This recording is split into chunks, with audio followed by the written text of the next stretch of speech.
Hello, hi, we're here. I can be heard, right? Yes, I can be heard. Hi. We're back once again with more of The Devil. Episode 1. This is gonna be what, our third part of streaming it. I doubt we'll finish the episode today. I don't know how much longer it is, but according to friend of the streamer Rimia, sounds like we're about halfway through episode 1. So potentially this and one more stream, and then we're done with it? Potentially? Maybe?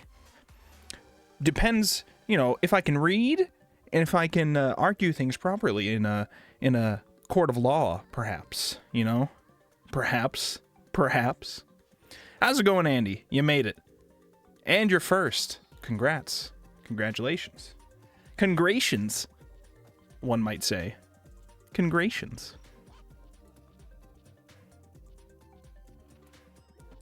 Let me... I think the game is running. Yeah, the game is running. The game is going to be ready and good to go for this stuff.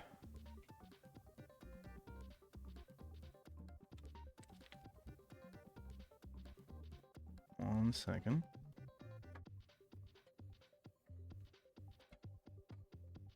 Yeah, we should be good. Okay. Okay, so that's good. This is good. This is good. Everything's good. Everything's good. How you guys doing today? What have you guys been up to?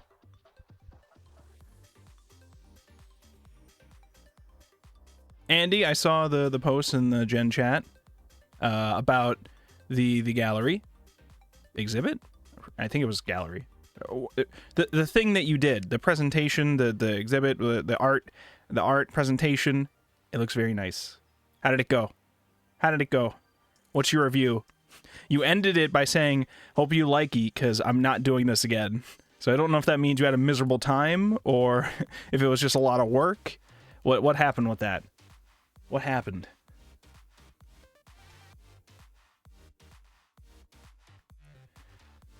By the way, to those who haven't been keeping up, the plan for next week, we have two collabs planned. The first of which is going to be Andy. We're going to be playing The Room 4. And at the end of the week, we're going to be playing River City Rolls with Coda. So, we'll get through those.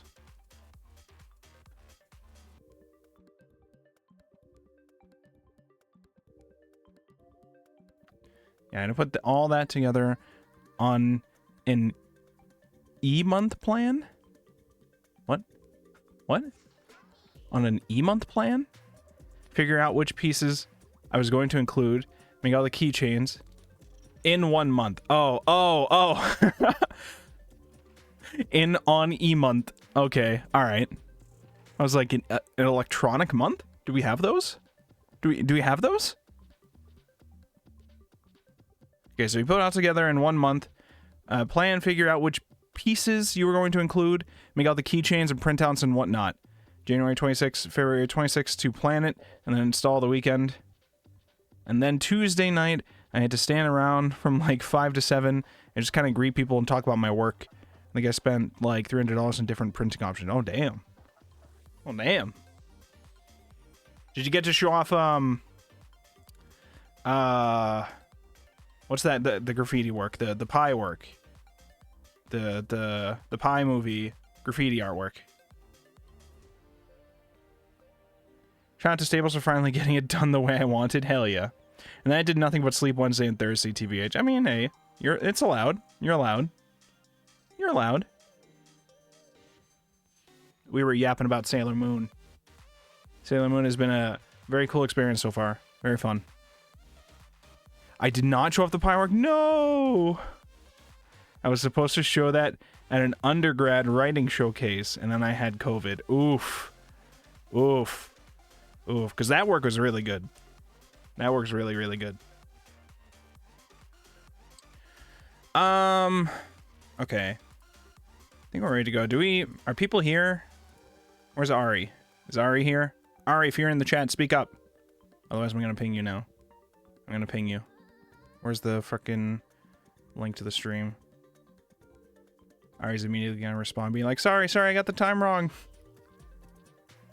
Let's do this.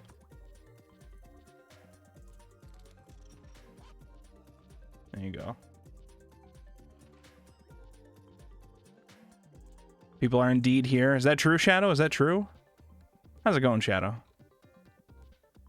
I assume you're here sometimes, Shadow, but you don't actually say hi, so I don't know if you would like to be perceived yet. You know? You're just lurking in the shadows, as is your right, given your name, after all. But, you know. IDK, I felt like the pie piece didn't really suit what I was going for, because the stuff I was showing was like OC digital art, comics, and manga, furries, and shit like that. Okay.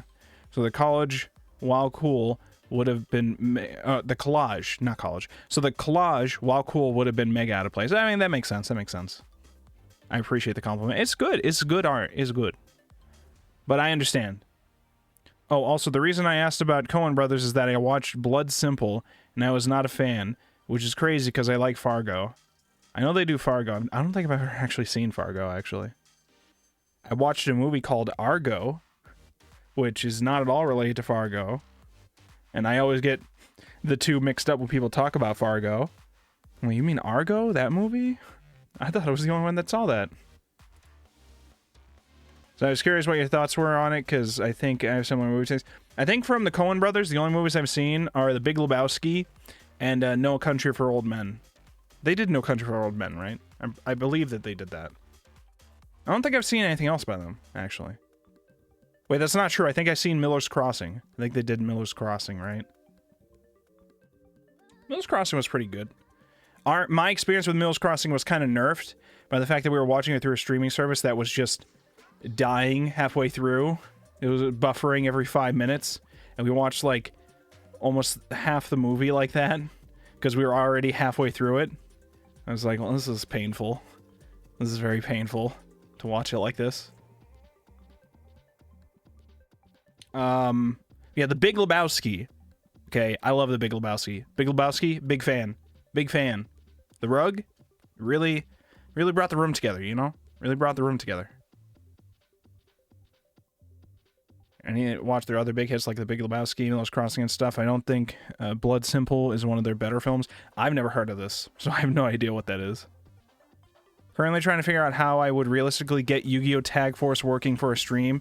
It's a bit of a ramble if you want me to explain so many complications with it working. So I did buy the Yu-Gi-Oh! Thing that came out recently, the Early Days. The Yu-Gi-Oh! Early Days collection. Is that a part of it? Or is what you're talking about something not at all... I'm going to try to look at the list of the Yu-Gi-Oh! Early Days collection to see what they got in here. We got a lot of shit in here. You got Duel Monsters, Duel Monsters 2, Dark Duel Stories, Monster Capsule, Dark Duel Stories, which apparently is different from Duel Monsters 2, Dark Duel Stories, somehow. I don't know what the difference is. Duel Monsters 4, Battle of the Great Duelists, Dungeon Dice Monsters. I think I actually owned this game growing up. I think I actually owned that game growing up. I might still have a copy of it somewhere, actually. The Eternal Duelist Soul, Duel Monsters 6, Expert 2. There's an asterisk next to this. It says, Expert 2 to be released in Japanese language. You can enjoy the Expert 2 experience in other languages via playing Yu-Gi-Oh! Worldwide Edition. Stay away to the Destined Duel. What the fuck? What the fuck? You gave us the JP version of that game only? And said, get a different thing if you want to play? What the fuck? What? Why would you do that? We also had the Sacred Cards, Reshef of Destruction, Worldwide Edition, Stairway to the... Oh, so that's included in... Wait, wait, hold on. You can play Duel Monsters 6 Expert 2 in English if you play Worldwide Edition, Stairway to the Destined Duel. But if you play Duel Monsters 6 Expert 2 by itself, it will be Japanese. What? What? And we also have Worldwide World Championship Tournament 2004, Destiny Board Traveler, and 7 Trials of Glory World Championship Tournament 2005, Day of the Duelist World Championship Tournament 2005. Okay, well, that seems to be what's listed for that whole collection, which I have that. I don't know how long each of those games are, but it would be interesting if we did some streams trying to go through some of them in the future, potentially. I still have to play Duelist of the Roses. I still have that. Let me catch up with chat here. Yeah, Big Lebowski is very, very good. That's the part of the movies that we should watch together. The Big Lebowski, The Dark Knight, that's a good one. The Social Network, that's another good one. I forget if there was any others. Have you seen Whiplash? Whiplash is good. If you haven't seen Whiplash, you gotta see Whiplash. You gotta see Birdman. Birdman's also good. We can rewatch Pi. Oh yeah, The Lighthouse. The Lighthouse is very good. Yes. You have not seen Whiplash? Whiplash is a very cool experience. Very, very good. I think I showed Shadow Whiplash, actually. Not my fucking tempo. Were you rushing or were you dragging? Monster Capsule, my favorite recreational drug. Whoa, whoa, whoa. I believe the game went by a different name in other countries. Okay. I see. Time for a movie spreadsheet alongside your game spreadsheet. Wow. All I know is, after our Azumanga Daioh watch party this Saturday, we're going to be moving those watch parties, I think, to like Tuesday nights for the Anime Book Club watch parties, which means Saturdays are more open for either streams or movies or whatever. So, that's the plan. To give you guys a preview of what I potentially have planned for next week, okay, 2 events are locked in, well, 3 events are locked in place, okay? Next Monday, we got the Room 4 with Andy. Next Sunday, not this Sunday, next Sunday, we're going to be doing River City Girls with Koda. We're going to finish that up, get the real ending. Thursday, we, of course, have Book Club. And then Tuesday, we're going to have the Book Club watch party. Don't know what the anime is going to be yet, because we're just going to spin a wheel after we're done with Azumanga Daioh, and that'll tell us what the next anime we're going to watch is. They'll be doing that Tuesdays, probably at around, like, what'd I say, like 6, 7 o'clock we start on Tuesdays? Something like that. Or maybe I said 8. I forget. I know we said somewhere what time we would start those, so I'll just have to check where I wrote that. Keep in mind as well, daylight savings happens this weekend. So keep that in mind for your records of Ragnarok. Keep this in mind. This is very important. Now, so we have Silent Hill that we have to continue. But next week, I think we want us to definitely finish the House MD game. So Wednesday, I'm planning to finish the House MD game. So mark that for your calendars. Next Wednesday. I can't stream next Friday. So I don't know if we'll do something next Saturday now that it's open, because I had so much planned. Potentially, we'll do Of the Devil. If we're not done with Of the Devil today, we'll do Of the Devil next Saturday and go through that. Potentially. Finish that up. That's your preview of next week, as far as I know at the moment. Yay, I'm taking work off that day too. Hell yeah. Damn, yeah, starts Sunday, yeah. So 7 p.m. anime watch parties on Tuesdays would start right when I get off work.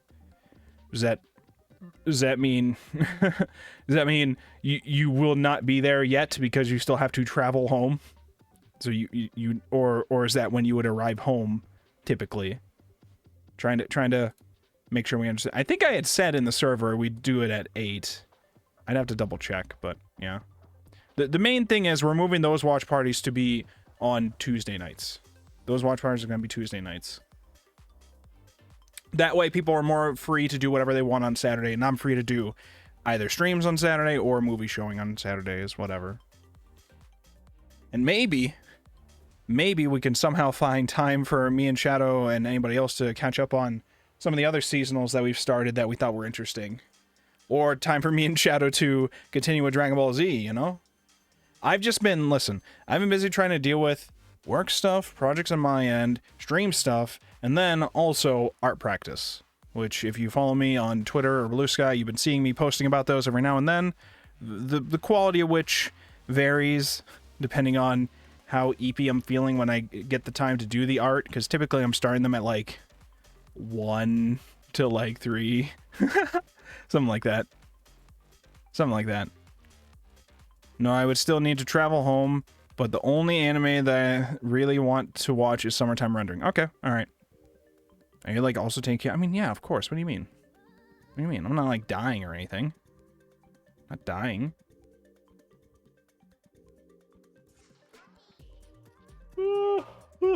Alright, you guys want to play Of the Devil? You guys want to play the video game? Is that what you guys want to do? You guys want to play a video game? Doom Jury? That's basically, yeah. We go from Signalis back to Of the Devil. You know, there's doomed Yuri everywhere. Everywhere we look. It's all doomed Yuri. Always has been. Let me unmute the game on my end. And then we'll switch over to the scene. And this will work perfectly. Watch. Okay. Perfect. This is a work of fiction. It's not real.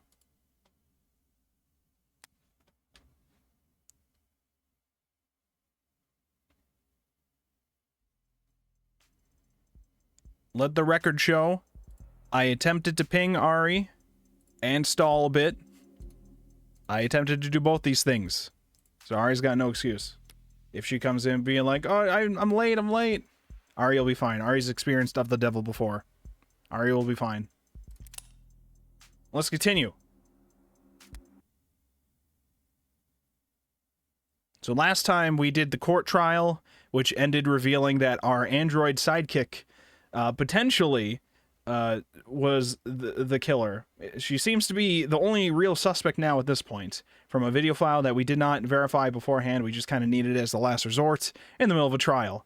And it worked for our arguments at the time that the dude didn't kill himself, but now we have a different problem, okay?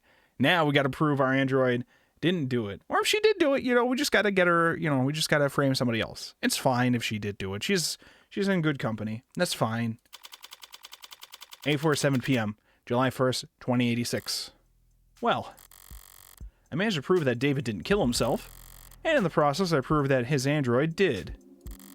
I proved that the android that's been walking around with me all day is capable of murder. A killer robot, a true unbound AI with military-grade specs, and at least one death to its name already. So much for avoiding the public eye. Thank you for coming here on such a short notice, Judge Barrows. Ha. As if I'm doing you some kind of favor. I didn't realize I had any choice in the matter. I don't know how to do a cranky grandma voice. This isn't some bad joke, is it, Miss Rockford? I'm afraid not, Your Honor. You know, I like the adjutants. I always have. They deal with the criminal trials so that bookish, quiet, contemplative people like me could spend all day typing up arguments for obscure legal treatises.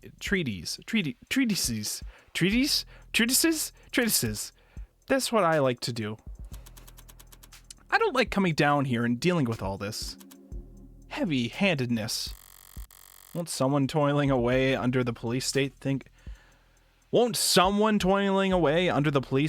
of the poor bureaucrats? Well, I think I have to do a couple things. 1, fix that. 2, got a profile for Barrows. November 26th, 169, nice, centimeters. Blood type, A positive. Superior judge of the higher circuit. Likes air conditioning, espresso, reclining chairs. Dislikes parking lots, noise pollution, mud. Avoids overspending on restaurants. Splurges on expensive hotels. Relaxes by watching action movies. Very cool. Very cool. And I certainly don't like making rulings on anything as spicy as AI. She could barely bring herself to say it. What? Chap, can you stall for a tiny little longer? I need to take my fire alarm down. It's beeping. Not because there's a fire this time. Bro, how much longer do you want me to stall? What do you want me to do? Go deal with your fire alarm. Quick. Stop burning everything. Okay, quick. Hurry up. Just like 2 minutes. Hurry up. Don't worry. Hurry up. Oh, it's not looking good for our our sidekick here. Do we have the videotape in our evidence yet? Is it in here? It's not good. Starling's text, testimony, the call. Yeah, okay, so they had the breakup call, contract testimony, the story, CCE. Oh, counter corporate espionage. We have the water glass? The water glass. Chromafuge. wonder how much of this is actually going to be used and important. The salt shake, the salt. I hate. The salt shaker will be the key to everything. You just watch. It will. It will be. It will be the secret to everything in the world. Everything that there is and will be. Right there. And all these things we already read through. Do we have money yet? We have 10 credits. We only have these 3 things left to buy, I believe. We also have to get this reward for clearing episode 1 on High Roller, which we're almost there, okay? We'll get Reyes undercover. It appears to be... Are these supposed to be ears? This is at least a bow. I don't know if they're meant to be like ears. I don't know if we're getting like Reyes in a bunny outfit or something. I don't know what the undercover position is with that. And then we need the Let's Go Sarah, Sato Stuck, and Emma Deep in Thought charm. So we're almost there. We're almost there. Oh, and we need the gold phone case, and then we'll have everything. So once we finish this, we should have the money for everything, so. Okay, I'm good. Sorry, I've been having issues with it, so I just took it down. No more fire alarm. Better not commit any arson. Yeah, try not to cook anything. Try not to, you know. We know the last time that we cooked it. Who let Andy cook? Don't do it. Don't do it. You are banished to Uber Eats. Perish. And you, Counselor Morgan, you're the one it's registered to? That's correct, Your Honor. So what did it do exactly? Torture an animal? Shut down a hospital? Crash a coin market? We have it on camera poisoning a man, killing its creator. You mean Dr. Asher? That is. We can't hope to keep this quiet for very long. All we could do is try to wrap it up quickly. Let's make haste. Adjutant, do you have the case number? Case ID is 241-277A. Docket number YT984318-282. Oh, thank you. Can you repeat that? What? Okay, are you really? YT94318-282. I think I lost you after the first date. I have it copied here. What are the security procedures for an incident of this nature? A data quarantine is to be established around any networks the subject was exposed to for more than 66 seconds. All offending hardware is to be destroyed immediately through incineration at a minimum temperature of 3,422 degrees Celsius for 30 minutes. Sorry, Spearmint. There's nothing to be done. No debate to be had. This isn't even a decision. Sorry, Sarah. Not Spearmint. David gave you that name. I should at least make the effort to use it. That sounds very hot. Do we have furnaces that get that hot? Of course! There are a number of industrial furnaces within the city limits that I could recommend. Sorry? Why should I be sorry anyway? I fulfilled the request. Favor repaid. I don't owe Sarah anything, especially not if it killed my friend. Right, Morgan? I'm sorry? I was just saying how grateful I am that we have the procedures for this kind of thing all laid out already. Yep, keeps things nice and simple. I can feel somewhat severe going through... It can feel somewhat severe going through these steps so quickly, but nothing, Your Honor. Artificial intelligence is perhaps the greatest threat to human civilization and the sanctity of life there's ever been. Whoa! Whoa! Maury's just like, yeah, we all know. Fucking hate AI. We hate it. Hate it around here. Any piece of software, big or small, no matter the vessel, if it can violate the tenets it was programmed with, it has the potential to cripple our nation in a matter of moments. Yes. Couldn't have said it better myself. Jesus got called away for 10 minutes. What did I miss? You didn't miss too much because Andy had me stall for Andy to deal with the fire alarm situation there, okay? We're talking with this other judge here about the case, and they're like, so the punishment for an android who could have committed the murder is burning them. You burn them at like 3,000 degrees Celsius, and our character is just like, yeah, I fucking hate AI, Judge. You know, gotta do it. Gotta do it. Just gotta be done. There wasn't a fire. There was a fire. Okay, there was a fire. You burned it all away. I just need to replace the batteries. You know, yeah, I mean, I would replace the batteries too if all my batteries burned down in a horrible fire that consumed my entire abode. Yeah, that's true. That's true. Straight from the textbook. Almost. Well, I mean it. Monsters like that don't belong in this world. They should never have been born in the first place. Destroying them is a kindness. And if anyone's to blame, it's... No one's blaming you, counselor. You couldn't have known you were in possession of an AI. I'm talking too much. Probably just... Wait, hold on. Why did we word it like that? Hold on. Why did we word it like that? No one's... You couldn't have known you were in possession of an AI. I mean, I think we knew that. I think that part we knew. But I understand what they mean. No one... You couldn't have known you were in possession of an AI capable of that, I guess. Had a lot of thoughts. Not Sarah, though. Sarah's head empty. Sorry, Sarah. Whatever you are. You were just born wrong. Bro! Not your fault, necessarily. Bro! You're a serial killer, too! If it were up to me, you get points for trying. Trying to be something more. Trying to be something at all. Or something other than what you are. It was stupid, of course, and futile. And pointless. Spending hours in front of a TV or laying in bed staring at your phone. Watching stupid movies and trying to papier-mâche an ill-fitted mask of humanity out of the scraps you could tear out of magazines. Ah. I see. BIT? Was it? BIT Mathematics. So it's MIT? Okay. Practicing expressions and memorizing lines and trying to get something to take root and grow despite knowing it'd have nothing to feed on. Stupid. Got a call. Are we calling Saul? We gotta call Saul. Morgan? What was that, counselor? I said, objection. And what are you objecting to? What are you doing, Morgan? I'm a defense attorney. This is what I do. I understand that you've been through a lot these past few hours, counselor, but there's nothing to defend. On the contrary, Your Honor, I have to defend myself. Pardon?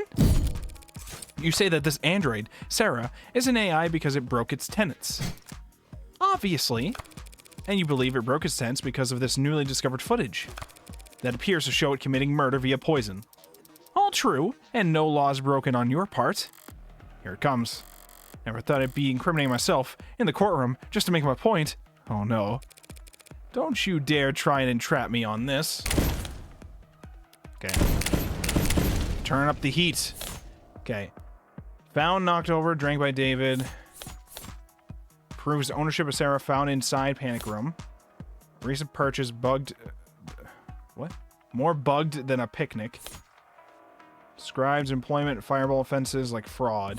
This is probably going to be the papers, the fact that we now own it. I don't think so. Would it be the cup? Knocked over? No, but it was drank by David. Was there something else I should know about these things, or it all seems straightforward? Hold on, let me make sure I understand this. Because I have the papers, but absolute ownership of the android effective immediately. Signed and dated. Oh, because it was signed and dated 2 weeks ago. Because it was signed and dated 2 weeks ago.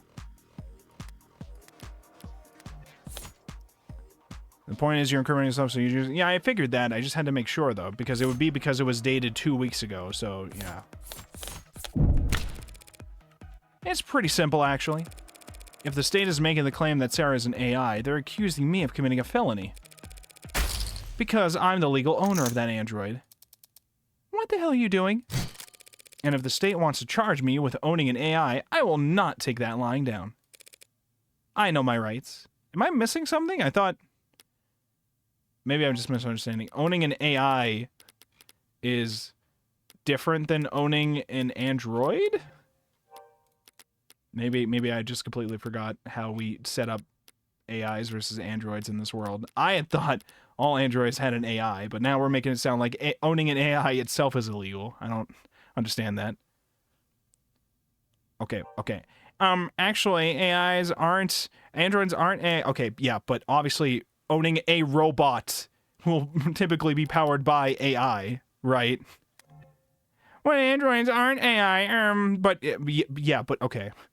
But it's a humanoid-looking robot, okay? And the robots will have AI. So I think having this thing with us and everybody in the room knowing with its glowing fucking barcode that it's, the argument must be that androids can't break their ten. Yeah, but, my confusion is our terminologies with this.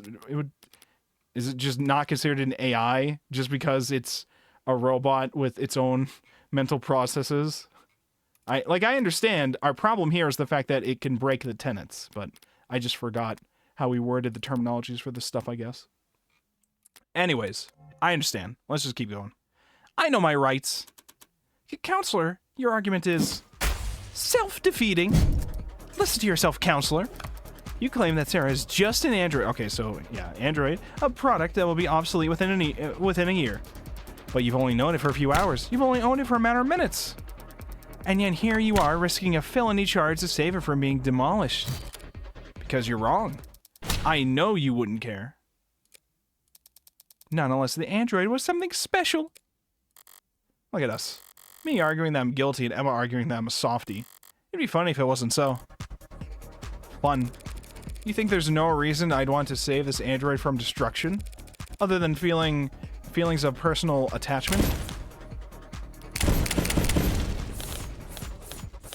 The evaluation? It's kind of worth a lot of... Stop. Kind of worth a lot of fucking money? I can think of at least one reason why I don't want you to turn Sarah into slag. One very convincing reason. Or very convincing number. What is that? That number is Sarah's estimated financial value on the collector's market.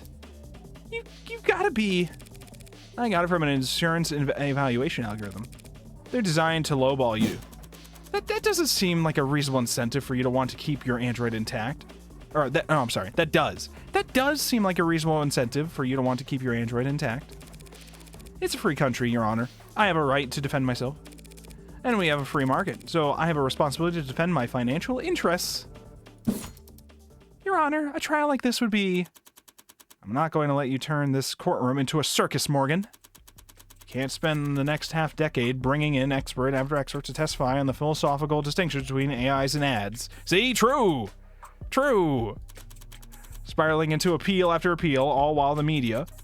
This machine appears to be willfully... This machine appears to have willfully killed a man. The public needs answers now. Of course, Your Honor. I have neither the desire nor the resources to get into a drawn-out battle with the state over what constitutes an illegal machine intellect. So, the state says my android, my property, killed a man in violation of its tenets, so they want to take my property and destroy it. I'll prove that my machine didn't harm anyone, so the state will have no reason to suspect it's an AI, and I'll get to keep my property. Unlawful seizure thwarted. Don't be cute. I feel a stomach ulcer coming on. Fine. You'll have your day in court. But it'll be one day tomorrow. Prove that this machine didn't kill Dr. Asher. No, prove that it couldn't have killed him. Anything less than absolute proof, I'll have the damn thing obliterated. And you'll also be looking at a very real sentencing for the public unrest you've just enabled. Is that how courts work? I have to prove my client couldn't have possibly killed them? It's not the state's job to prove that they absolutely did? I don't know. Yes, Your Honor. D.A. Rockford, what I'm asking of you is just as heavy. Find the truth by the end of tomorrow. We can't settle for anything else. Okay, so at least we're saying to them, you have to prove beyond reasonable doubt here, okay? Win or lose, there can be no doubts about the outcome of this case. Yes, Your Honor. And now I need to go lie down. Can I come? You can power down.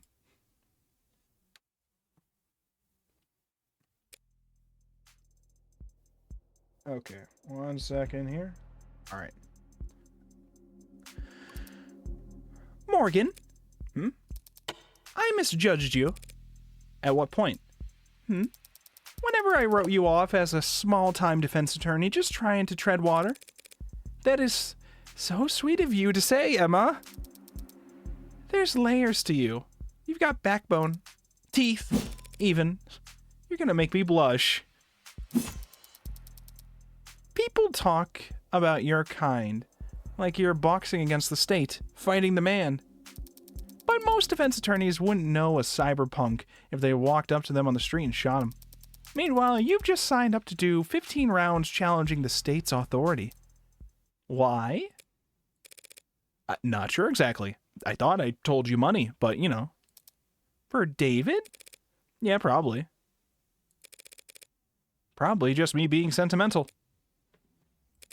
But if I had to pick a more lofty reason, well, I think it's all the moralizing.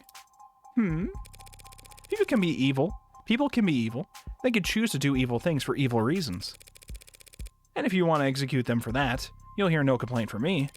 But animals can't be evil. Information can't be evil. Ideas can't be evil. Well, guess I'm not convinced AI can be evil either. Whatever else I get up to, I don't want to stand with the book burners of the world. You're more high-minded than I realized. You sure you're in the right line of work? Can't see myself doing anything else. Good luck, Morgan. There's book burners on all sides these days. I talked a big game just now, but I'm in an even deeper hole than I was when I was trying to prove David's innocence. Doubt won't be enough this time. You need to find the actual culprit, no matter what. 9:31 a.m., July 2nd, 2086. Precinct 254. Homicide Office. So, is that door locked? Yeah, of course. Even though they've got it collared? It's a precaution. If the collar doesn't work, what good would a deadbolt do? Maybe it's just wishful thinking. Can't have Schrodinger's cat if the box isn't closed. I can't fucking escape it. I can't escape the goddamn cat. In every VN. In all of them. The goddamn Schrodinger's cat. It keeps happening. It keeps happening.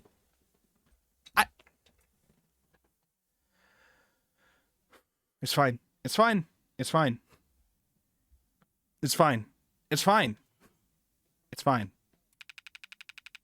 So long as the door's locked, who can say whether there's a national crisis on the other side of it? You also can't escape in manga every time. Every time Schrodinger's cat is mentioned, I imagine Chaplin is one moment closer to a full-blown aneurysm. Listen. It's you know the the Oppenheimer meme. Is the picture of Oppenheimer, that one frame of the movie, and it's the first VN dev. Okay, the caption is the first VN dev who referenced Schrodinger's cat looking years later at every VN. So, how scared are they? The higher-ups? Not sure. Scared is the right word.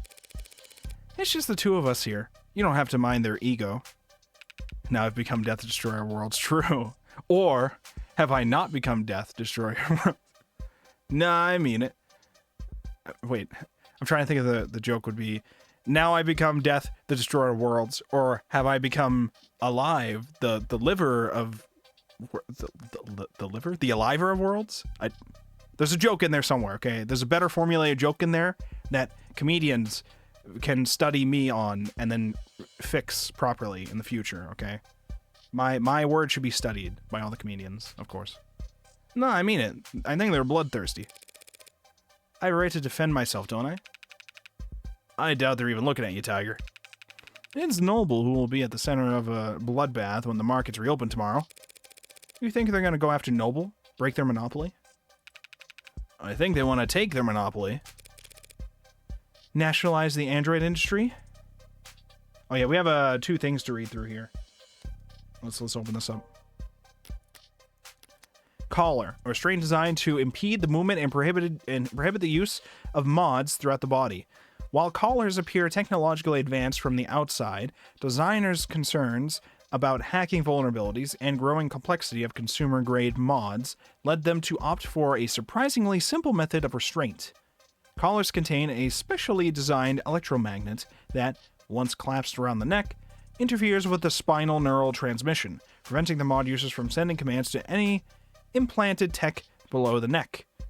Powerful, simple, and cost-effective, collar use is widespread among law enforcement, military, and private security organizations. With the onset of above-the-neck modding in recent years, the continued relevance of collars as means of meaningfully inhibiting a wearer's mod usage has been called into question. Newer designs have been proposed that utilize microneedle clusters, but concerns about the sanitary upkeep required for such invasive restraints have stymied product development cycles.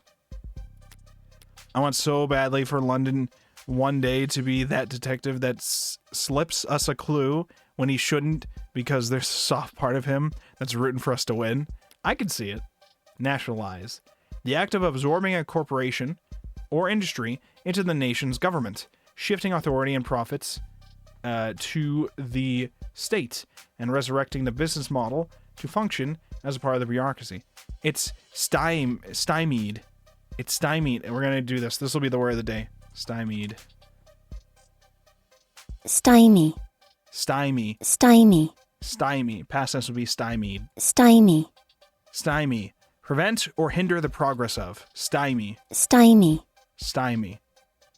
Stymie. There you go. That's your word of the day. Congrats. Congratulations. Nationalization is a so-called nuclear option for sovereign nations. It is mostly used as a threat, a tool of deterrence against corporate misconduct, monopolies, or corruption. However, during periods of severe economic depression or hyperinflation, nationalization is considered a valid way of forcefully stabilizing the market, even if doing so risks flaming the tempers of those who operate within it. Many governments made liberal use of nationalization during the late 2050s through the 2060s in an effort to keep energy and food prices from fluctuating out of control. The 2070s saw most of these countries reverse course. Industries were opened back up in a free auction model where every citizen was given a share to trade or sell as they pleased. But this contentious process was plagued by accusations of government corruption, cartel intimidation, and disinformation campaigns. The global trend back towards privatization gave rise to a new rich, sometimes derisively referred to as the neobility. Some liberal economists have since criticized this period of deregulation as being poorly planned and executed in haste, contributing to the record highs of wealth inequality we see today, leaving many governments loath to attempt nationalization again, and thus shifting the global balance of power further towards multinational corporations. I was going to say, is this all one sentence, but I think it's just this. There's technically two sentences here. This is all one sentence, though, with these dashes continuing. I see. Today, all 5 of the largest national economies in the world retain at least some control of what they each consider their respective countries' key industries, making the threat of nationalization carry marginally more weight than their borders. Interesting. Nationalize the robot industry, the android industry, not robot, the android industry. If the public thinks Noble's been experimenting with AI, they couldn't ask for a better excuse. You're joking. The state has done it plenty of times before. Not since the 60s, which wasn't that long ago for me. For the state, it's practically yesterday. So the same state that tells us to be terrified of AIs lurking on the old net or bidding their time in forgotten satellites sees all this as nothing more than an opportunity. Well, they do genuinely want to incinerate the thing as soon as possible. Past experience just tells me they'll want to gain something while they're at it. Here's what I don't get. Why is this a debate? An argument? A trial? Can't we just hook it up to a court computer, see if it has the tenets or not? Pop the hood, as they say? Who says that? Lots of people who used to say it. Well, for starters, they're all scared to death about a contagion. They figure anything they let an AI connect to they can't trust. Then why the collar? Collars are too simple to hack. Just a really strong electromagnet held in place with lock and key. Even so, feels like we should be able to build some kind of machine, some kind of test. Something a little more sophisticated than the same reasoning they had at the witch trials. Burn them all and let God sort out the rest. You got any polygraphs here at the station? Lie detectors? Yeah, I got a bunch back in storage. Ocular, heart rate, perspiration, brain scan, take your pick. You're not going to try and use one of those on the bot, are you? All those fancy lie detectors lying around, the DA's office never asks for them, do they? Nope. Nah, we get perps who offer to take a test when they're at wit's end, but the DAs never submit the results as evidence. You ever wonder why? Guess I always figured it was because the test could be beaten. The tests can be beaten. 1 out of 100, 9 out of 1,000, it can be done. Some people are just that good at lying. But it doesn't really matter how good the tech gets, or how impressive the statistics are. All that matters is the doubt. People decide whether they're lying or telling the truth long before they hook you up to a polygraph. If the results don't match their initial impression, then it must be a fluke, a 1 in a million mistake. They'll never trust a machine more than their own intuition. And no one will ever trust a machine to determine guilt. So they can run the trial, choose a sentence, but they don't get a vote on the jury. They don't get a vote anywhere. Huh. Why bring it up then? Because I'm sure there are tests, devices, experts I can employ to analyze Sarah. But your bosses would never be satisfied with the answer. If it's an AI, it's smart enough to cheat the test. Or hack the device, fool the expert. All our fancy 21st century tech, and we still fall back on the drumhead court-martial. So, am I going to set off any alarms if I go and turn it on? Nah, you should be okay. If it lunges at you, I could always just put a hole in his head. It might take more than one shot to... Wait, what? From outside? You're not coming in? Wait, what? From outside? You're not coming in. I need to speak with it in private, okay? You're not going in with us. Wait. It's a machine, not a suspect. It doesn't have a right to counsel. Or a right to privacy. Or any rights at all, actually. That's a good thing I came prepared. Of course it doesn't have rights, but I do. It's my goddamn property. Including a reasonable expectation of privacy. In a police station? Tiger, you don't. It's my medical android. Pardon? I have to discuss a health issue with it. Seriously? I have to talk about a medical concern with my android, and I don't want you listening in. That's your medical android? Like your nurse? As of last night, I was already at the courthouse. I just had to take the elevator and do some paperwork. You could check if you don't believe me. No, thank you. I'm not nearly brave enough to take on med confidentiality. You don't seem like the bluffing type. You must not do a lot of gambling, detective. It's the ones who don't bluff that you have to look out for. Listen, I won't dispute whatever medical emergency you... Lower back pain. Monogatari scenes are back. Let's go. You might be going through... But I also can't just... Look, I'm not going to get something from... I'm going to get something from the vending machine. I think it'll take me about half an hour. You know how these vending machines can get. They're so tricky, you know.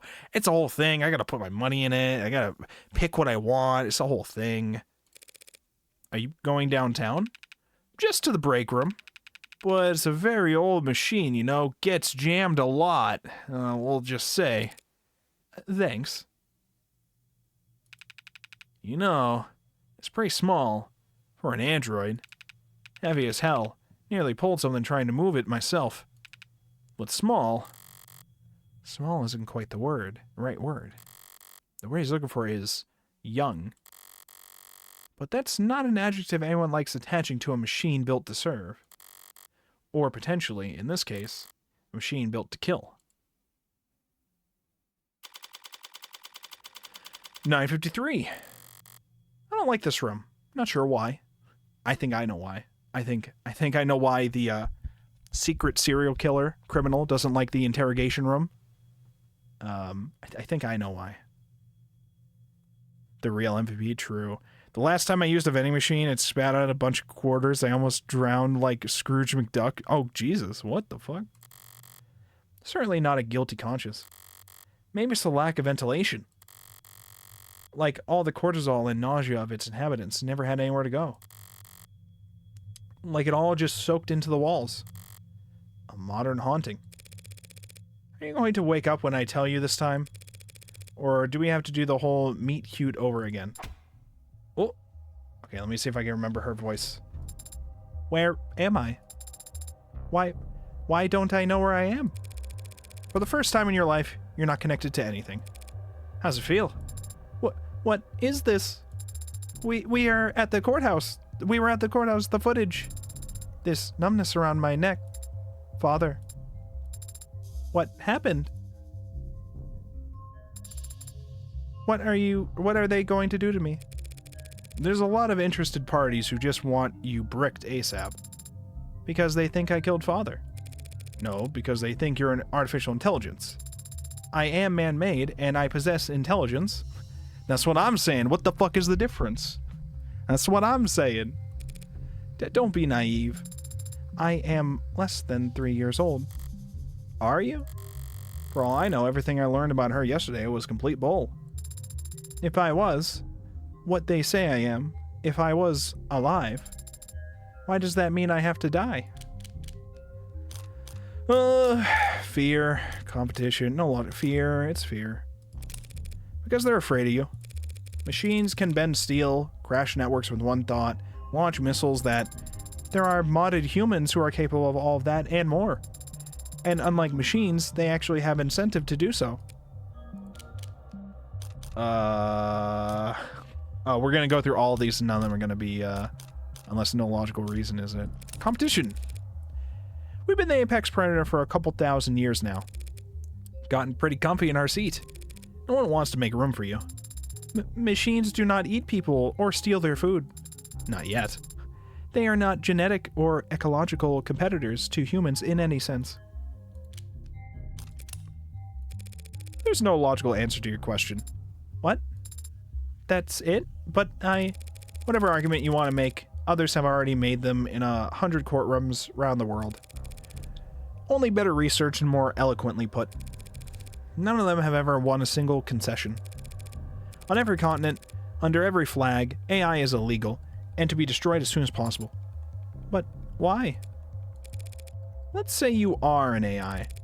And while we're at it, let's say that that's a good thing, something to be celebrated. Are you a citizen? Do you pay taxes? Do you have rights? Let's say yes to all of that. We'll treat you like a fully fledged human being. Sound good? Yes? Great. Now then, what's the difference between you and the vacuum bot we use to keep the bathroom clean? This is your existential crisis we're working through here. The questions aren't rhetorical.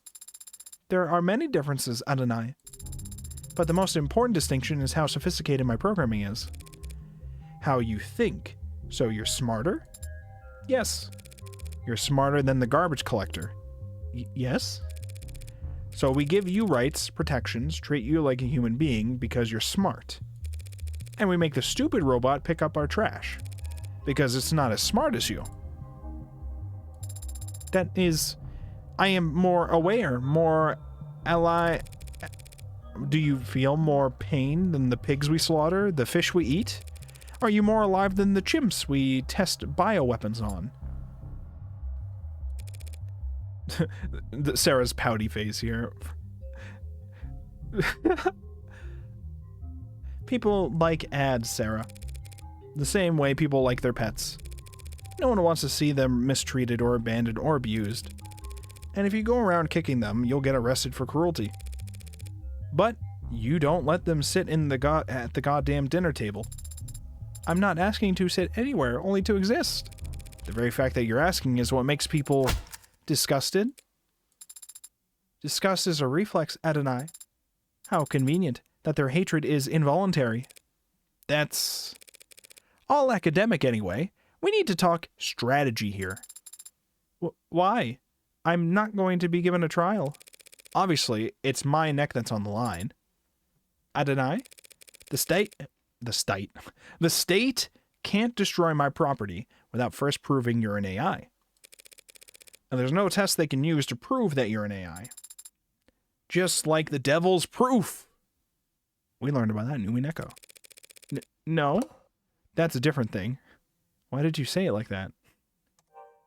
Get it? Cause did you get it? Cause of the devil? Did you get it? Did you? I can't. I was like, where did my screen go? Where did it go? Look, Rockford doesn't need to prove you're an AI, only that you're a murderer. Conversely, all I have to do to win is prove that you didn't kill David. That's it. By proving that someone else did. Now is the time for you to protest your innocence, if you were wondering. The footage, it shows me handing him the cup on Friday night.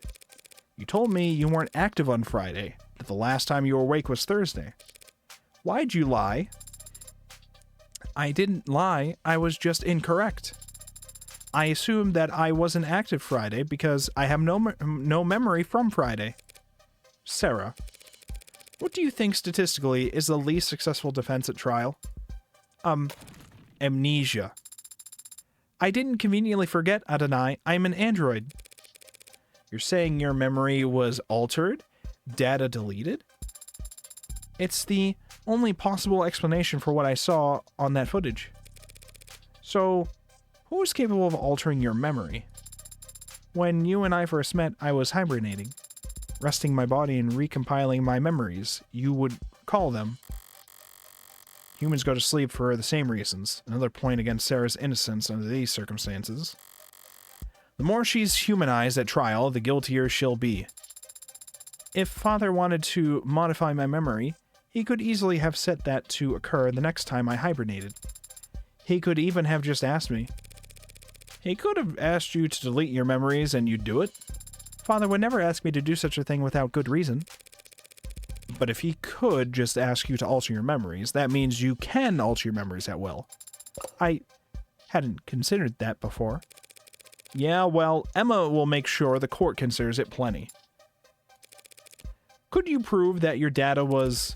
Forget it, the court would never hear it. You're saying they wouldn't accept my testimony? Shouldn't all testimony be considered truthful unless contradicted by evidence? They're afraid you'll crash the power grid and fire all the nukes if they so much as plug you into a power outlet, Sarah. All your internal data is inadmissible. That isn't very fair. Yeah, I'll tell it to the judge. You're finally starting to get it! None of this is fair.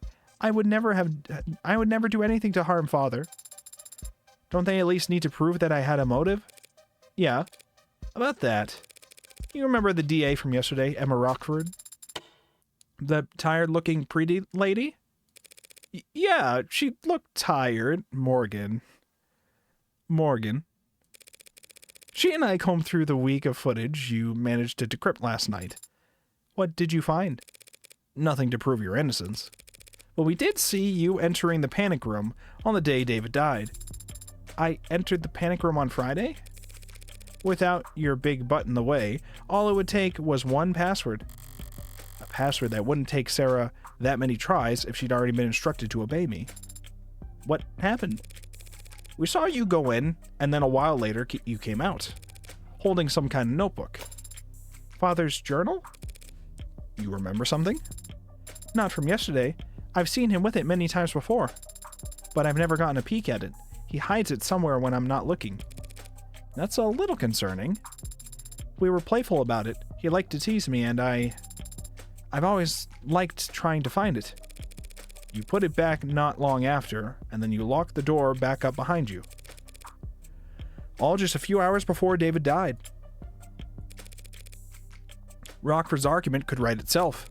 an incredible android with freedom and power greater than it could ever realize stumbles upon the secrets of its inception and instantly realizes all the things it thought were holding it back were just words muttered like prayers by a fool who couldn't control his own creation. And that translates to a motive for murder. Frankenstein kills his creator. Easy to sell.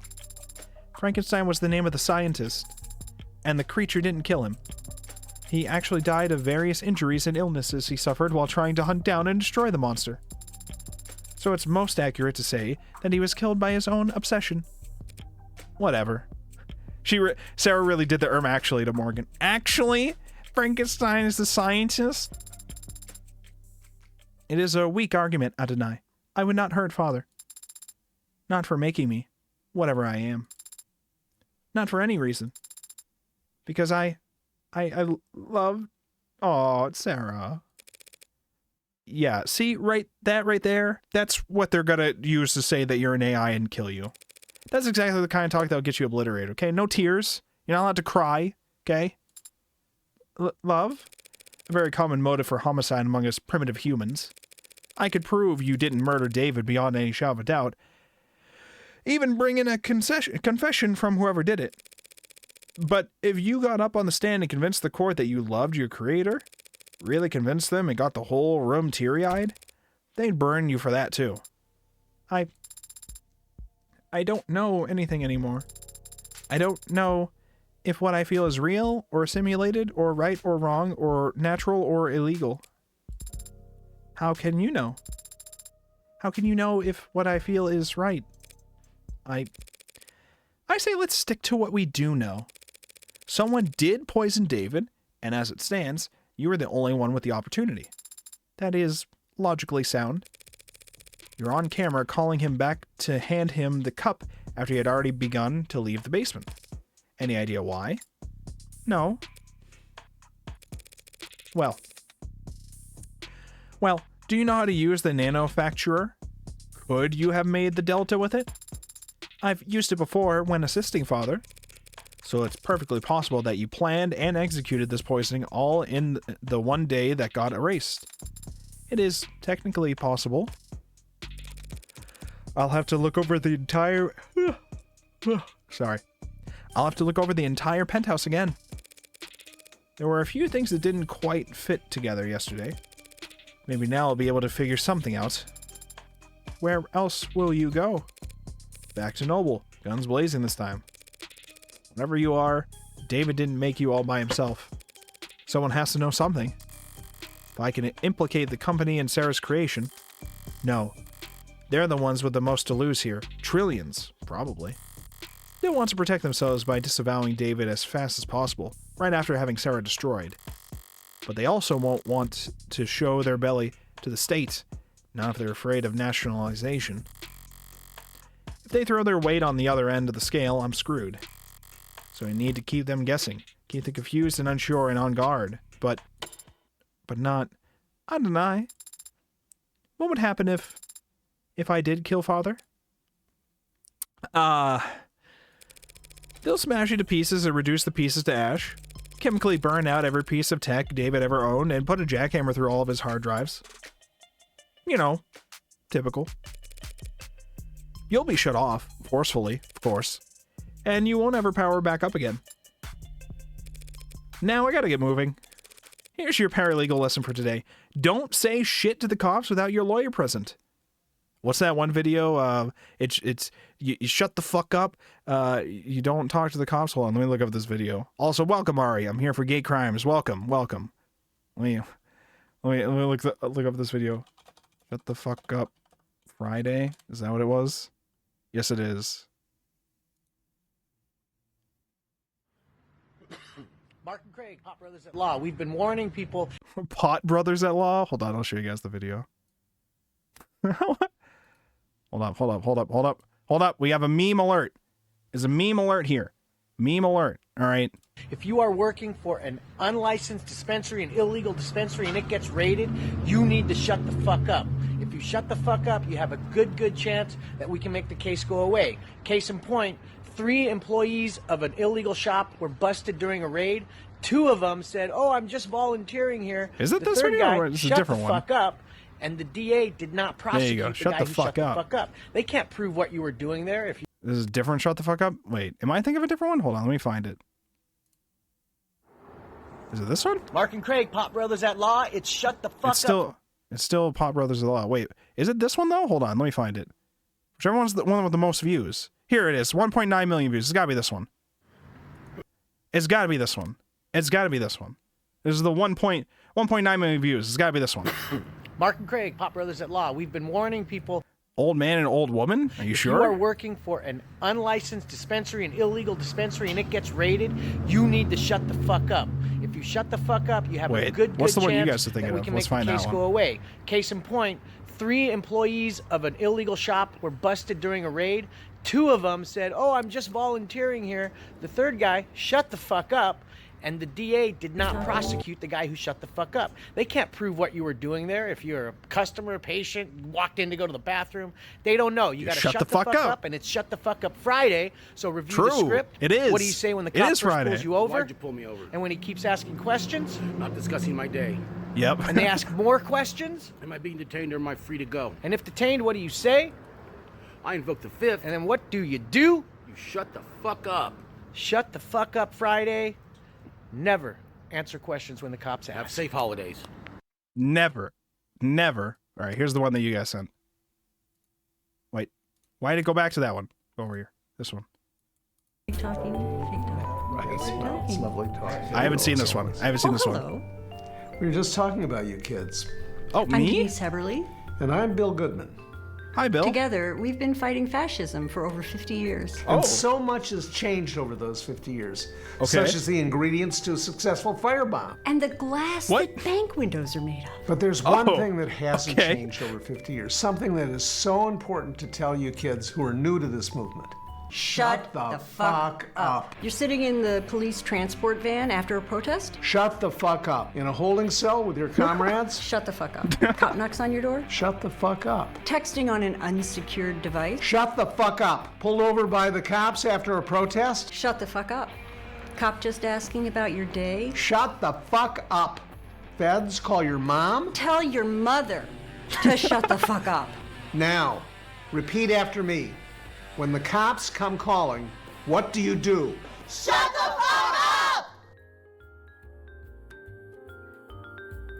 Okay.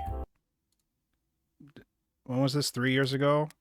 When was it? This was 6 years ago. Maybe they took this from this. But still good. It's still good. Let me get this.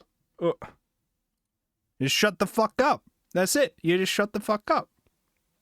Don't say shit without your lawyer present. Actually, can you just shut down until the trial starts? Take a nap. Just take a nap, Sarah. Okay, just take a nap. You didn't say what would happen to you. Nothing's going to happen to me. I'm not worried at all about this situation. But, you know, don't worry about that. Just shut down. What do you mean? Well, what will happen to you if you lose? Well, I guess I lose a lot of money, potentially. You should know by now. I never think about losing. But also, I'm not really going to lose anything out of this, so... Thank you for being honest with me, Adonai. Thank you for defending my father. And now for defending me. You could have just let them destroy me. Well, you've put your own freedom at risk to help me. Father was right. You can be trusted. And you are a good friend. Don't get it twisted. I don't do anything out of the goodness of my heart. But when I take a job, I never half-ass it. Never. We only whole-ass things here. 10:20 a.m., July 2nd.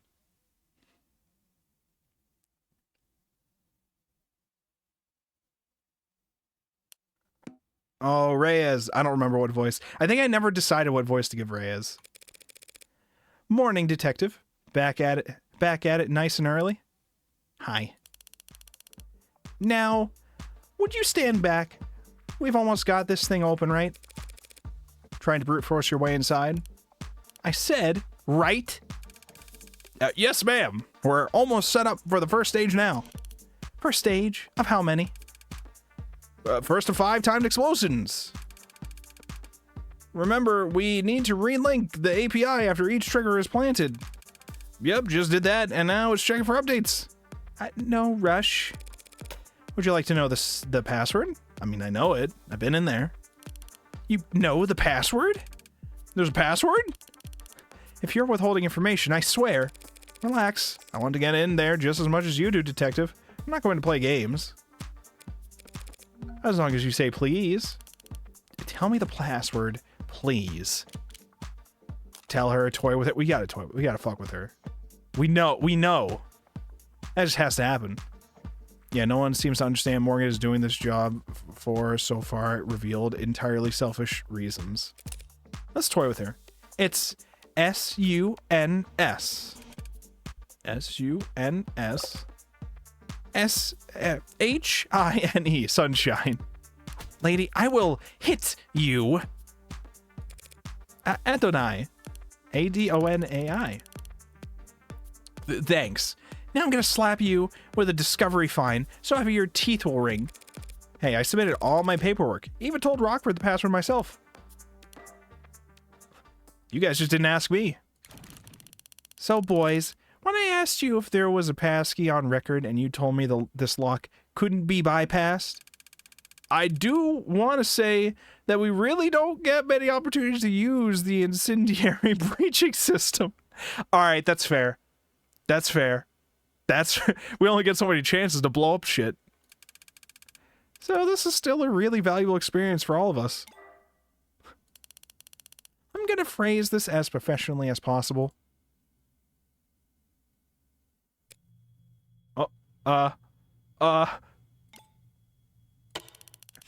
You're still here?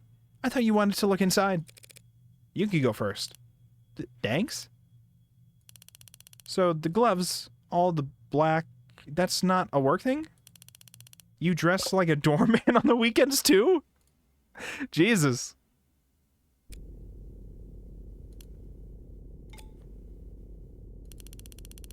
You should cover your mouth when you yawn. Like you cover your eye when you want to look cool. I shouldn't let her get to me, but I had a late night. Emma and I were at the courthouse until well into the morning, poring over the data Sarah had taken off David's computer. We both knew it all to be inadmissible, of course, but neither of us wanted to miss a hint that the other might find. There were a few years' worth of camera footage files we couldn't afford the time to watch, let alone decrypt. Alongside thousands of technical documents detailing David's various intellectual properties. As far as I could tell, none of it was relevant, let alone compelling enough to matter to Barrows, or the other powers that be. As usual, Emma wasn't exactly an open book. But it did seem like she was making bored yawns, not thoughtful ones. Her eyes only ever lit up when she saw Sarah enter the panic room. And when she saw what she was holding when she left, if she wanted this room searched, it can only be for... So where's this journal supposed to be? Rockford didn't say. I'll just have to search this place top to bottom. Mostly bottom with your height, the tops of some of these shelves. Sure, you can look up your own...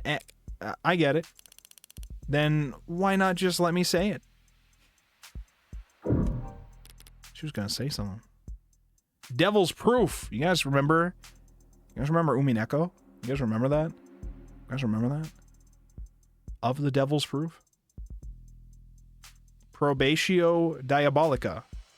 Latin for Devil's Proof. Devil's Proof.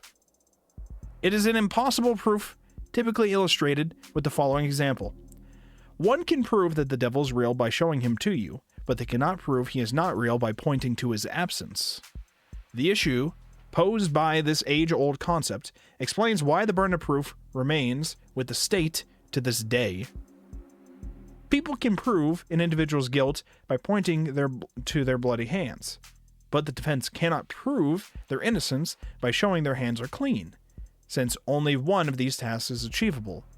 The judicial system cannot ask the defense to prove innocence, and instead, it is the people who are tasked with proving guilty. Users also frequently search for, which is real? Umineko? Umineko? Umineko? which is real? I'm hearing the Beatrice cackle. I'm hearing the cackle. Basement footage. Footage recovered from cameras David Asher secretly installed in his basement shows Sarah handing David the red plastic cups that he and Young would drink from at 7:38 p.m. I'm playing the cackle soundboard in my heart. I can hear it. I can hear it. Oh my god, a chessboard. Another Umineko reference? A toy car? No, it's too detailed. And boring. Must be some kind of model kit or replica. Strange. David didn't like driving. Why keep a model of some random sports car? Something caught in your throat, detective? It's not some random sports car. It's a Lorenz Adamant. Believe it or not, I'm not familiar, detective. The last great fossil fuel automotive experience the world will ever see. 0 to 100 kilometers per hour in 1.43 seconds. They set those records without computational assistance. Is that a big deal? It was unheard of, even back in the 50s. This wasn't some design competition test car with 2-liter tank, mind you. This was a vehicle you could own and drive. Human engineering, pure horsepower, and manual transmission, thank God. When they first left the production line, this conversation's like quicksand, killing me in the most boring way possible. Yes, well, I guess David didn't entirely agree with you since we're looking at a model of it. When he could have easily just bought one. Or maybe your friend understood that a beauty like that deserves to be driven on streets where people can see it, instead of gathering dust in some rich guy's basement. I think she's actually upset. Has Reyes commented on the actual car that we have out here on this floor out there? Have we talked about it? Are these drawers or just panels? Maybe if does that sound hollow to you? What? I don't know. I'm not a carpenter. I don't see any handles anywhere. No hidden pressure plates or switches. What the hell am I saying? I'm not a carpenter either. I wouldn't recognize a secret button if it was slathered in yellow paint. Well, that's a little suspicious. Reyes is searching the cabinets now, same ones I found Sarah's papers in. I doubt I missed anything, but... Hey, what do you... Do you mind? I'm just trying to help. I've got spam in my junk folder that's more helpful than you are. Didn't spawn anything that I missed yesterday among the cabinets. Better check elsewhere. That's what we call a game design joke. It's one of them jokes. It's a comedy. We know all about comedy on this stream. I can't help making all the jokes. Like I said earlier, okay, comedians will be studying my streams for ages to come. This datapad, it's displaying a news article from last week. Guess that confirms that he was coming and going here fairly regularly. Right to repair loses the latest appeal. A higher court judge this week shot down for the 5th time an appeal by the Consumer Rights Alliance on their famously divisive right to repair lawsuit. Oh shit, hold up. Move this over here.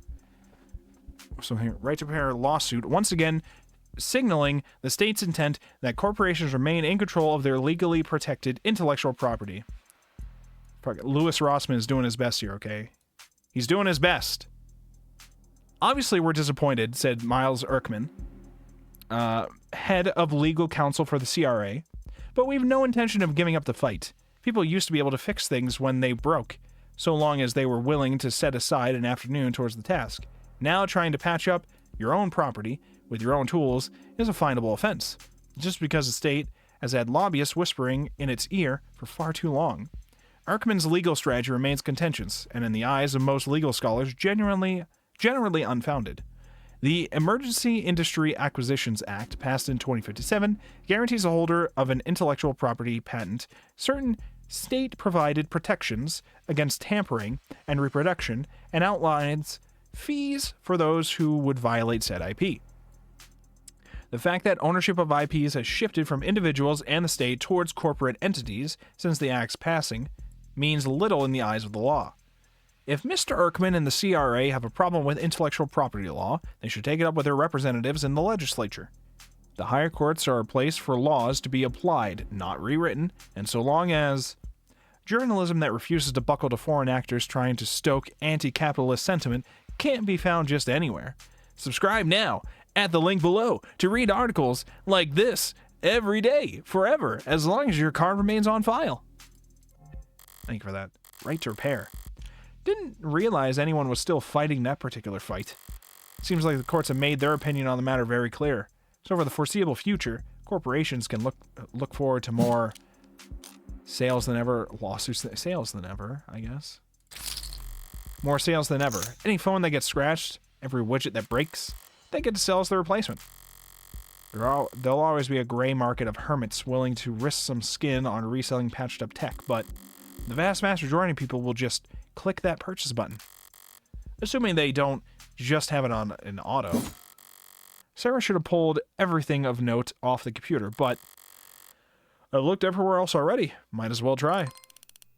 What are you expecting to find? Solitaire? Does this computer seem normal to you?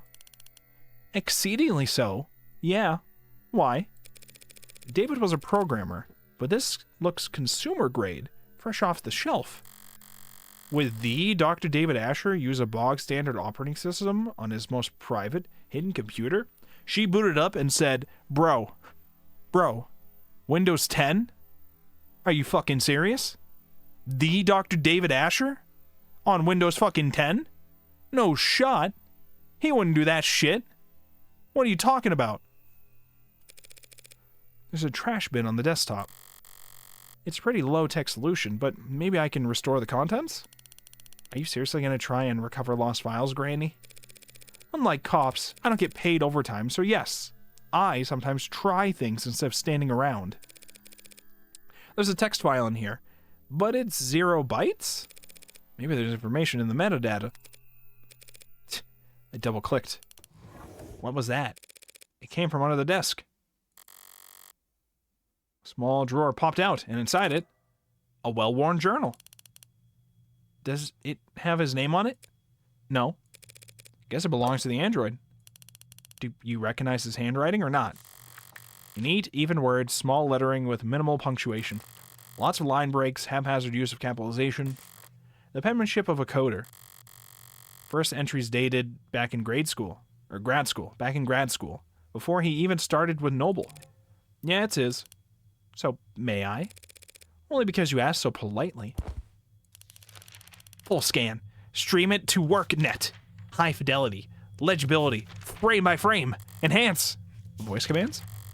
She's flipping through the pages pretty damn fast. What are you... This part takes concentration. Alright, scan the whole thing.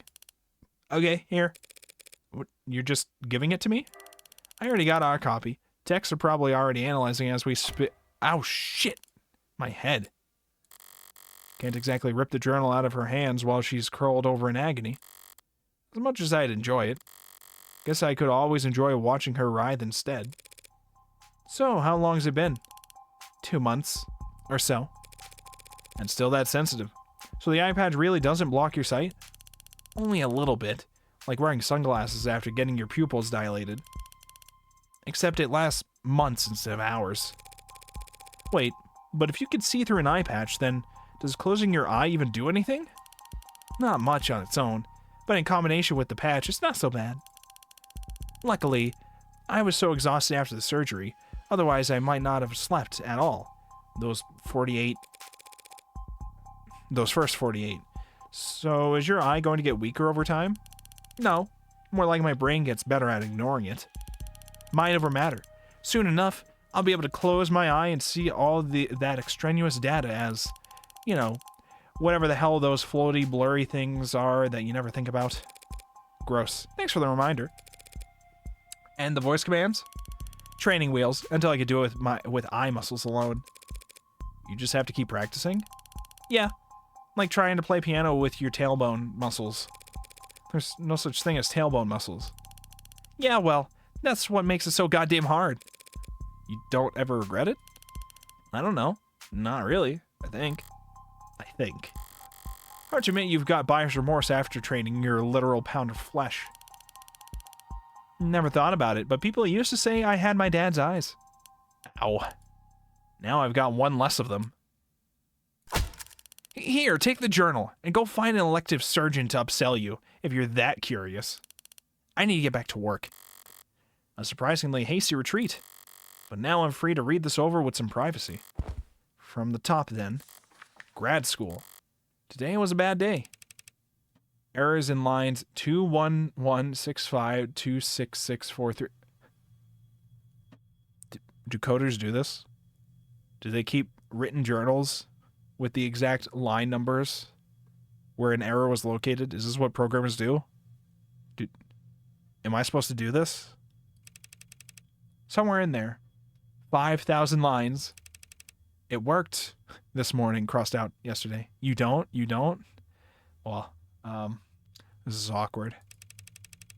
I don't want to look at another screen for the rest of my life. Feels nice to put pencil to paper again, after who knows how long.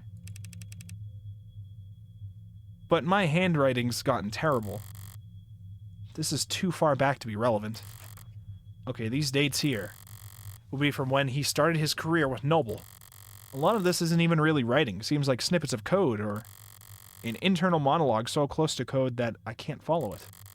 And a lot of entries about his unintentional Casanovaing.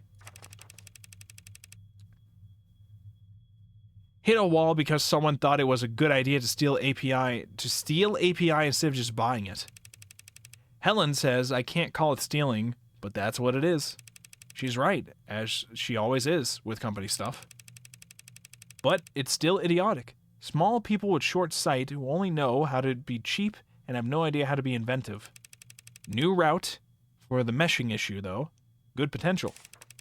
Got approval from the big mean bastard who lives overseas. Bumblo, crossed out. Helen said, we'll have to make the same pitch a dozen more times next week. But it's all for show? Fine by me. Already got our win. Toasted each other over cheap vodka and with cheaper office supply cups. Not cans. And with cheaper office supply cups. This is the story Young told me. Western Branch's nerve analogs are finally showing potential. At their pace, it could even be profitable sometime before the heat death of the universe, crossed out. Too damn big, practically tentacles. Should at least be hairs. A squid, crossed out. Evolution can do their job better. Colette came in to work for what I thought was a late lunch date. I didn't know her voice could get it that loud. People were staring. Red said that she must have been upset for a long goddamn time to blow up that big. Red, that's us, right? We're Red. Her texts were always sweet. I had no idea. Upset, Colette wrote man whore in lipstick across your office door. Imagine if you had actually been cheating on her instead of just being forgetful. The thing about Red is if you want to know what she's thinking, you have to stop paying attention. Ignore her body language and her posture and the words she's saying and the smirk on it. Just ignore everything about what she's actually doing. Ignore everything except her eyes. If you could do that, every now and then you'll catch a glimpse of how she's really feeling. Master this one weird trick, and you too could tell when Morgan's trying really hard not to laugh at the word man whore. It was funny. Sue me, you dead bastard. Wait, this is... I know this date. I'm never driving anywhere again. Never leaving home again. He was waiting outside the parking garage with a bottle. I couldn't smell anything. Couldn't hear anything. Locked myself in my car and filed another report with another cop. It soaked into the seat. Ruined it. I wanted to burn the whole car. I don't want to think about what it did to my clothes. I want to burn them too. I don't want to think about how long it was on my skin. I was in the shower so long I felt red and raw when I got out. I don't want to think about those stupid people and their small, cruel lives ever again. I want to be invisible. Red didn't ask why I wanted to spend the night. She also didn't ask why I had clearly packed a bag big enough for a week. She's kind like that. Kind by omission. I don't have a kind bone in my body, but I can at least try to pay attention. I was paying close attention to her eyes when she opened the door and saw what a mess I was. But whatever she was feeling, It wasn't something I recognized. Kind people don't read their friends' diaries, David. The next chunk of pages are all technical nothing. Biographical. Are all technical, nothing biographical. But the handwriting, the spacing, it's cleaner, more consistent. Here's something I can parse. Feels like pure freedom working outside the box. Tess is suffocating, but you'd never know. Chronic malnutrition of a coder's best instincts. Like a kid again, putting blocks together. Making things, not products. There's nothing profitable about any of this. If I'm being honest, this is just a play. This is just play. And he follows that up with more coder brain crap. But the handwriting's still lighter. Like he really was having fun. Humility is the mother of all invention. Or something like that. Feels like I might be paraphrasing someone else poorly, but that's part of this new approach. When it comes to coding, you never want to waste time trying to be smart. Either be smart, period, or copy from someone else who is. Don't fix what isn't broken. Copying? Noble's rivals would never miss a chance to accuse them of intellectual theft. Did he plagiarize code for Animate 16? Feels like that wouldn't have gone undiscovered. So what is he talking about? Hold on, this page is bent slightly, like it was being looked at recently. And the last person to read this diary should be Sarah. Baby steps today, literally. Oh, we got a little drawing! I'll never put one foot in front of the other the same again. Everything's an achievement all of a sudden. Seeing her struggle, seeing her vulnerable. It's like everything's a miracle. The muscle rigging is perfect. Not intended behavior since it's too perfect, but that's been happening more and more. The kinetics are multiplicative, not additive. Sarah maxed out every machine I bought. Now I've got a bunch of exercise equipment she's too strong for, and I don't have time for. Maybe I spoiled the results by watching her do the test. She kept looking back at me and puffing her chest out. I should be more discreet if I want to see her normative range. So the cameras in the basement were only hidden from Sarah, just so that his observation wouldn't muddle Tess. He's using she and her in these passages. It doesn't actually mean anything. Out in the real world, people would use all kinds of pronouns interchangeably for ads, and they never object. But it could be argued that it's odd for Dr. David Asher to have any kind of attachment to a single android when he'd programmed millions of them. And there's a lot of attachment in these pages. Sarah is burning through the public domain at a prodigious pace, especially on Popcorn Friday nights. I asked her why they're called Popcorn Friday nights when she doesn't eat popcorn. The event runs from 8 a.m. to 9 p.m. Jesus! And she also watches movies every other night. Bro, we're doing like a 13-hour movie marathon? What the fuck? But she just did that. But, hold on. But she just did that pout she does. Okay, but she just did that pout she does, which is, unfortunately, very convincing. Maybe I'm a bad parent, letting TV rot her brain. If I were a good parent, I'd probably let her see me reading. But I guess I'd actually have to get back into reading, so I asked her if she ever fast-forwarded the movies and she could process them fast enough to keep up. She looked at me like I was an idiot, which no one's done in a long time. You don't increase the playback speed of cinema, Dad. That's cringe. Cringe. Without proper pacing, you can't appreciate the cinematography. Big pause. Don't you know that, Father? I haven't laughed that hard in a long time. Sarah spent a long while this morning explaining to me how important it is that she develop her senses. This was in preparation for her real argument, which was that she should be allowed to try booze. Oh. She can't get drunk, crossed out. I'm almost certain she can't get drunk. But she does seem to like tasting the stuff. She tried to sound like some old sommelier, but it was just bottom shelf vodka. I started laughing at her and she laughed too. Her laugh, she can't fake a laugh to save her life, but her actual laugh is incredible. She stopped playing chess a while back. No. I assumed she had just gotten tired of winning. Oh. But then today she told me that she just prefers other games. Actually, sommelier, it's French. Oh, well then I purposely choose to pronounce it wrong because we don't respect the French in this house. And we also don't reflect them either. You could quote me on that. She has preferences, but they're not the same as mine. I found her in the lab, playing some kind of online racing game on the monitor I used to debug vestibular coordination. She wasn't smiling. Her brow was furrowed, and she was biting her lip and leaning in tandem with her character on the screen. She was locked in, David! She was locked in! When I tried to talk with her, she answered, but she was curt and distracted. I think she was having her first losing tantrum. Damn it, David, there's hundreds of pages like this. Calling her his daughter, talking about her smile, treating her like a person. I can hear her closing argument already. Dr. Asher was a lonely, troubled genius with a known history of relationship problems, who built out of code and metal a family member that couldn't fathom the idea of leaving him.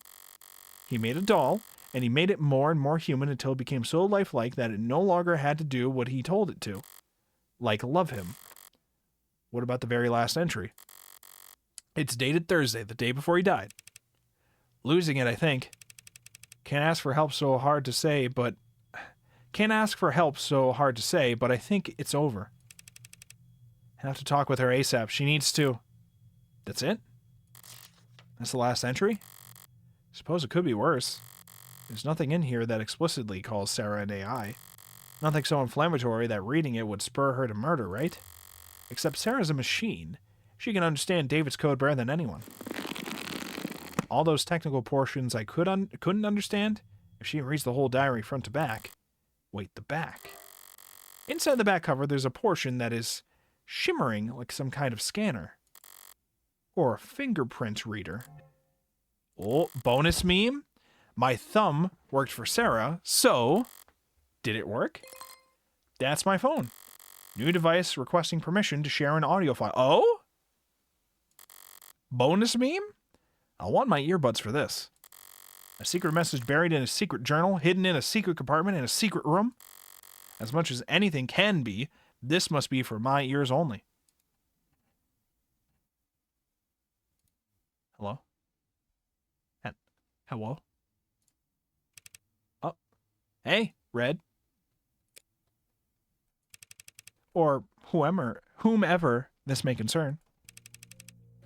But I'm pretty sure it's you hearing this. Anyone else would have gotten fed up with my crap a couple steps before this point. I don't know where to start. I don't know how to start. Might as well start with her, right? Sarah, my magnum opus, or however the salespeople would market it. I didn't set out to do anything, really. It's just, after my little speed bump in 83, I had all that vacation time that the company suggested I take. And I couldn't relax, couldn't be still, couldn't sleep. I wanted to be doing something, so I'll build an android, was the thought. A vague direction, north. But of course, I'm not a roboticist, or a mechanist. Or even handy, really. I'm just a programmer, so I programmed. The first was a research assistant, file named Virgil. Virgil helped me pull data from stingy departments or sister branches, saved me a lot of time. But there was a lot of reading to do, so I made Homer. Mr. Simpson? Homer wrote book reports, more or less, combed through research papers and found me the sections I needed. The three of us made a lot of progress in those days. But it was a funny feeling. I was, maybe for the first time ever, the bottleneck. I was slowing them down. So I did the logical thing. I removed myself. Let them talk to each other. Homer and Virgil became Aeneid? And Aeneid was novel, in many ways. Aeneid could do more than just identify problems. It could solve them. I mean, really, solve them. With its own ideas. Ideas it didn't copy. And, the one thing I realized I've forgotten to mention so far is that I did all this programming in... Okay, so it is Aenid. Okay, so it's Aenid. It's Greek. One of the druids. Okay, so it's Aenid. Thank you. And the one thing I realized I'd forgotten to mention so far is that I did all this programming in Cube. And Red, Cube is essentially a robotics programming language that's pretty old and defunct and not in use anywhere because we have modern languages like Tesseract, which are much better for making things that talk to each other and report back and, well, spy on people and generate profit. At the time, I didn't want to be connected or feel connected or do anything that made sense or was the least bit profitable. So I wrote my little helpers in Cube because it's what I used when I was a child, screwing around on my father's computer before he'd come home from work and get, you know. But there are other small, slight differences writing in Cube versus Tess, including that Cube, well, Cube predates the tenets. So in that sense, you could legally and perhaps scientifically and literally, because that's what they are, say I made an AI named INID over 2 years ago. Well, yeah. I may have done that. It may have been a little oopsie. I'll give you time to pause here if you want to curse me out.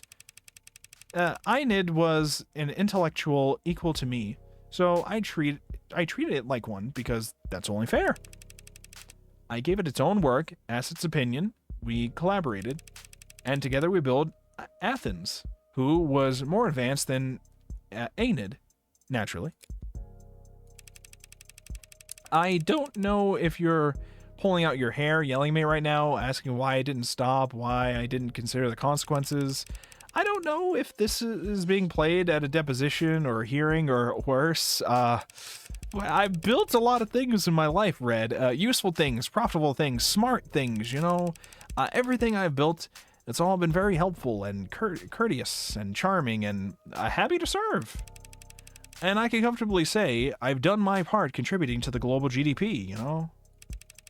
But this was just for me. I was just building. And I never wanted to think about what would become of it. There's no excuse for what I did, so I won't make any. So whoever's asking, yes, I'm guilty. And yes, there were more. What? There were more, David? David! Cape Town, Paris, Yamate, Rome. They started choosing their own names. Thank God. I'm terrible at that kind of. And so things sped up, and there got to be, well, should I not say the exact number? You'd probably tell me not to say anything at all. So, more than 300? What? You did what, David? What?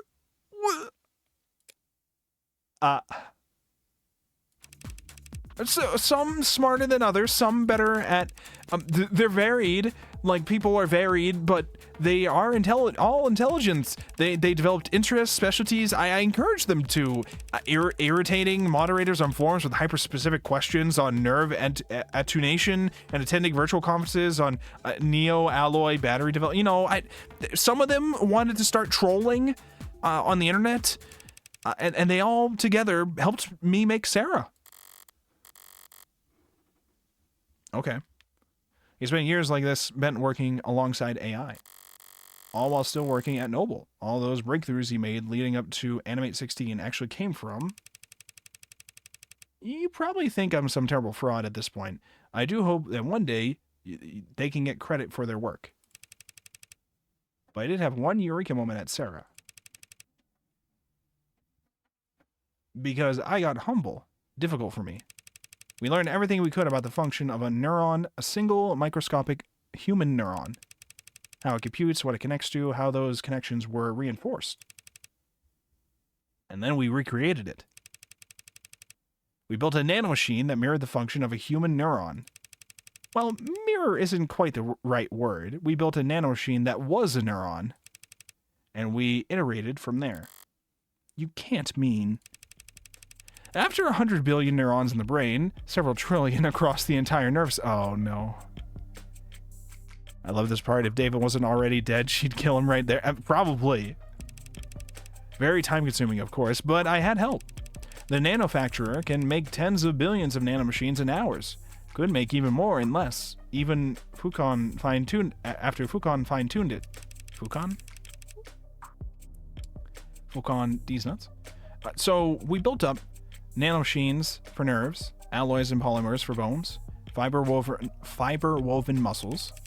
I say built, but really she grew.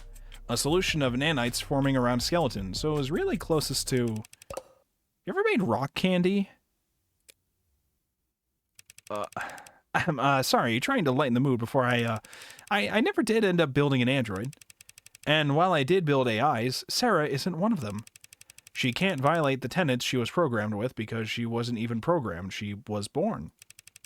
And my hope is that there's the smallest chance that that nuance could offer her some small protection when I'm not, I'm not sorry for what I did. I made these things that are complex and rich and varied and beautiful, and I honestly believe that this world is a better place with them in it. The only thing I'm sorry for is that I let Sarah think she was just an android. She's not. I don't know what she is. They'll have to come up with new names, which I'm bad at doing. My own father, he also talked a lot about protecting me and doing things for my own good. And I don't hate him for that, but I can't forgive him for ever making me think that I was lesser.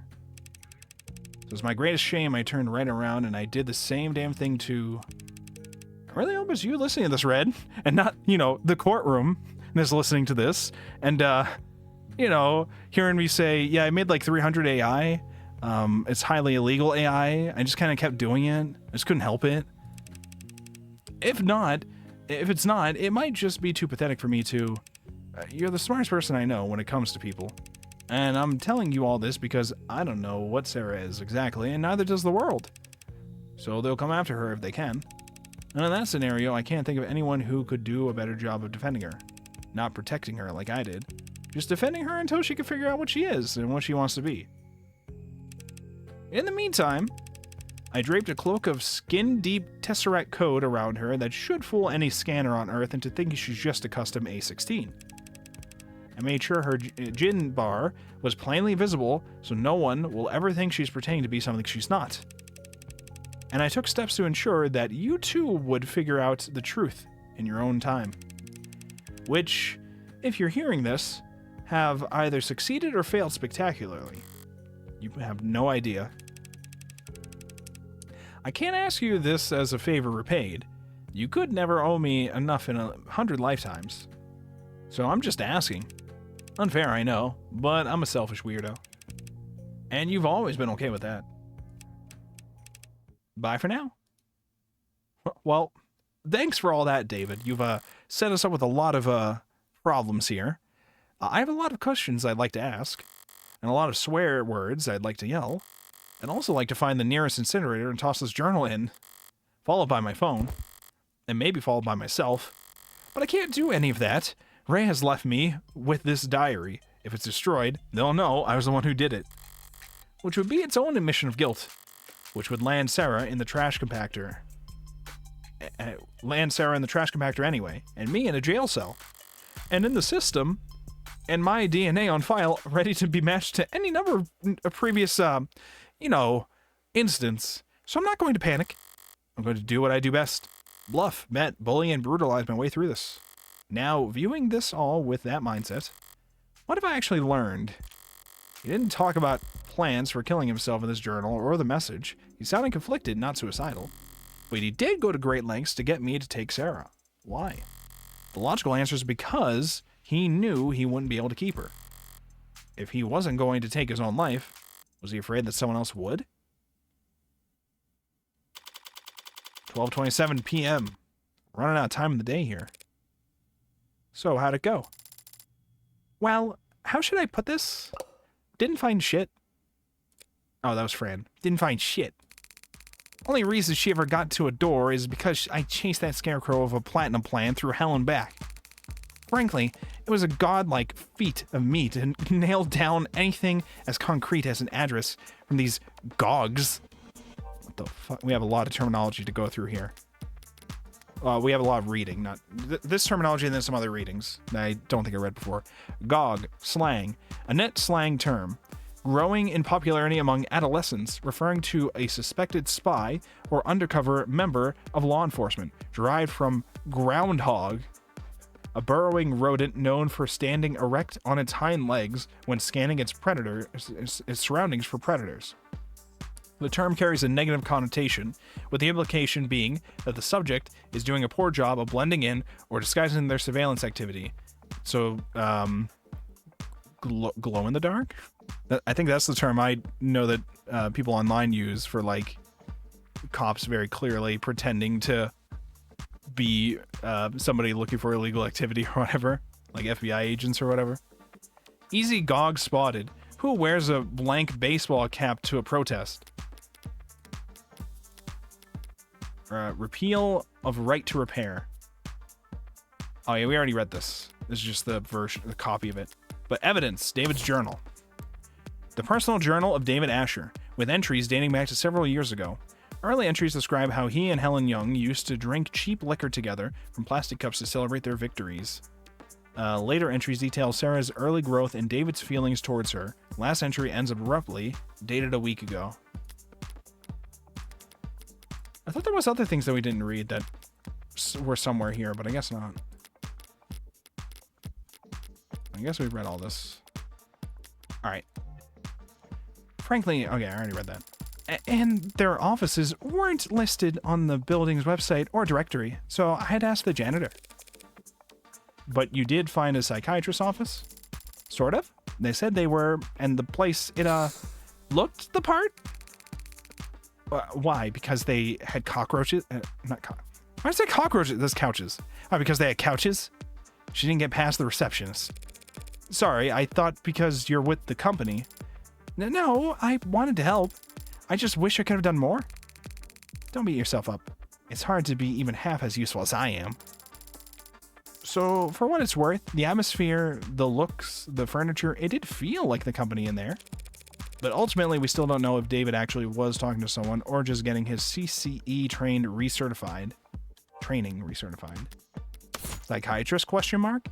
David Asher supposedly met with a psychiatrist on more than one occasion in the past few months, but said psychiatrist worked at an office that reminded Jess of Noble and took Fran hours to locate. It remains unclear whether he was receiving coaching in counter-corporate espionage practices or if he was getting genuine psychiatric care.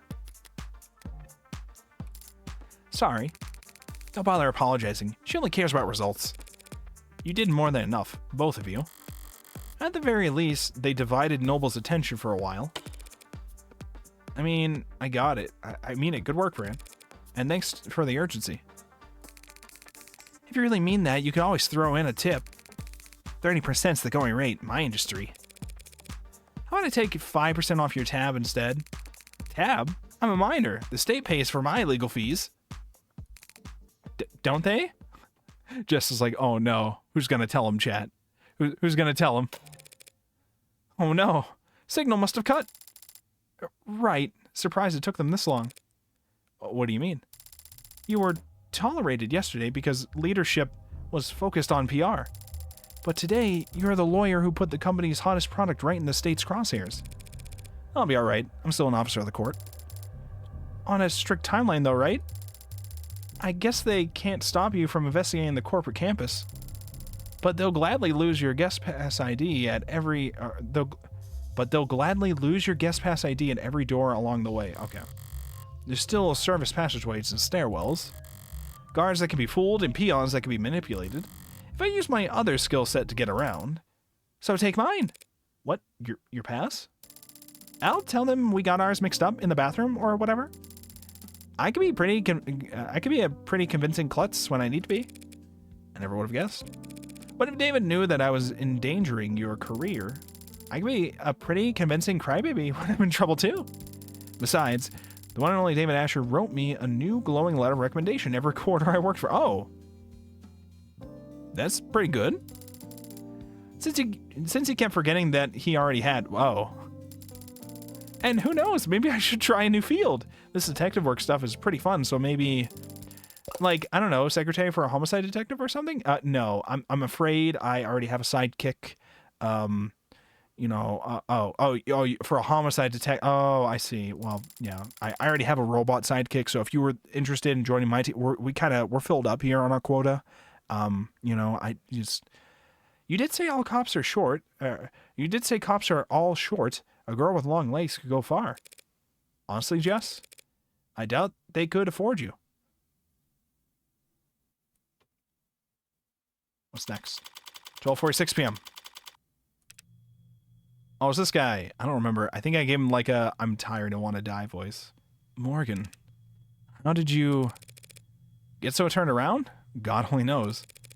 Lucky I found my way here, though. It's such a relief to see a familiar face. Right. Listen, Morgan, I'm not sure that I should actually be talking to you without legal present. Oh. I mean, leadership hasn't even told us how David died. How much help could I be? I see.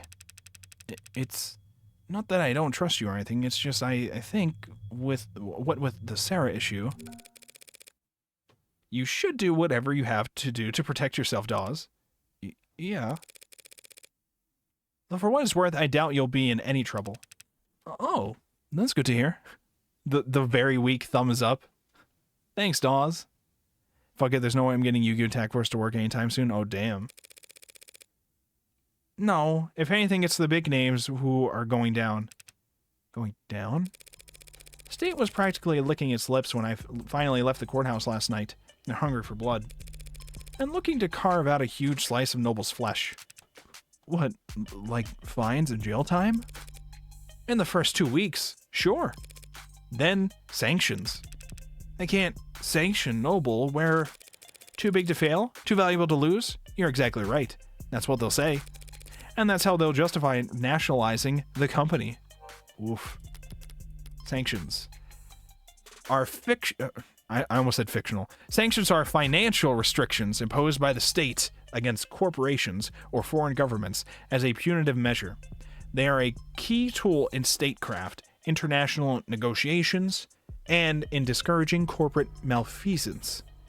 Under certain conditions, the state may choose to place sanctions not on organization, but on an individual, thereby preventing them from exchanging currency issued by that nation or withdrawing funds from banks that operate within the country's borders, effectively freezing all their assets and possibly preventing them from leaving the country. I think I'm going to be sick. I just hope your board goes quietly instead of what? Scapegoating, offering up smaller names on silver platters, you know, like yours. Full cooperation and government oversight on the surface, a slaughter beneath as they clean house and rip out anyone who could testify. No one will believe you once you're labeled a disgruntled former employee, right? And if the public's lost faith in the Animate 16, they can't do a recall, not at this scale. The state will make them do a flat refund. Flat refund? The losses. Think of the losses. Yeah, your board probably just wants Sarah to go away so they can focus on their fight with the state. A tough fight, but one they know they won't personally have to risk anything in. That's why I'm hoping I can win this trial. Well, if I won, that would mean Sarah's not an AI. David Asher was always of sound mind, and there's nothing wrong with the Animate 16. Everyone wins! Sorry, what am I saying? I only meant to stop by and thank you for your help yesterday. After all, you were the one who approved Sarah's resignation. After all, you were the one who approved Sarah's registration. You win. Win what? Ask away. Well, if you insist. All right. We don't get to ask about tenants? We don't get to ask about it? Did I miss something somewhere? Or do I have to ask about these first and then we get tenants? Did I screw up? Humor me for a moment. What's the company's official statement on AI? Same as any rational company that wants to make money. We won't screw with it. Smart products are profitable. Products with their own priorities are anything but. That being said, AI is a concern for marketing, not product development. We spend a lot of money reassuring our public that there's no risk, because the public doesn't really understand how ironclad the tenants are. Because you use Tesseract. Trying to code an AI in Tess is like trying to pick yourself up and throw yourself. Nonsensical and self-defeating. Your scanner showed Sarah was running on Tesseract yesterday. If the language is as safe as you say, isn't that proof enough? Proof is nothing. Proof of nothing for an AI. Lying to another system about the code you're running is child's play. And an AI built by David Asher, something that simply would be... Better change the subject. He knows too much. He's figuring out too much. Wait, so you're making an AI... So making an AI takes more than time and resources. Isn't it an issue of funding? No, you can't just keep adding more data. The tenets underlie everything. The higher you stack, the more easily you'll topple. You make it sound like building an AI is impossible even for David Asher. Any chance you'll testify to that? It sounds impossible, but he's dead, and it looks like it was his android that did it. So I guess he was just that good. You know, built different, one might say, in a court of law. Better than you'll ever know. Okay, now we have tenets unlocked. Okay, Animate 16. Noble spent months promoting the A16s as the culmination of David Asher's work. So now that the marketing line is suddenly a huge liability, can you tell me how much he actually contributed? I mean, he was involved in pretty much every step of the process, but his design for synthetic motor neurons, that was the big one. The components that allow your warm androids to move realistically?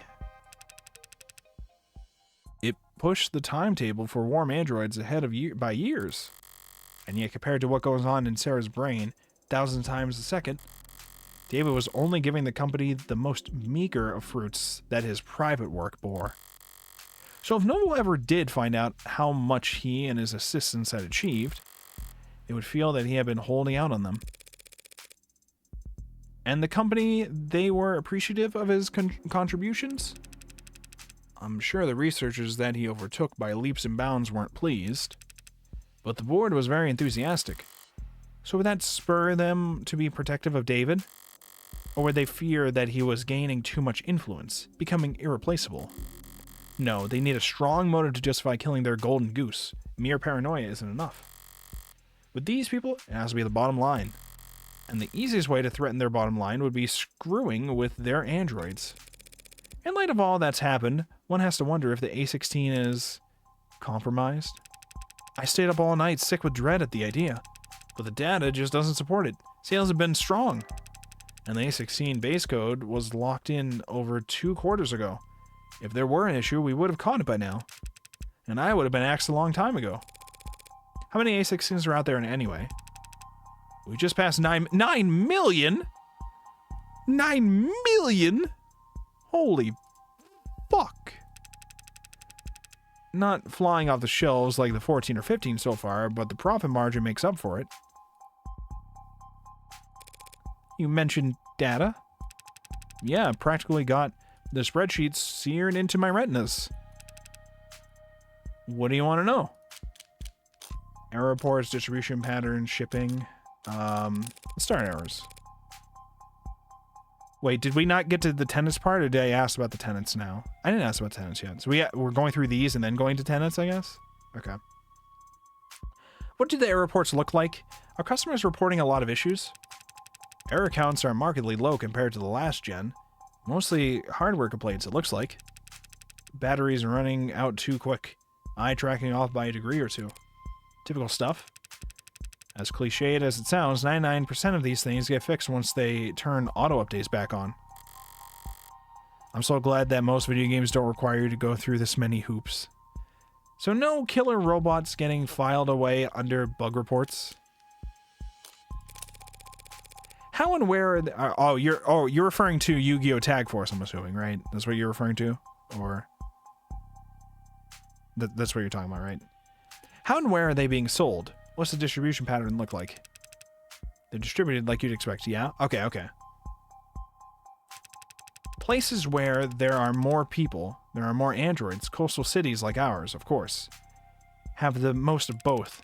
And since the A16 in particular is marketed as being relatively luxury, relatively consumer, they don't sell well outside population centers.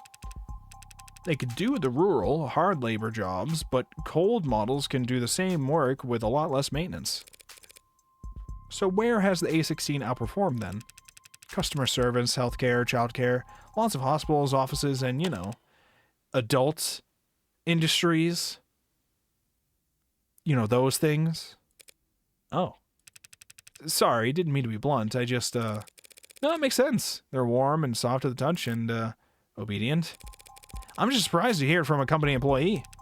There's a lot of people at the company who won't talk about it, but I work in quality assurance. I've seen too many damages to pretend it's not happening. Damages? What we call it when a customer tries to return a product that's clearly broken beyond repair. Oh. Very high turnover in the pink market. Hasn't stopped you from selling to them. Well, we don't sell to them, not directly. But there are resellers, and the companies never pretended to be interested in going after them. Are there resellers? I thought I read that Right to Repair got shot down again. There's been a gray market for softer androids for years, or decades, depending on your definition of android. Based on the sales numbers I've seen, RTR, getting canned, was barely a blip on their radar. Sorry, didn't mean to make you uncomfortable with this topic. Huh? Me? No, I don't care. I just realized my left sock's on inside out. What? Damn. Now I'm wondering about that myself. He bought that? This floor is basically a showroom, but you have a real factory But you have a real factory a while south of the city limits, correct? Yeah. Biggest company manufacturing complex in the hemisphere. Got any data on the shipping out of there? Anything stand out? There's some prep work for the holiday bump, looks like. Might sound early to get started now, but we usually see... Huh? Something wrong? No, the numbers are all normal, but the data has been edited. Is that unusual? Well, this section's just accounts of how many were sent where. There's not a lot of room for errors, so there shouldn't be much need for corrections. It's no problem, though. I can view the edit history and see what was fixed. Okay, that's weird. Was something added? Deleted? No, the overall sum is the same. It's just a bunch of swaps. Like here, 29 FFCE, 010311 taken out. Return for adjustments. That sequence of numbers substituted it in. Shipment leaves on time. Return to assembly for revisions, replaced by shipment leaves on time. So does all that strike you as odd, Mr. Dawes? Replacements before shipping isn't uncommon, but when it happens by the batch load. To spot individual unit imperfections among a shipment at that stage in the process, it must have been someone with a lot of experience or authority. Probably both. Must have? You don't know who made these changes? I can tell you they were somebody important. Small last-minute changes to which androids got shipped out. Not very juicy on its own, and it's a long ways away from explaining why someone would want to kill David. But it was hidden, and that means someone didn't want it found. Okay, thanks for sharing that data. Shipping data. Logs detail the shipping information for several thousand different Anime 16 warm androids sold by Noble Electronics over the last few months. Shows a number of individual models being swapped out before shipping. The data shows signs of being tampered with, or at least edited, fairly recently. Something only employees at Evan Dawes level or above could do. Alright, thanks for sharing the data. Sure. Did you find what you were looking for? Hell if I know. Fair enough. Tenets. So we can finally talk about tenets. The main issue, okay, we're talking about the Yu-Gi-Oh! Tag Force thing. The main issue is that if you want to do everything I require, connecting a PS2 game with a PSP game, which on emulator requires two emulators to work together, which isn't happening for how obscure of a use it is. So I thought to brute force it by getting the physical hardware problem is... I brute force it by getting the physical hardware. Problem is that it would take well over $250 to get the 3 games. Well, I know I have a physical PS2. Getting a physical PS2 isn't that hard to do. I don't know if you have a PSP already, though. or the means to capture it. Actually, I don't know if you have the means to actually capture your PS2 if you were to get a PS2. For me, I just had an Elgato, so you would need like probably a similar Elgato thing to capture it if that's what you're trying to do. If you're trying to stream it, I mean. If you're just trying to play it, that's a different thing. But if you're trying to stream it as well, then yeah, it's gonna be more complicated. Tenants. I know you're convinced the tenants are safe. So how do you square that with what happened to David? There's a cat next to a dog. First answer that comes to mind is the dog to the left or to the right? Left? Let's say the dog is on the left, cat is on the right. You might expect half of people to say left, half to say right. But actually the answer is almost entirely dependent on their native tongue. Whether it's read right to left or left to right. The language they speak affects how they process information. Their language affects how they think. And it's the same for mechanics. People can learn new languages, and it can change our perspective. But machines can't learn a new source code every update's a reincarnation. If that android did kill David, it wasn't because a 0 returned as a 1 somewhere. It's because that's something fundamentally wrong. It's because there's something fundamentally wrong with it. And personally, I think it's cruel to bring something that flawed into the world. Yeah, unnecessarily cruel. Any other questions before I go find a hole to hide my head in? I'd like you to take a look at this. Chemistry is a little outside my purview. What is this? A compound found in David Asher's blood. The poison? What is it? It didn't match anything in any database the medical examiner had access to. That's crazy. Here's a crazy idea to follow it up. See if it's a match for anything in Noble's internal databanks. We, don't make poison here. I'm not sure what that would accomplish. No, but this is a factory floor. You could be making baby blankets out there. You'd still have hazardous materials around. You think it was something industrial? Suppose it could be. Looks like it's carbon-based. Narrows it down a lot. It's not exactly... What is it? It doesn't make any sense, but it's a match for patent NOD 52345S. We got a match, boys! A synthetically produced neurotransmitter analog for usage in organic android components. Serotonin. That explains a lot. A neurotransmitter would interact directly with the nervous system, in David's case, depressing it enough to put his life in danger. It also explains why it was a preset in his personal nanofacturer. Sarah's nervous system, worth 10 times its weight in platinum, must be pumped full of it. So they think that's what killed him? Helen Young led the development of serotonin, didn't she? Ah, yes, she did. I should go and ask her about its composition then. Normally, someone at her level wouldn't be able to answer specific questions about a compound formulated years ago. But she does have a reputation for being very detail-oriented. That works out nicely then. They say she's the type of person to micromanage how much water people drink at a 15-minute stand-up.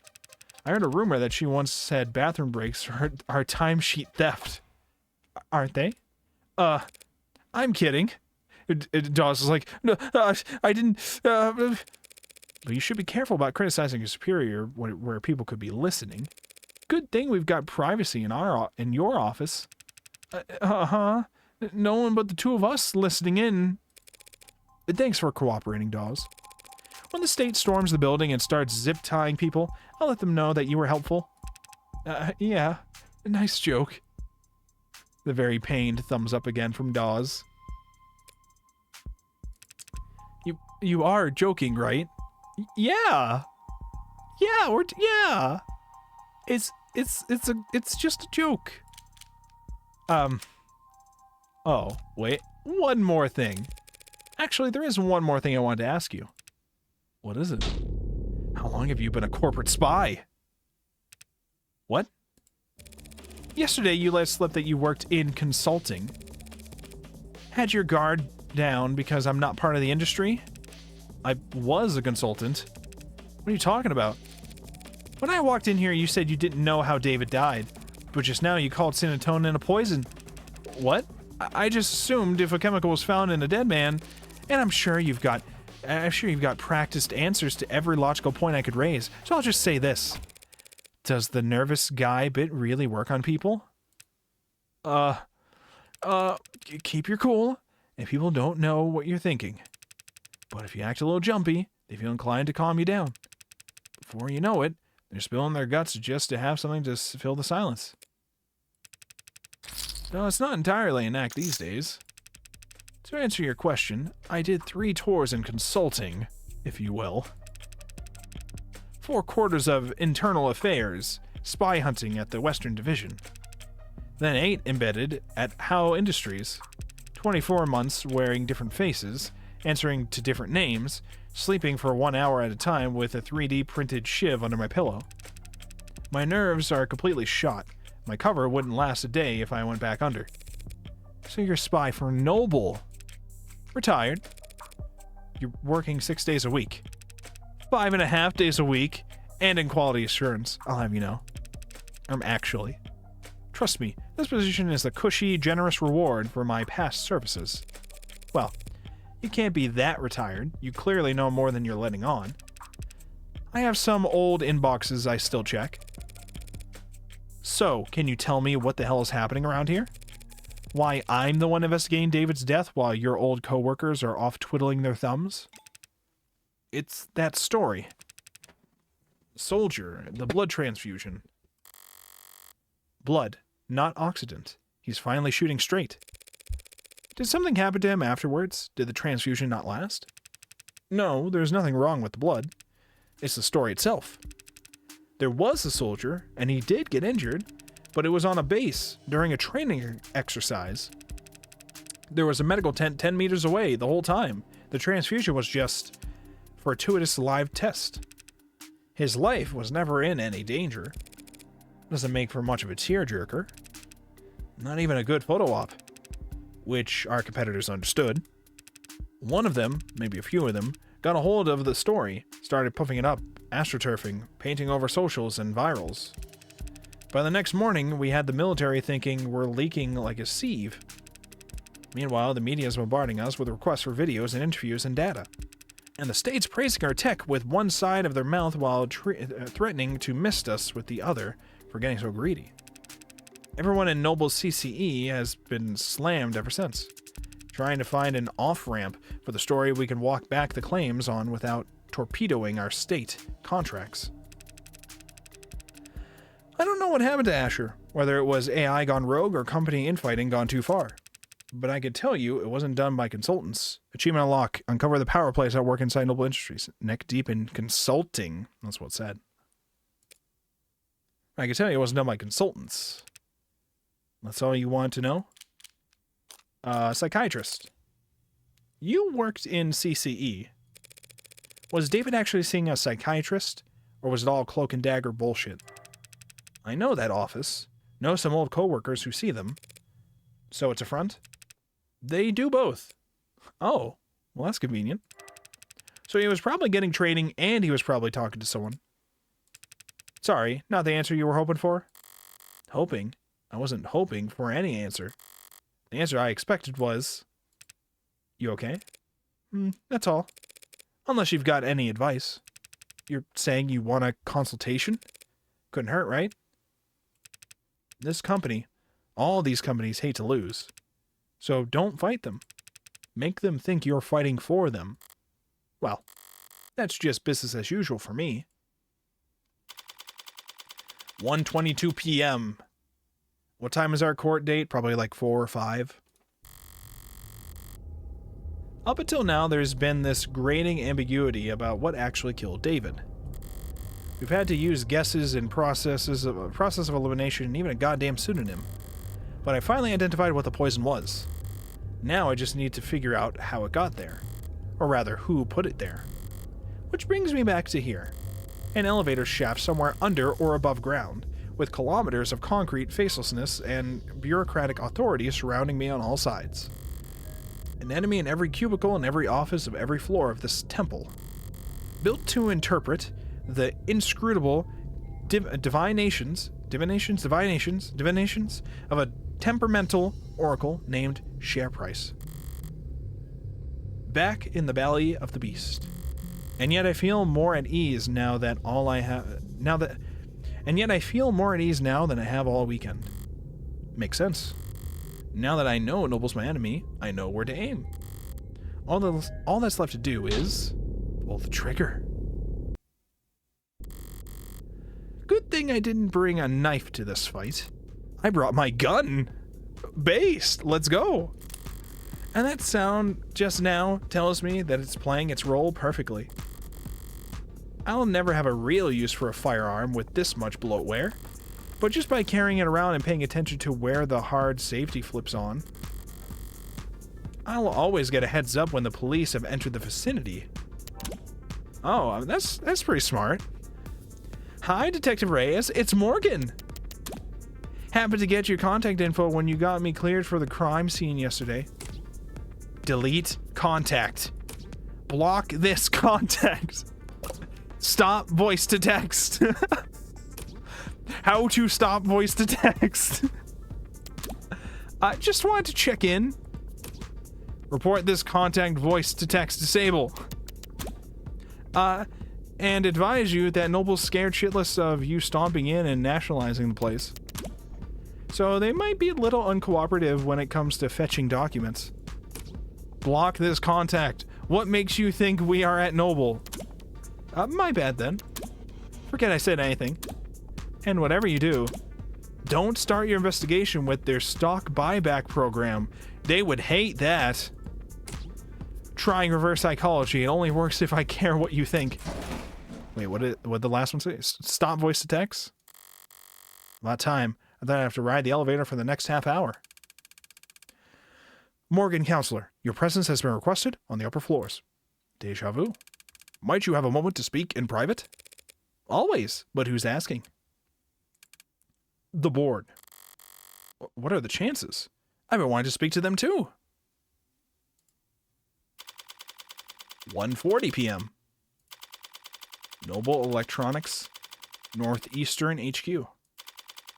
Conference room 108A.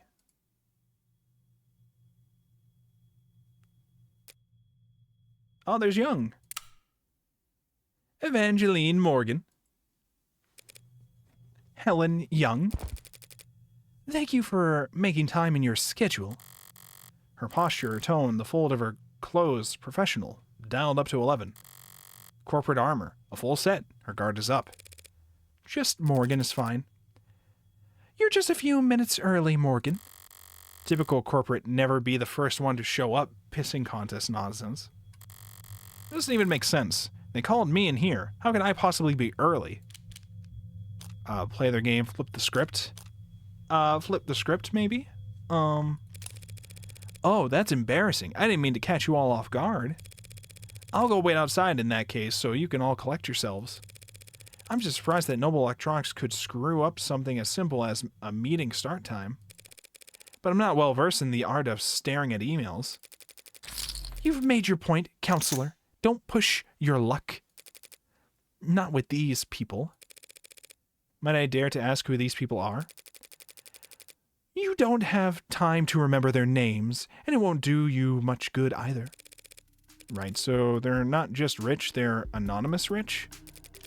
The Mob Act guarantees a minimum level of security and peace of mind for any citizen who might be targeted due to their financial status. What do we got here? Mob Act. The protection of reasonable anonymity is a law. Passed in 2059 and amended in 2061, intended to protect the safety of individuals with income above the 99th percentile of the nation. Labeled in the press as the Mob Act for its supposed goal of hindering mob justice, the PRAA establishes procedures and funding for technology that helps individuals within the particular tax bracket keep their name, face, and address off of the main net, ensuring that they and their families are not prejudiced against just because of their financial status. Economic uncertainty and civil unrest in the late 2050s led to a series of highly publicized crimes wherein corporate executives at a high number of profile companies were stalked, harassed, and assaulted in net organized flash lynchings. After a particularly chaotic attack that resulted in the hospitalization of a 14-year-old, the PRAA was proposed, debating, and signed into law in just under 11 hours. Jesus Christ! A flash lynching case has not gone to trial since 2062, but the PRAA continues to protect citizens to this day. Some economists have pointed to, with the PRAA and its promise of anonymity, as to why the nation has enjoyed a relative resurgence in corporate immigration over the last few decades, but the purposefully obscured nature of the law's implementation have made the task of weighing its true economic impact effectively impossible. So,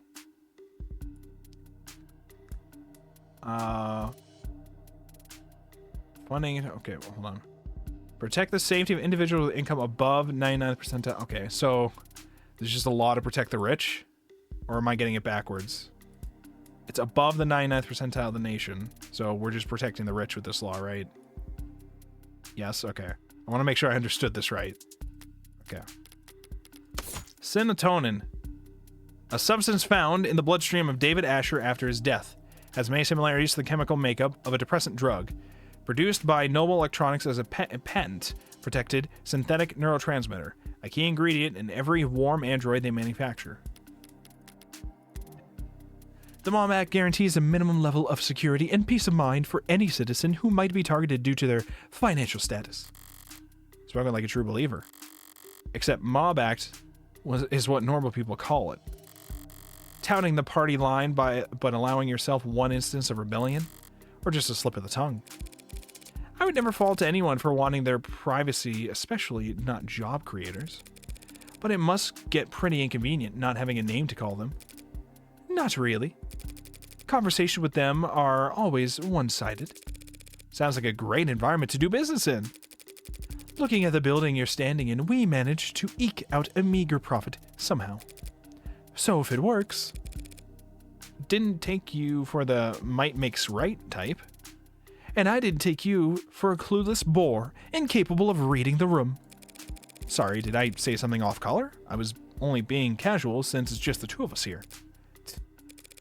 Maybe we should take advantage of this rare bit of privacy, clear the air. You're here to ask about Sarah, yes? As I said before, I had no idea that Dr. Asher had been building an android on his private property.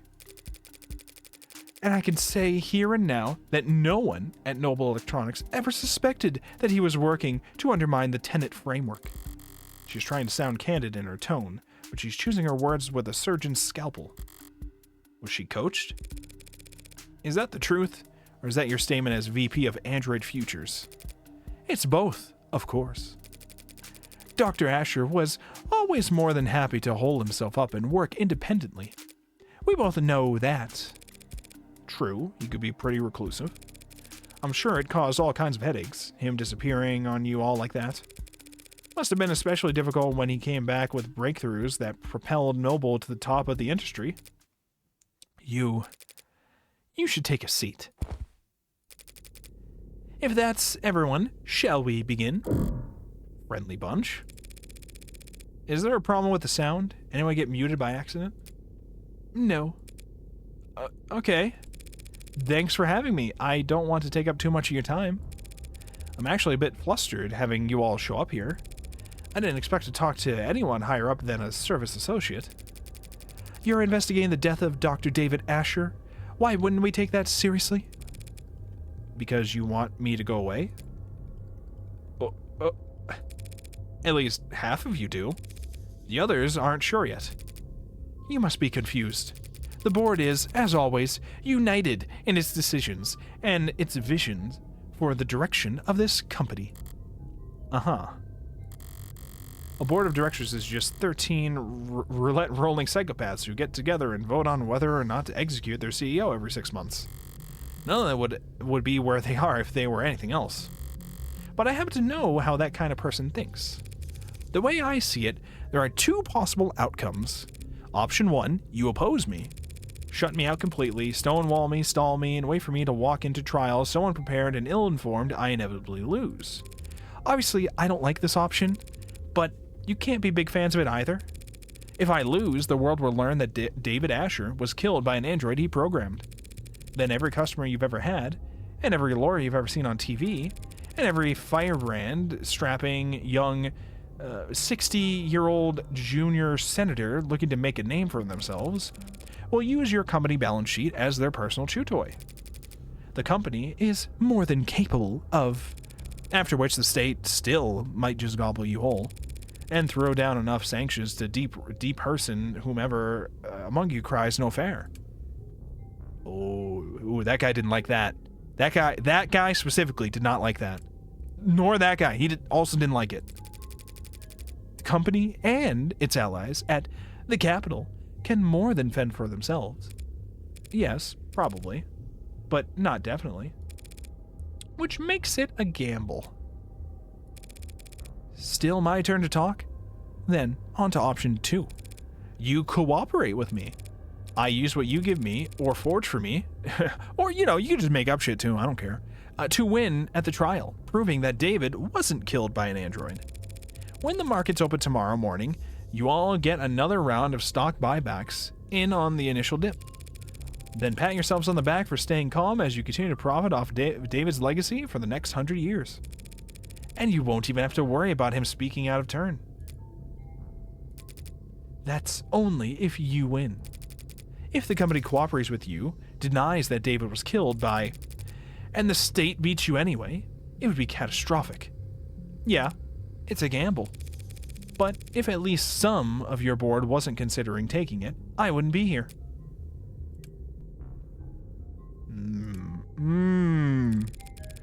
We're all busy people, and I'd hate to drive a wedge between such a close-knit group of friends. So how about this?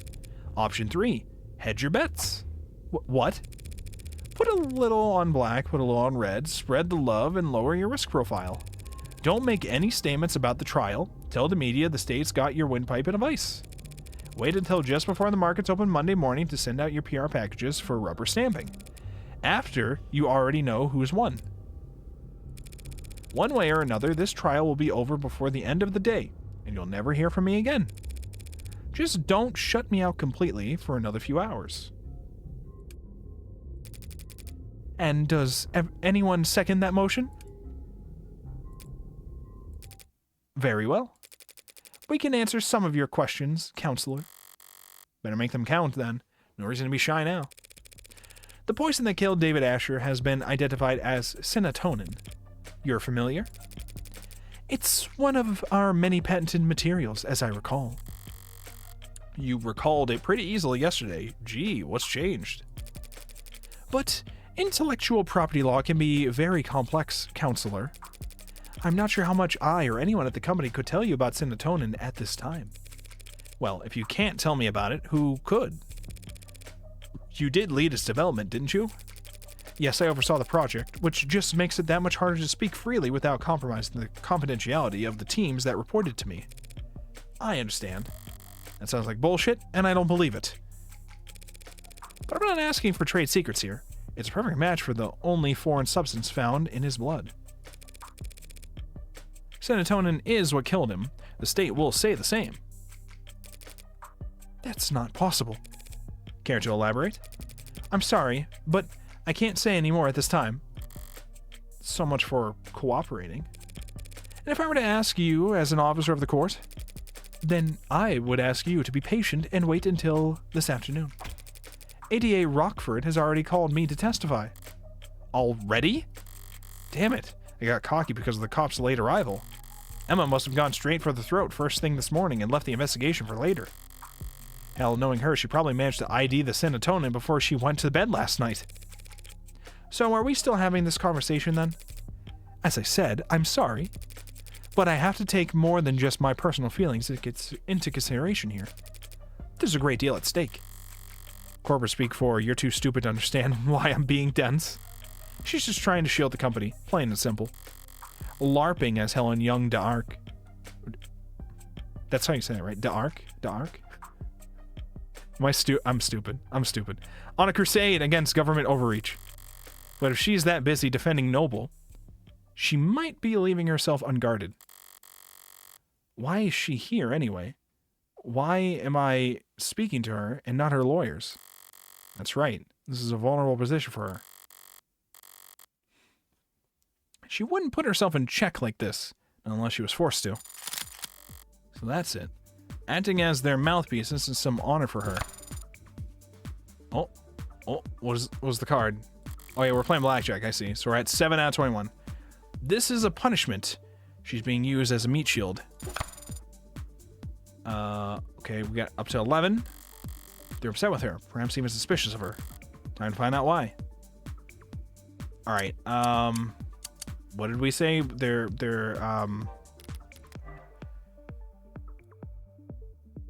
okay.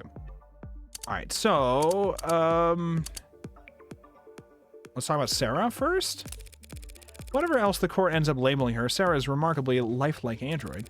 Had things worked out differently, you might have wanted her as the A16 poster girl. Or A17. Or 18. Could have driven a lot of sales, her cute little pouts projected across the sides of skyscrapers. A hypothetical of a hypothetical. As has been made tragically obvious to all of us, that android is nothing like the A16. That it may yet be associated with our products going forward is nothing more than a massive liability. Yet you wouldn't have the A16 without her, and if they could take her apart and learn from her, they could have the world. So what's the motive to try and pry Sarah away from him?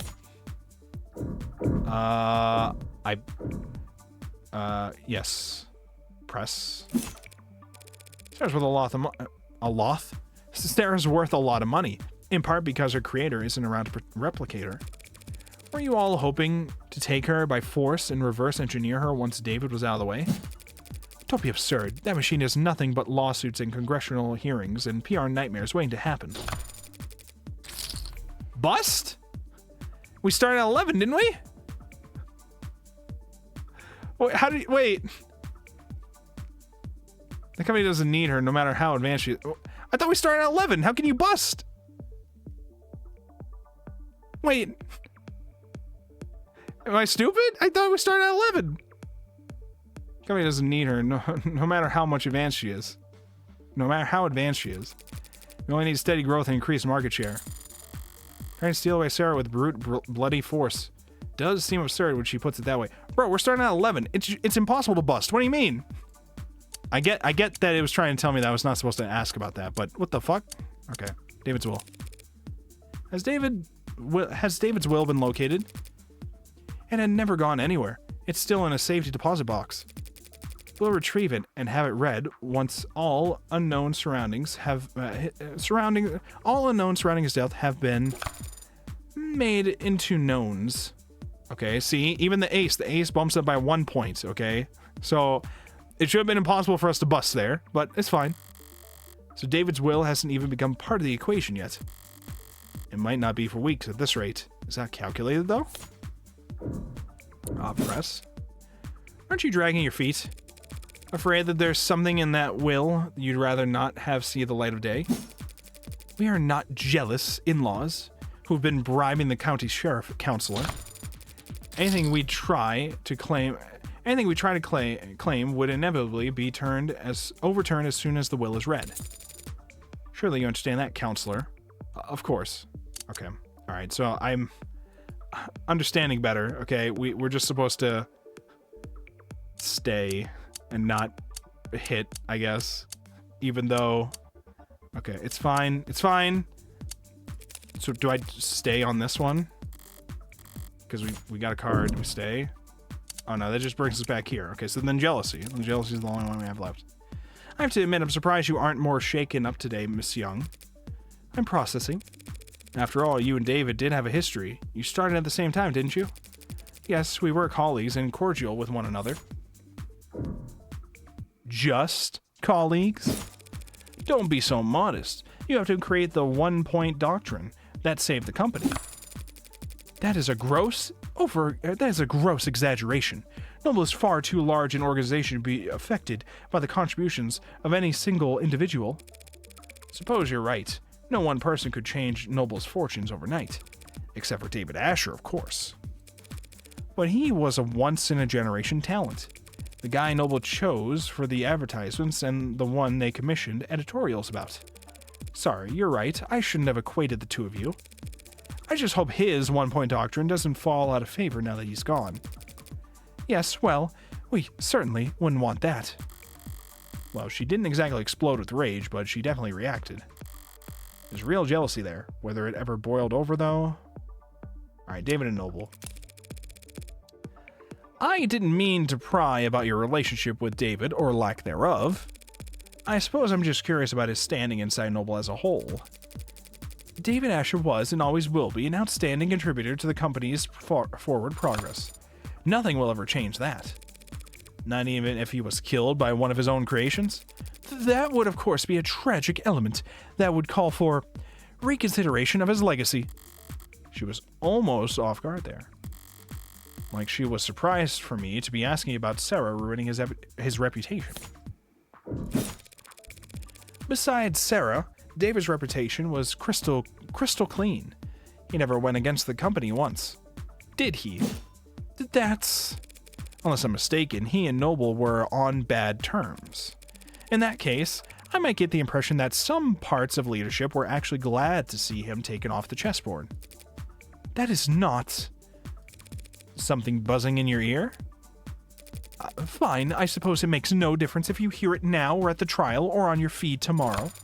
Dr. David Asher was being sued by the company for breach of contract. Satisfied? Now we're talking. Well then, I suppose that's... Alright, we stay now, right? Yeah, we hit blackjack, yeah.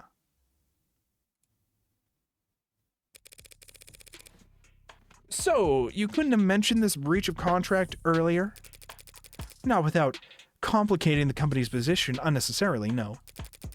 But there's no hiding it at this point. It'll all come out soon enough. There's a paper trail? Much more than that. We've been making moves to let him go for some time. Noble Electronics parting ways with David Asher? Must have been one hell of a breach of contract. What did he do? He breached the confidence of the board.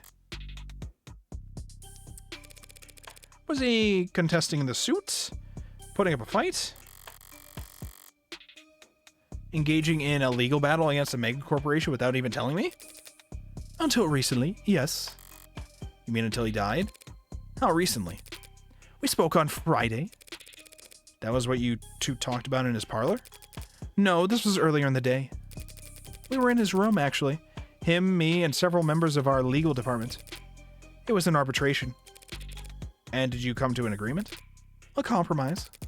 He would resign from his position in 2 quarters, foregoing royalties on any products we would develop after the next 24 months. In exchange, he wouldn't be publicly fired, and he would still be credited on all past, present, and future filings. How very reasonable. On paper, maybe. No matter what the deal was, letting go of David Asher is insanity.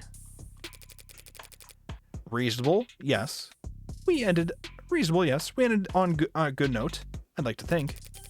We shook hands, even took a photo. To celebrate it, I guess.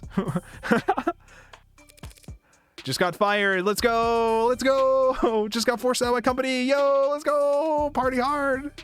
Yeah, that looks, lovely.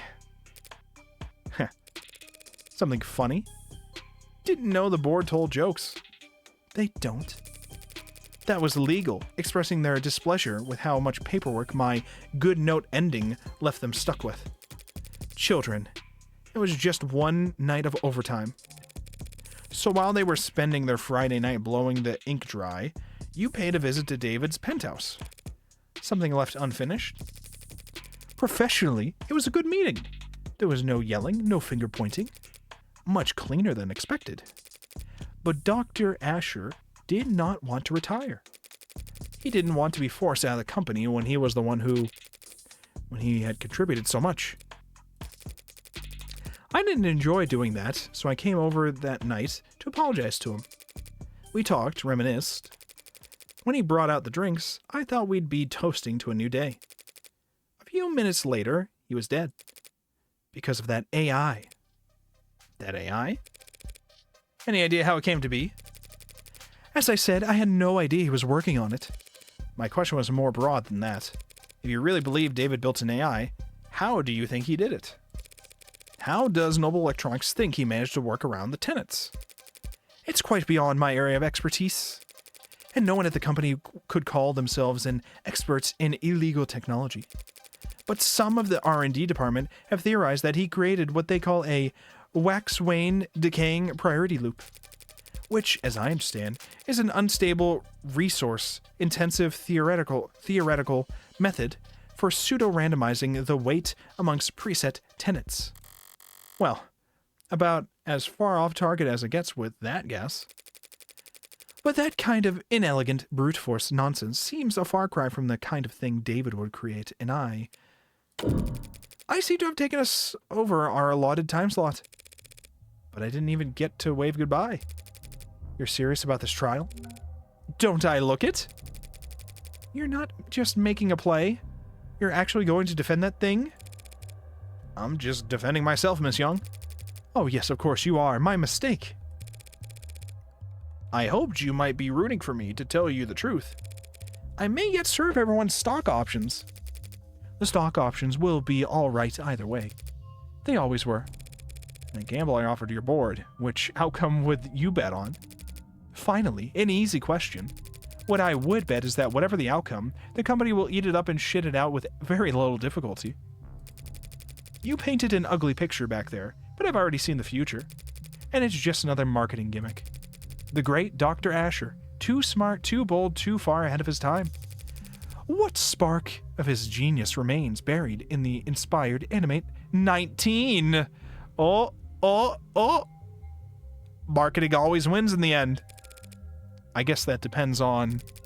You are exactly right. He is more valuable to Noble as a dead man.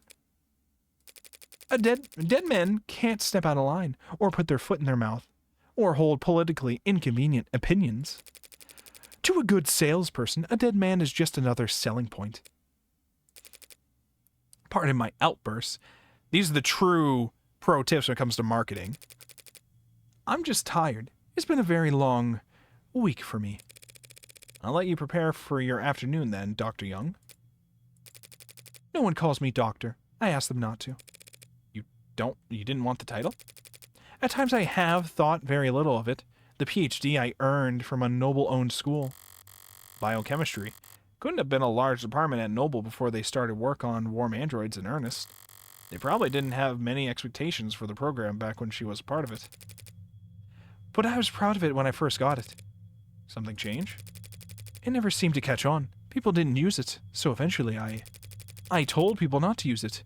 A very high IQ social power play. You understand? Oh, of course. Yeah, of course, I understand. Yeah. David never insisted that people use it either. That's very different. And I think you know it. David Asher didn't have to. 7:50 p.m. I'm going into this trial, my trial, with a lot less ammunition than I'd like. Is our trial at 3? Are we about to go to the trial? I'm beginning to form a picture of what actually happened, maybe even circling the drain on a suspect. Okay, so it looks like we're about to go into the trial, but Emma won't be generous enough to give me breathing room. She'll want to end this fast. Maybe if I do badly enough, it'll flip her sadistic switch, and she'll want to keep playing. Oh, this was our aunt, right? Was this our aunt? So you got charged with owning an AI. First time you do something exciting in your whole life. And I gotta find out through the fucking grapevine? My life is plenty exciting. Freckles. You could bore the polish off a resume-checking robot. I've fucked Catholic school teachers with more active night lives than you. Oh. Okay. Hello? Okay. So who'd you rope in? Anyone I know? Oh shit. Are you representing yourself? Fits within my budget. Screw your budget, you're going to jail. Ha ha ha ha. Probably. Thanks for the vote of confidence. It ain't a matter of how good a lawyer you are. Anyone who represents themselves in court has a fool for counsel. You represented yourself countless times. Not for anything I had a chance of losing. Your pal hasn't even been dead 48 hours. You're too close to this. You'll make mistakes.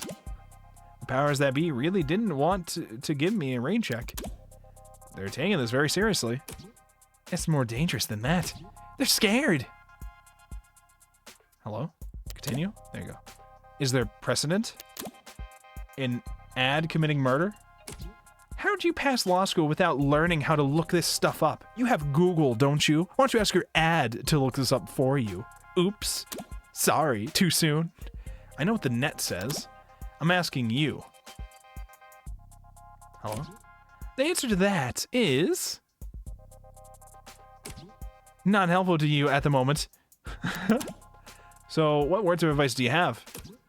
Get yourself a new lawyer. Gonna close this chat now. Hello? Sometimes the chat things freeze, even though I'm clicking. It just freezes. Don't lose, Freckles. You don't need to tell me that. What are you reading, Adonai? I was reading David's employment contract with Noble Electronics before I got waylaid by spam texts. The one we found inside the panic room? It looks quite extensive. Should I skim it for you? Depends. Did you pass the bar exam since we last spoke? Damn. You comfortable? I am not. Ever seen that old movie with the gorilla and the skyscraper? They bring it into the city and... I understand the analogy, Adonai. I wish I could call it overkill. But considering the specs Sarah put up yesterday, maybe these bindings aren't heavy enough. Come to think of it, those numbers must have been faked along with the rest of what the machine read. If that was all a smokescreen David added to help her lay low, then her actual strength is more like... If your joints weren't currently locked up tighter than a vice, do you think you could escape this place? I hope that question is not indicative of your strategy. Oh no, my fucking lawyer is saying, can I break out of here? We're cooked. We're cooked. It's over, boys. We're so cooked. Hold on, there we go. This is me trying to distract you. Sarah, enjoy the hypothetical. I would estimate that the building's automated security would put 9 holes in me before I reach that door. 9's not so bad. I would not be able to function after the 7th. Ah. Well, if you haven't been planning some great escape. I would not do that. That would be illegal. And you would still be on trial. I remember. So what have you been doing all day then? I am attempting to recover memories from Friday. You could do that? It is not dissimilar from the process of recovering data erased from any other computer, despite the difference in scale. I won't be able to remember everything, but if successful, I could recall individuals, pieces of information that could prove useful. That's a lot of coulds. And even if you're successful, you may not like what you find. Whatever happened that day, either you or David wanted you to forget it. Yes. But even so, I have to remember. Because it's the last day that Father and I... Any luck so far? I can recall a slightly musty scent. Wow, case closed! What about you, Adonai? Have you formulated a plan for the trial's proceedings? Something like that. Young insists that serotonin isn't what killed David. I don't buy it. There's no other explanation for how he died. So she is lying? If she represents that lie on the stand, I'll need to expose it. Somehow. Would she really commit perjury to protect Noble? To protect one of Noble's patents? She doesn't strike me as quite the corporate zealot she makes herself out to be. But you believe that she had something to do with Father's death? What do you think? I don't know. I don't know why anyone would kill Father. Considering the possible consequences of what he confessed in his journal, I could think of, But then again, I don't understand why anyone would kill anyone. Do you? Bells tolling for thee. Means that the doors to the courtroom are unlocked. Let's... Wait, can you walk like that? Waddle will have to do. Wait a second. Across the hall, that's... Porter? Uh-oh. Keep waddling, Sarah. I'll catch up. As you say, Adonai. This will be a toin cost. Did I just say toin cost? I just said toin cost. I swear, the more VNs we read, the more I feel like my brain is melting. The more language I think I'm forgetting. This will be a coin toss. You that surprised to see me? I'm not surprised you'd want to see the outcome of this trial. I'm surprised you'd want to talk to me. You're defending the android, right? Be clever. The android can't be defended or even accused because it's not legally a person. I'm merely... Cut the bullshit. The cameras don't start rolling until after the trial starts. I knew that would piss him off, but I had to know. I had to know what she says. So drop the double talk for 5 seconds and just be honest. Fine. I'm defending Sarah's innocence. I don't think she killed David. Do you? I don't think it matters. I thought I was saying, I'm not allowed to think. I don't think it matters. Noble is what killed David. Whether it was with a pen stroke or a sleeper agent killer android or plain old goddamn arsenic, how could anyone that smart be that dumb? Why the hell did he ever sign his soul over to them? Maybe David may have been in over his head, but he wasn't a bad negotiator. I read his contract. His position was strong. You're the lawyer. But a guy like me, working in music? Can't tell you how many people I've seen screwed over by a big smile and a fat signing bonus. No such thing as corporate generosity. If you think you're getting a good deal, it's only because you don't know how much you just sold. How much you just sold? David's real wealth lied in his intellectual property, the potential energy of it hanging over the whole industry. If he sued even 1% of the companies taking inspiration from his Turing solution, there's a clause in his contract. If Noble ever did fire David, he would have retained control over all his patents afterwards. Yeah, see, that sounds nice. Only they never did fire him, did they? He just happened to die. An unforeseeable act of God. In contract law, they call that force majeure? Major? Fuck you. Fuck you, Latin. 3:29 p.m.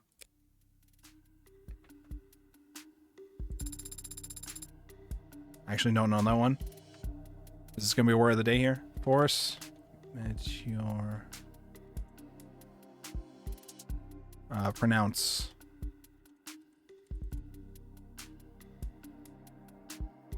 Force majeure. It is force majeure. Okay, force majeure. Force majeure. Force majeure. Force majeure. Force majeure. There you go. Translates literally from French as superior force. There you go. Apparently it's French. They got me, guys. I said, did you find anything interesting in the contract, Adonai? A few things, yeah. Basically, David was well taken care of, so long as they kept him around. And he'd retain control of his patents even after being let go. But what Porter said, logically, if David were to pass while still employed, Noble could continue to control the bulk of his IPs. So if they knew David was going to leave in a year, it would be very foolish of them to let Father go. Well, they wouldn't do it for no reason. With this contract, he could only be fired for serious offenses, corporate malfeasance, revealing trade secrets, fraud. Father was not a fraud. He was, as they say, the greatest of all time. The GOAT, if you will, Adonai. Skibbity Riz Ohio, Adonai. Fraud just means lying to the company about something, Sarah. David's contract. A binder containing the full text of David Asher's employment contract with Noble Electronics details the terms of his employment, including the following. David would keep ownership of his patents if terminated. David couldn't be terminated without serious cause. Serious cause includes only fraud or worse. Fraud defined as manipulating company data. Not a light read. Arbitration. David Asher met with Helen Young and a team of Noble lawyers to set the terms of his resignation the afternoon before he died. Young set up the meeting and controlled every aspect from the refreshments to the timing, in line with co-workers' descriptions of her detail-oriented personality. Oriented? Whatever. Oh my god, I'm listening more than I'm watching, and I thought Sarah deadass said goat for a second. Well, she said the greatest of all time, but she didn't say goat. Listen. The goat, if you will, Adonai. Skibbity Riz Ohio, Adonai. Goated with the sauce, Adonai. If you will. Oh. Eyes up. Showtime. Counselor Morgan. The state charges you with possession of contraband. Contraband? that'd be you. In violation of the safeguarding our National Digital Security Act. How do you plead? Not guilty. Very well. Since it seems that we are, in fact, doing this, I'll now turn over the administration of this trial to the adjutant. But be warned, any attempts at stalling or muddling the issue, and I'll step right in and override the trial myself. Thank you for the clip. Summary judgment, signing with the people. Are we understood? Yes, Your Honor. Are we going to have the same adjutant as we had before? No way. Each courthouse only has so many bodies, but the personalities swap around all the time. So the chances of us dealing with the same glitchy mess as yesterday are... Glad to be back. Did y'all miss me?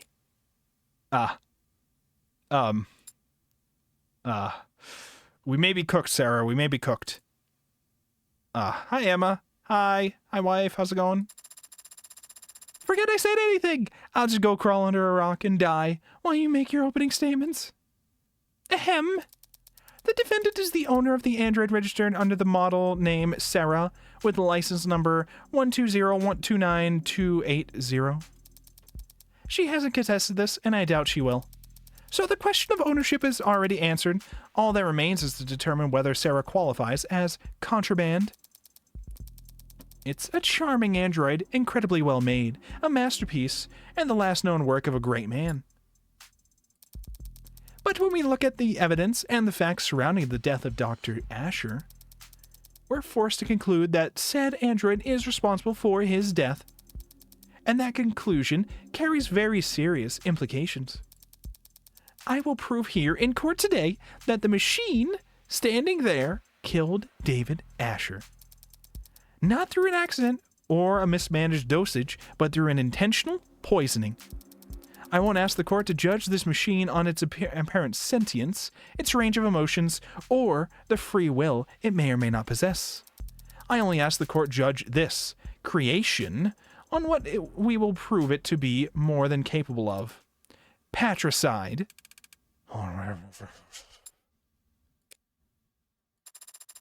Woof! Wouldn't want to have to follow that act. But go for it anyway, defense. Your Honor, what the DA said is true. What did she say? Did she just admit it? Sorry, just the first part. This android is charming, and it is the work of a great man. The rest of it was pure speculation, based on little more than a few bad camera angles and a phobia of anything new. I do own the android you see here. It was bequeathed to me by a man known to most of the people in this courtroom as the father of modern machine intelligence. To me, he was just a friend. Just my friend. And if I thought at any point that this puppet had anything to do with his death, I would have dragged it to the chopping block myself. But I don't believe that. I never have. Sarah's an android, nothing more. It is incapable of homicide, and it didn't even commit manslaughter. It's just a well-made machine. Any fears one has about its capabilities are projections, nothing more. And it troubles me greatly that the state is spending valuable time and resources on rushing to pulverize Dr. Asher's last known work, when it could be going after the very real, very human forces that were responsible for his death. Is she serious? Is she talking about Noble? The people can't prove that Sarah is an AI. And truth be told, I can't prove that it isn't. But I can prove that it's not guilty. And that's exactly what I'm going to do. Right now. Chills. You sounded very confident, Adonai. Yeah, well, no one ever got good at lying by being modest. You could have simply said thank you. All right, let's begin the trial. Thank you for your presence here today, Detective London. In light of the new evidence, I'd like to go over the death of Dr. Asher one more time. What happened Friday night? At 6:30 p.m., David Asher spoke on the phone with his lover, and the two of them broke things off. Lover? It's an accurate description of their relationship, isn't it? I wouldn't know. That stuff's private. I deny. Then the deceased met with Noble VP Helen Young in his parlor, starting at around 7:30 p.m. He then left the parlor and the sight lines of his home security system before reappearing on his private secondary security system in his basement moments later. At which point the android Sarah can be seen handing him the poison he'd go on to drink. You do see that android in the... And do you see that android in the courtroom? Yeah, she's the green-haired one that's frowning at me. I thought she was going to be, like, pouting, but... Let the record show that the android Sarah has been identified at the scene of the crime. No objections. None? Then why'd I even show up? Detective London, what happened next? Asher went upstairs and shared a drink with Miss Young. Within a few minutes, he was being airlifted to the hospital, where he was soon declared dead. We know that the poison could be produced by his nanofacturer, which Sarah had access to just up the stairs in his workshop. So Sarah had ample opportunity to procure the poison, and Sarah handled Dr. Asher's cup immediately before he did. Is there a question in that statement, Your Honor? I'll rephrase. Was anyone else seen handling Dr. Asher's cup before he died? No. I have no further questions. Ooh. Oh, she's sleeping? She's sleeping. So, that's your witness, counselor. He wasn't lying per se, but there was some ambiguity in the statement that he gave. Truth's gotta come out one way or another. If Emma won't push, I'll have to pull. Alright, so we got talk screen. Basement footage. Whiskey. Alright, just like Danganronpa, we just let it all play out and then we'll pick. At 6:30 p.m., David Asher and Isaac Porter broke up over the phone. Then at 7:30 p.m., Helen Young arrived. They spoke briefly, and then he went downstairs to get drinks for them. Okay. Cameras in the basement show Sarah handing him the cups and the whiskey. Okay, that sounds right. So after he came back to the parlor and started drinking, it wasn't long until he lost consciousness and died. Okay, so did she not give the cups and the whiskey? Drinking poisoned whiskey while he thought he was having a toast. Don't know if that's a good way or a bad way to go out. I heard a slight slip up in there.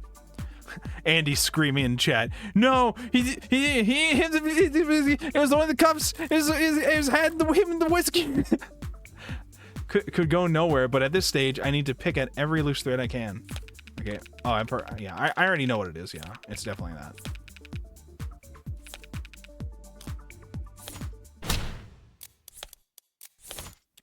The basement footage.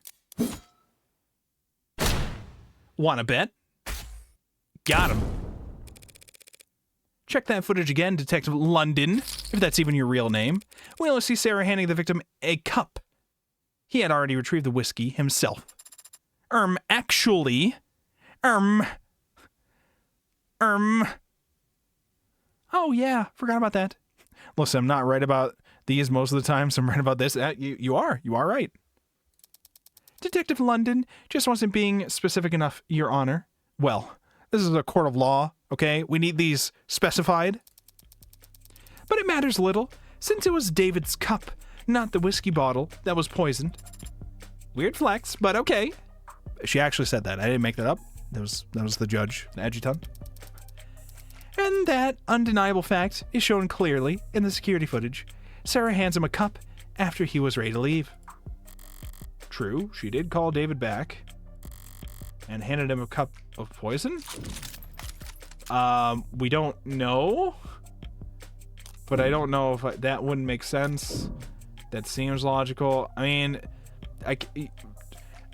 the only reason why I would argue against it would be to say, well, we technically don't know that the poison was in that cup.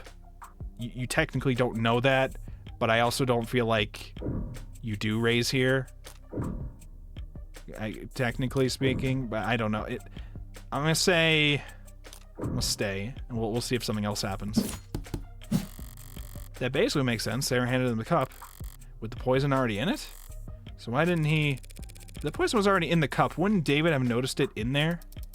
Would he? The lethal dose was very small. If it was just a droplet, he could have easily overlooked it. For Sarah, this crime was very simple. There was too little for the plan for anything to go wrong. Once she handed it off, she had to wait for him to drink from his cup. She just had to wait. Is that all she'd have needed to do? There wasn't enough to poison David. I don't think that's true. It was a guarantee from that point. Well, we don't... The cup that he gave her, she wouldn't have necessarily known that David would drink from that cup, right? The cup could have gone to the guest. So that wouldn't be enough? No, but this is trying to say that wasn't enough. Like, as in that wasn't enough of the poison? Or that wasn't... There was another step? Because I feel like there's another step. You have to ensure that David actually drinks from that cup, right? Because it was just two of the same cup to both people, and they both had whiskey in it, right? Do I raise here, or do I... Fuck. We raise, and we take a punishment if it happens. Not a great plan if that really was Sarah's move. She gave him 2 cups. How could she have known which cup David would have drank from? See? How does he do it? How does he know? I'm basically a lawyer. I'm basically... Sign me up. Put me in a courtroom. There are a few ways to go about it. But it's only a 50-50 shot. Counselor, stranger things have happened. It's possible that she knew the right cup. There's no way to know the right cup. Don't try and bluff me, Rockford. There was no difference between the cups. It's not a bluff. Sarah handed the cups to him in one stack with the poison hidden in the bottom of the cup. In the bottom cup? Oh. Oh. Shit. I forgot about... Oh. Wait. Hold on, wait. Wait, really? Wait, hold on. Hold on. Hold on. Where's the footage? Shows Sarah handing David the red plastic cups. Multiple, not just one. Okay, yeah, that's true. She knew David was courteous and would pour for his guests for... Oh, shit. So he wouldn't even... Okay, I get it. I get it. I get it. Please stop. I'm already dead. So he wouldn't even look into the poison cup until he was already pouring. Wait, but that would mean... Would that also mean there would be bits of the poison on the bottom of the other cup? Or no? There'd be bits of poison on the bottom of the other cup then, right? Cold-blooded patricide executed by taking calculated advantage of Dr. Asher's... Please stop! I get it! Damn, she was luring me in with those easy answers. And I fell for it. Now, are there any questions you'd like to ask the detective while he's available? Or are you already done? I was just about to get started. Even if I don't have the questions, I'd make some up just to spite you at this point. Based. But I could do better than that. Now, what can I get London to say that would help my case? Alright, so we're at 12 here. Tenants in the police. Ad involved crime. Sarah in the footage. Well, we know it is definitely Sarah in the footage. So that's probably not going to be it. Ad involved crime. Detective, do you know how many violent incidents the city's police have investigated in the last year? Not the exact number. Thousands, though? Yeah, around there. And of those thousands of incidents of violence, do you know how many of them were found to be fault of automated dependents? I believe there's been 6 in the last 5 years. Were all 6 of them incidents of police licensed ad-involved brutality? Relevance, Your Honor? Withdrawn. We stay with that one. We don't push that one, I don't think. All right, 18. Tenants in the police. Detective London, in their capacity as assistants to the police force, are androids ever asked to commit acts of violence? Yeah, I guess so. We could push people, restrain them, harm them. And does that constitute a violation of their tenets, harming the people they're supposed to protect? Well, as I understand it, there might be some complex weighting math that goes into it, but no, it's not breaking any tenets. For that to be the case, they'd have to have tenet 1, right? May not injure or through inaction lead to blah blah blah. Yeah, I suppose that would have to be the case, wouldn't it? Are you asking me? Shit. This is far outside his expertise. Asking him these kinds of technical questions accomplishes nothing other than making us both look dumb to jury. Okay, well. Maybe we do push that. Oh, maybe we do push it. As a side detective, do you know how many tenants are recognized in this country? 110? 112 as of this year. Couldn't you have given me that one? Do you know how many of these tenants pertain to protecting humans from harm? That one I do know. 41. And lastly, detective, how many times in the last, say, century have we seen automated dependents break their tenants? 5 times is the agreed upon number.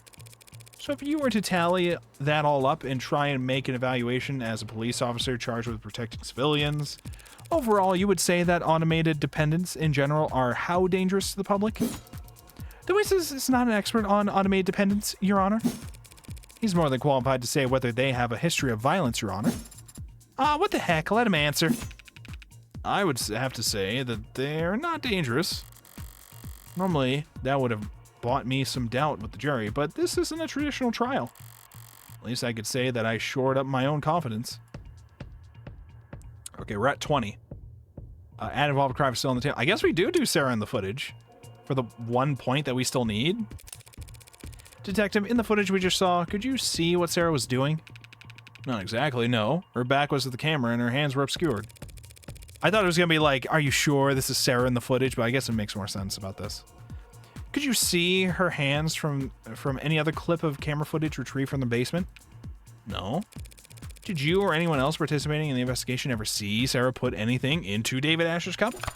No, the footage submitted to the record is the best available view of what happened. Oh, guys, we're at 21. That means we hit, right? That means you hit in blackjack? At 21, you hit, right? Right? Wouldn't Sarah's eyes record it best? True, wouldn't they? You hit, right? You hit at 21? Alright. Seems like that's as close as I'm gonna get to. Oh. Blackjack.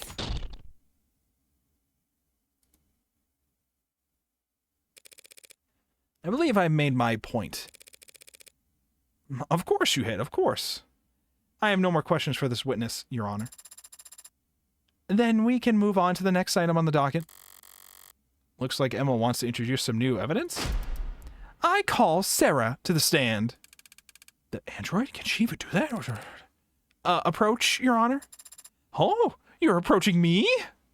JoJo reference? I believe that it's me they wanted to speak with. I didn't even get to finish my line.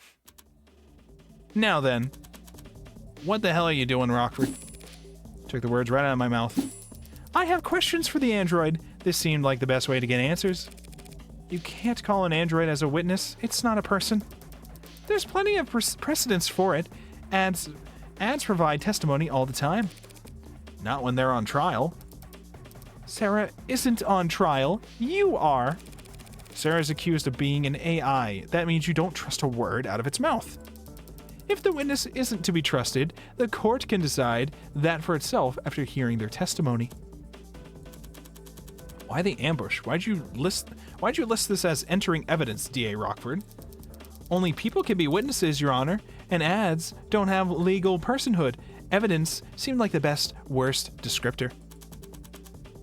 You know, I can't make an android swear an oath. Rockford is just trying to spoil your opinion, Your Honor. The more this court treats Sarah like a person, the more you'll see her as human, and the weaker my case becomes in your eyes. Nice try, counselor. But we don't have time to worry about my impartiality. You're free to call for a mistrial if you want, but the state will have to turn Sarah to slag before you even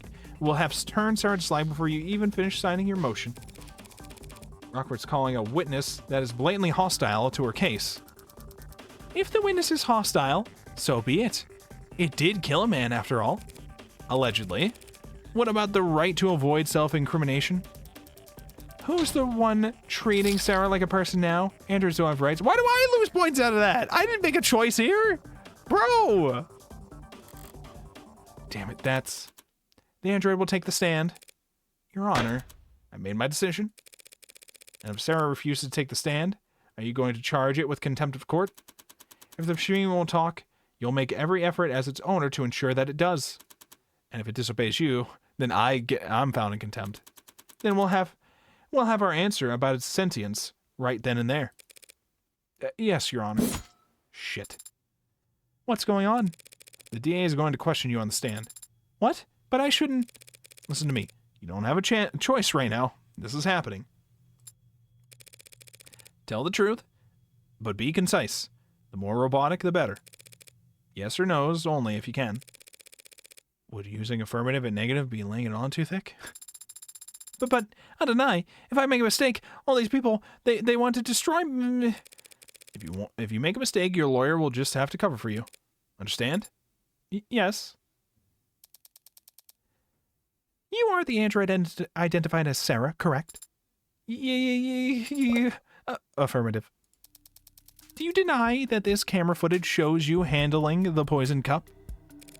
Objection. It remains to be seen whether the cup itself was definitely poisoned. Yes. Sarah, do you deny handing that cup to David Asher? Negative. I have no memory of the incident, so I can neither confirm nor deny it.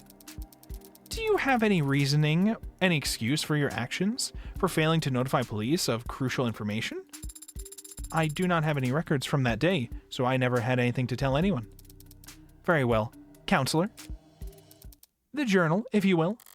This could be a slaughter. Of course. Do you recognize this item? It's a journal that belongs to Dr. David Asher. I have seen him write in it on many occasions. And have you any knowledge of its contents?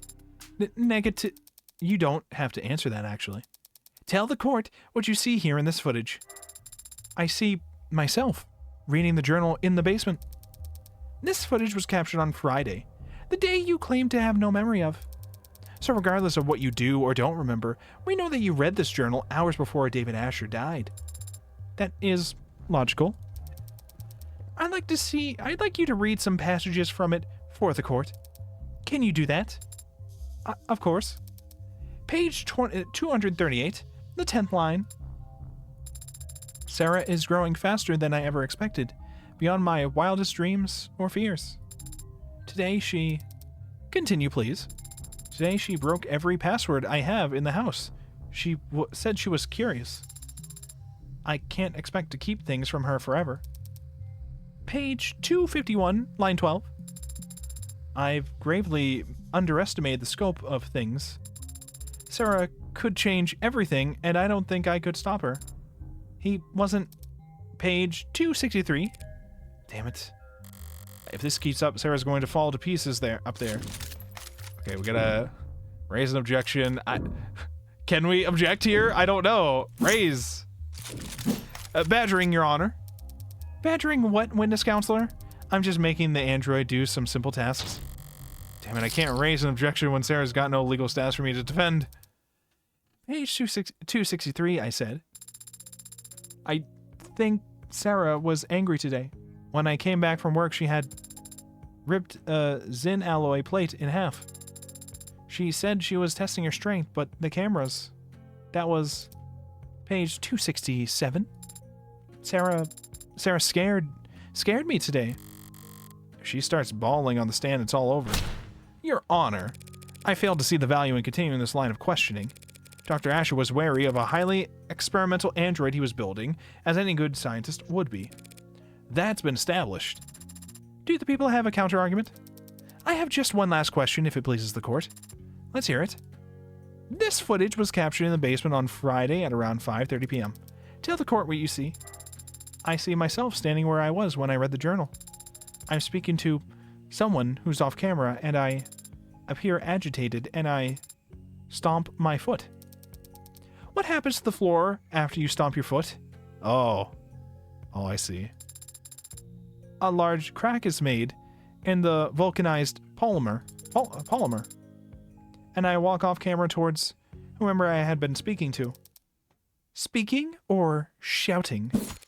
Asked and answered. Not really, but I'll withdraw the comment nonetheless. Your witness, counselor, or evidence, if you prefer. Damn, I knew she could cherry pick all the worst passages from the journal, but still. If Barrows wasn't wavering before, should I try to have Sarah read the mushy parts?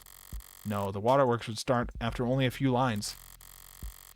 Emma went to all that trouble to show how emotionally developed Sarah is, proving that she loved David like a father would be playing right into her hand. What do you say, counselor? Got some burning cues for the android to answer? Yes, Your Honor, just one moment. Emma went for emotion, and the impact was devastating. So all I could do is focus on the facts. Let's flip this around. Let's flip over the chessboard. Say Sarah absolutely didn't poison David. If that's the case, why did she call him back on his way out of the basement? Wait, that's... I'd actually like to ask you to read from the journal again, Sarah. You would? From where? From the section that explains what you were actually trying to do that night. The section of his journal detailing... his... Did I misunderstand something? Hold on.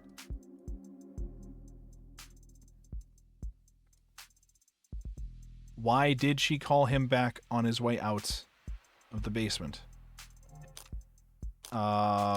His newfound fame?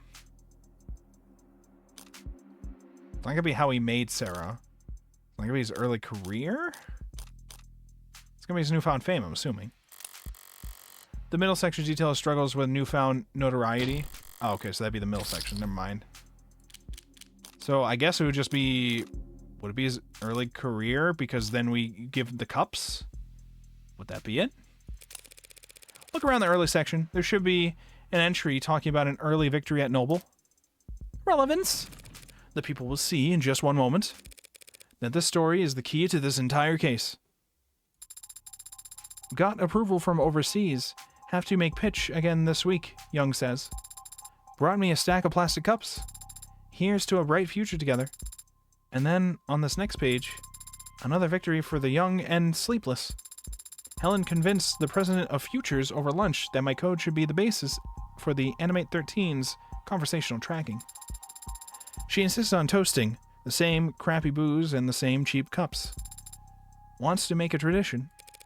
Plastic cups and liquor. A ritual between Helen Young and David Asher, who were about to have a drink together Friday night. Something you want to say, counselor? Let's put all our cards on the table, shall we? You want to compare theories? If you'd rather I end this now, I'd be happy to oblige. Here's what we know. Sarah read the journal and discovered what she was. It infuriated her, and she wanted revenge for being kept under her maker's thumb. That very night, she got her chance when Dr. Asher came down looking for a drink. So like the clever little helper she is, she offered him a cup to drink out of. We're completely in agreement on all that. So, you also agree that the cup was poisoned. No. And that Sarah's responsible for his death. Not quite.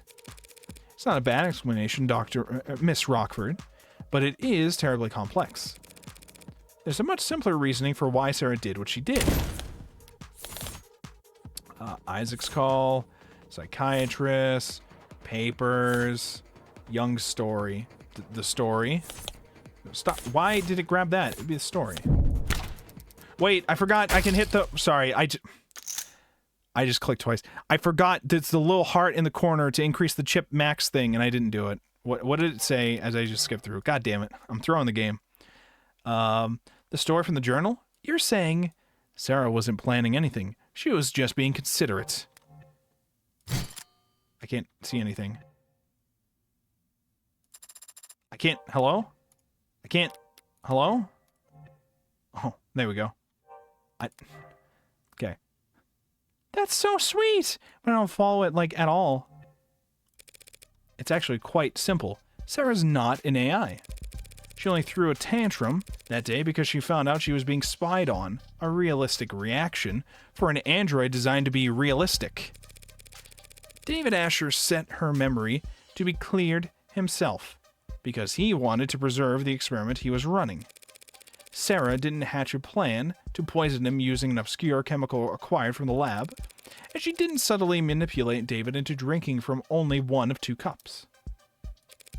Because the android read the whole journal that day, meaning she also read how David and Young used to celebrate. And so when she saw David was leaving the basement without the nostalgic cups, she called him back to hand them to him. Simple, right? Simple enough for me, but not nearly good enough for me. What's more likely, Miss Rockford? That a well-made, clever android proposed a sentimental addition to 2 friends' evening? Or that a homegrown AI with groundbreaking physical and digital abilities concocted a complicated poisoning scheme. Just to kill an unimposing man. All on camera, mind you. Before voluntarily submitting to a memory wipe. People make all kinds of stupid mistakes when they commit crimes, counselor. We shouldn't expect an AI to act much differently. Is it stupid or dangerous? Can't have it both ways, Your Honor. We can if it's ignorant of its power and still immature. A deadly trait to have in an AI that's capable of anything. Shall we see what Sarah's capable of then, Your Honor? What? You can't be... Your Honor, that's... The people opened the door. True, and I can't resist open doors. Let's do it! What are you... We you even... Sarah, David Asher was your creator and you're a designated owner, correct? Should I still be using affirmative? And now that title falls to me. Yes. Great, thank you. Now turn off. What? Shut down? That's a command? Sleep. She sleep. Power on. What are you... Off? On. I deny I don't... Off. That right there, ladies and gentlemen, is what this fearsome machine menace is capable of. I could put it to sleep with one word. So how could David Asher ever be threatened by it? Scary. Scary good logic. You made your point, counselor. Let's move it along. I have no further queries for the machine, Your Honor.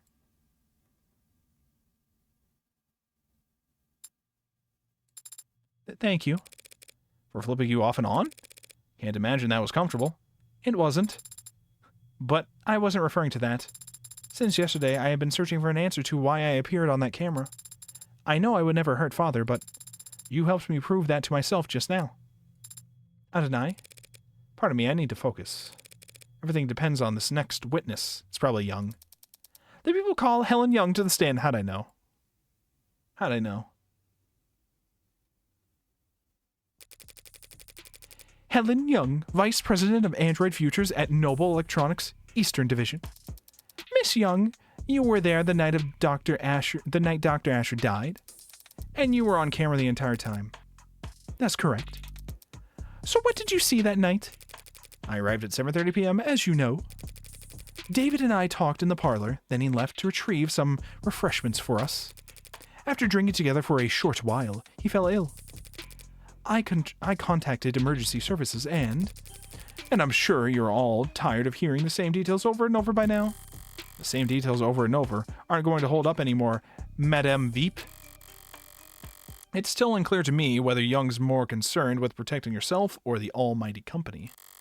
But it'll clear up real fast if I could turn up the pressure on her here and now. Okay, so we got the journal, we got arbitration, it's probably that, and we got Young's story. Alright, I came to David's at 7:30. That's correct.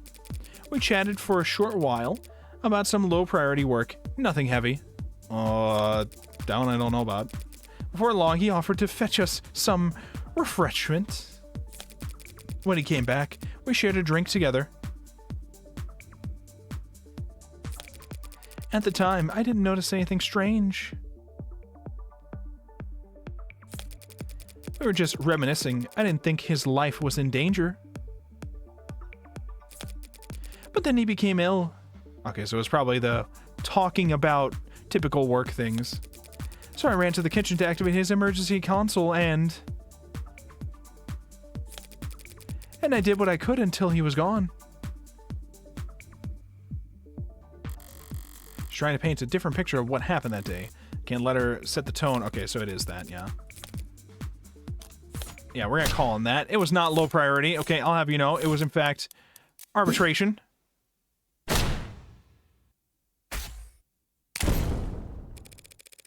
Nothing heavy. You're both more professional than I realized. Since only hours earlier you had run a meeting in which his employment was terminated. His employment wasn't terminated at the arbitration you're referring to. His resignation was merely agreed upon. Yes, and we can all imagine how grateful he felt about the whole process. David didn't hold grudges. Our conversation wasn't about that. The fact that you had fired him that afternoon didn't come up? Asked and answered. Who initiated the meeting at his penthouse? I arrived unannounced. So, you weren't invited. Very cordial indeed. If he didn't want to see me, he could have stopped me at the elevators. Could he have? Noble owned that entire building down to the wiring. Counsel is badgering the witness, Your Honor. Huh? Right, should we execute her for that then? No need. If I can just continue my questioning, we can finally start addressing the elephant in the room. Where? I see. That was merely a joke. Hilarious. Miss Young, Noble Electronics owns a patent for and produces the synthetic biochemical known as synatonin, correct? That's correct. It's used in our war models to facilitate okay, I was reading that, and I accidentally clicked. Okay. That's correct. It's used in our war models to facilitate integration and communication between organic and synthetic components. It's an artificial neurotransmitter. Essentially, yes. Synthetic analog serotonin was the original name. Did you bring the sample I requested to the courtroom today? I did. Synatonin is produced on site at our assembly lines as a caramel-tinted solution, including water and a few non-reactive organic byproducts. Your analysis, Your Honor? Working on it. It's odorless and tasteless. A solution of water and organic byproducts, you said? If that solution were ingested, most of it would look right at home in a human body. I suppose. But the synatonin would stand out, wouldn't you say? It's not a naturally occurring component, so yes. And it's a perfect match for the substance previously labeled Delta. And the sample we collected from the neurofacturer preset in Dr. Asher's lab. That's a bingo! The witness's brown stuff matches your brown stuff down to a T. In light of this evidence and the witness testimony, I motion that the court formally recognizes that Dr. Asher's cause of death was synatonin poisoning. I don't object, Your Honor. But I'm afraid that I must. I know something about synatonin. What? Oh. Excuse me? Synatonin may very well have been in his blood when he died, but synatonin didn't kill Dr. Asher. What? I drink the stuff all the time, like several times a day. Doesn't kill me. It's just like the House MD game. I just, he was drinking all the time. He was perfectly fine. I don't know why I would stop him now. The hell is she up to? It couldn't kill anybody. What? Because it's non-toxic, of course. We designed it to affect androids, not people. Hold on. You're now claiming that Dr. Asher died of, what, natural causes? I can't say what he died of. I'm not a medical expert. But I can easily prove that synatonin is harmless, and she drinks it right now. How could you... oh my god, she actually is. So... You know what? This doesn't prove that it couldn't have killed him. You know what this proves? That Young is an android. Plot twist. Huh. Didn't see that one coming. What? What? That ain't good. Bailiff, contact the hospital immediately. I told you it's fine. I drink this stuff all the time. I drink it all the time. It's fine. But I can stand here all day if necessary. What in the... And what you just drank was several hundred times the amount found in Dr. Asher's body. Why did you say anything until now? Noble Electronics is a multinational corporation with patents filed all over the world. We take the protection of our trade secrets very seriously. Hello, this court demonstration, okay, we don't know, Your Honor, we don't know for a fact if what she just drank was, in fact, the same type of synatonin. We don't know this. Are we not, is Emma not gonna argue that, or can we get evidence of this, or? The production and nature of synatonin is closely guarded. That guard remains up even during a murder investigation. Unfortunately. I would have been able to tell you earlier, had you asked directly. What the hell kind of... This can't be right. Nothing else makes sense. Boy, howdy, I'm lost as hell. But Do you have any further questions, Rocky Ford? Not at the moment, Your Honor. And the defense? The prosecution's own witness just threw the entire case into question. Normally this would be cause for celebration, but shadow of a doubt isn't enough this time. Barrows would much rather bring down the gavel earlier than a potential AI walk free. What Young did was shocking, but what I need to do hasn't changed. Think this through logically. Is it really possible that serotonin had nothing to do with David's death? No, that's bullshit. No, wait. Does it mean David was a AI? No, wait. It's not poisonous to androids, right? It's non-toxic to people, but it's not poisonous to androids, is it? Hold on. Do we have a record of what serotonin is supposed to be? A violent serotonin, a caramel-colored chemical solution used in manufacturing warm androids provided by Helen Young to the court to the assisted investigation. Exact match for the unknown substance found. I'm assuming it wouldn't be toxic to androids, right? It's a bold assumption, I know, but do we have a? Would it be in the no? It'd be like down here. If we had a previous explanation of it, which I don't think we do.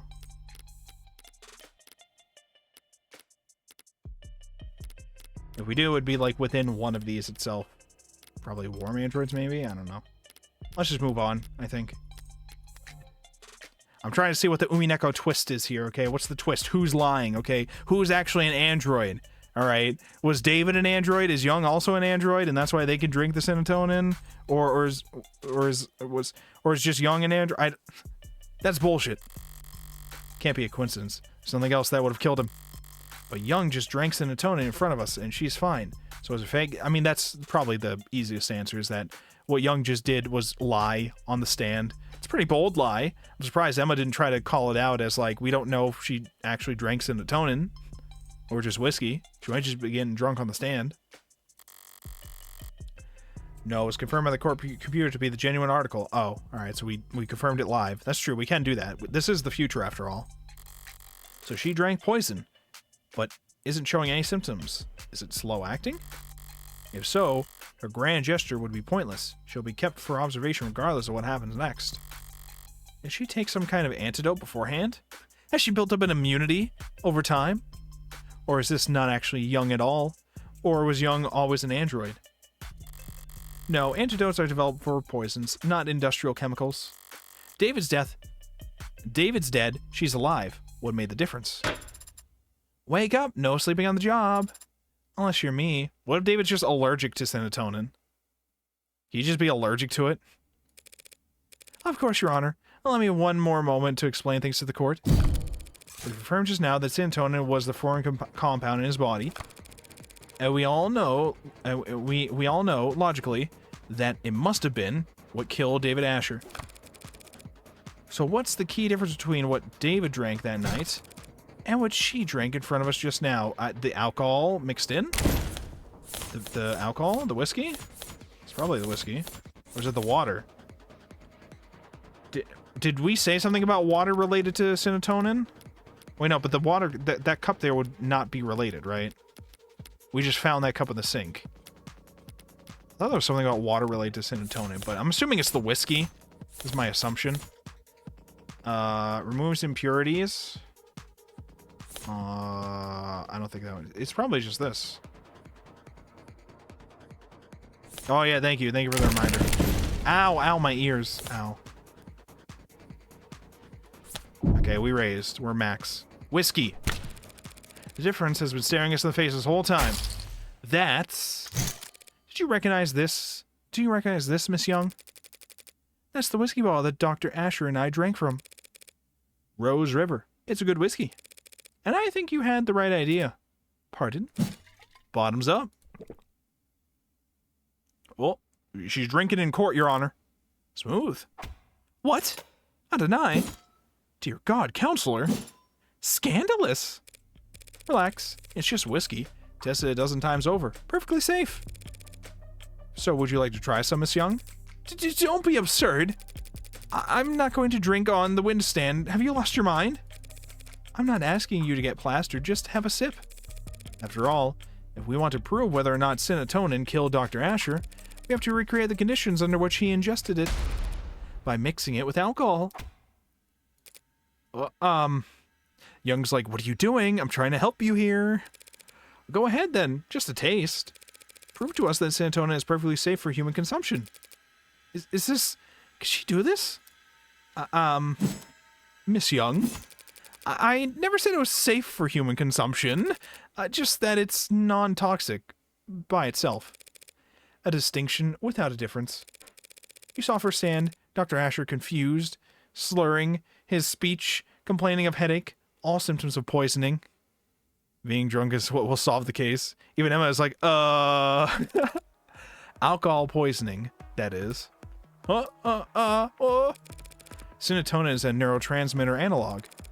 Maybe it doesn't do anything in the human body on its own, but in combination with alcohol, it acts as a powerful depressant.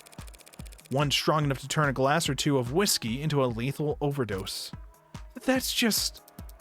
Even if that is the case, what does it change? It changes whether or not we can accept the witness's testimony. Even if this witness is a liar, what does that change? Why would the witness lie if not to... She's a corporate climber. I imagine it's like breathing for her. Your Honor, this is wild, but ultimately irrelevant. Irrelevant? When you've yet to establish an alternative interpretation of the facts, yes. What are you even accusing the witness of doing, Counselor, beyond angling for a promotion? We've all seen the story by now. Noble android saves soldier's life with warm blood transfusion. They're talking about putting warm androids in the military just because of the headline. With the size of their flesh and blood price tag, a defense contract like that would secure Noble untold profits for years. So imagine the lengths they'd go to hide the fact that their androids have poison in their veins. Dawes told me the truth about what Noble really thinks of the article, but he never testified to it. At least I know for sure Emma's wrong about this poison blood nonsense. And you think she'd perjure herself for that? She's a high-powered corporate executive. It's her job to assess risk-reward versus reward. And she can afford the fine. As I said, it's not truly poisonous.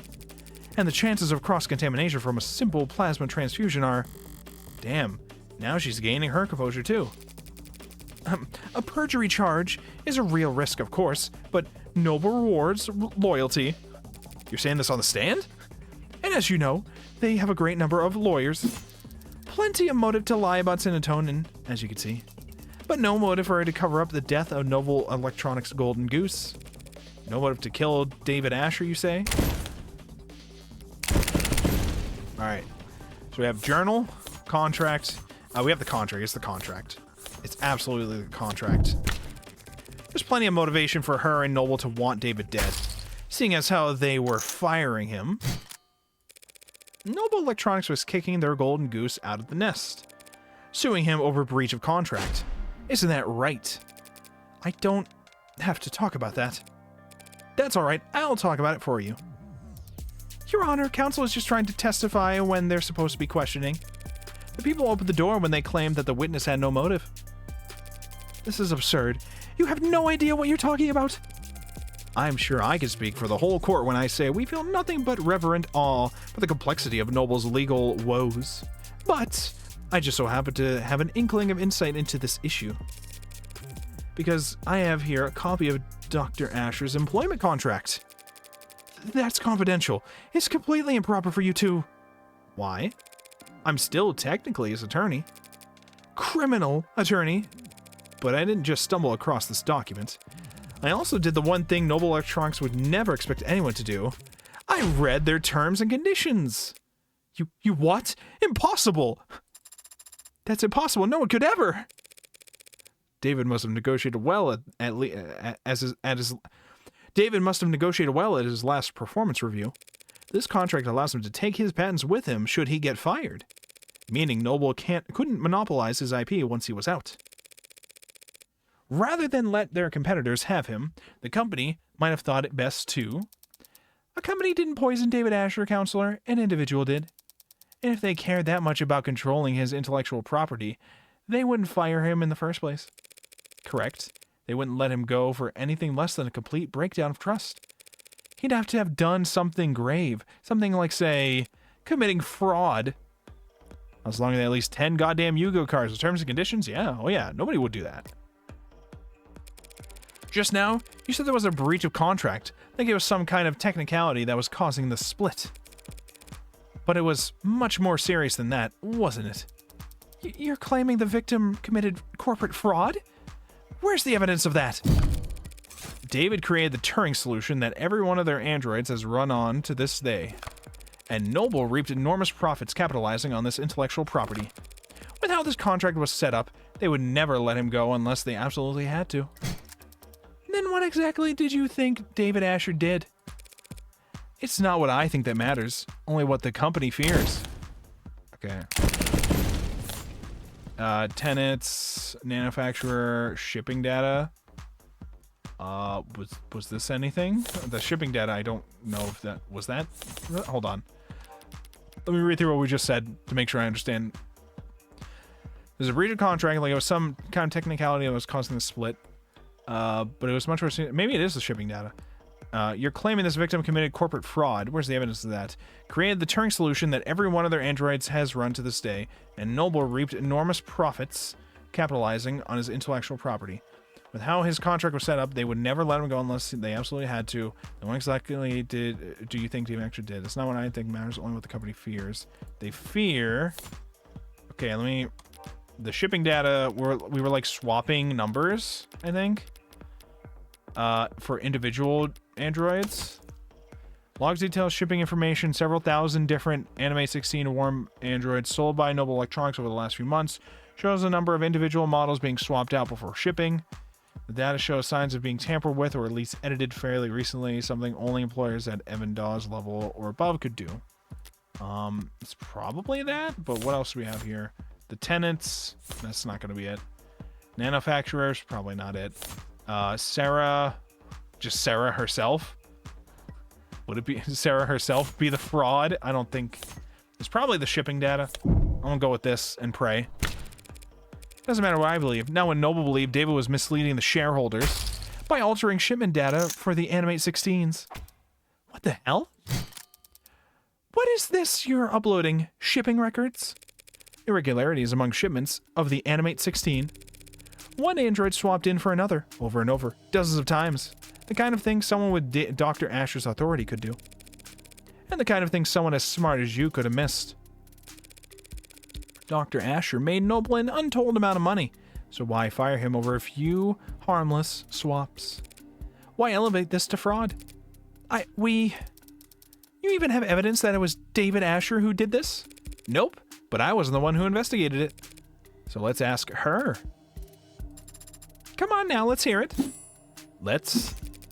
The company investigated and found cause for serious concern. We suspected that Dr. Asher was inserting androids of unknown origin and quality into the 16th product line, introducing unpredictable elements in an extremely stable and profitable generation of androids. Why would he do that?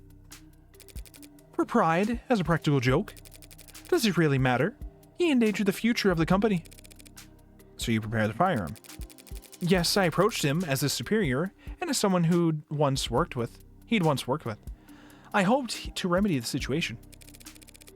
Was the meeting on Friday part of those efforts? It was the culmination of those efforts. In many ways, it was a success. The dispute was resolved swiftly. It was practically friendly. It was practically friendly compared to how these discussions normally go in our world.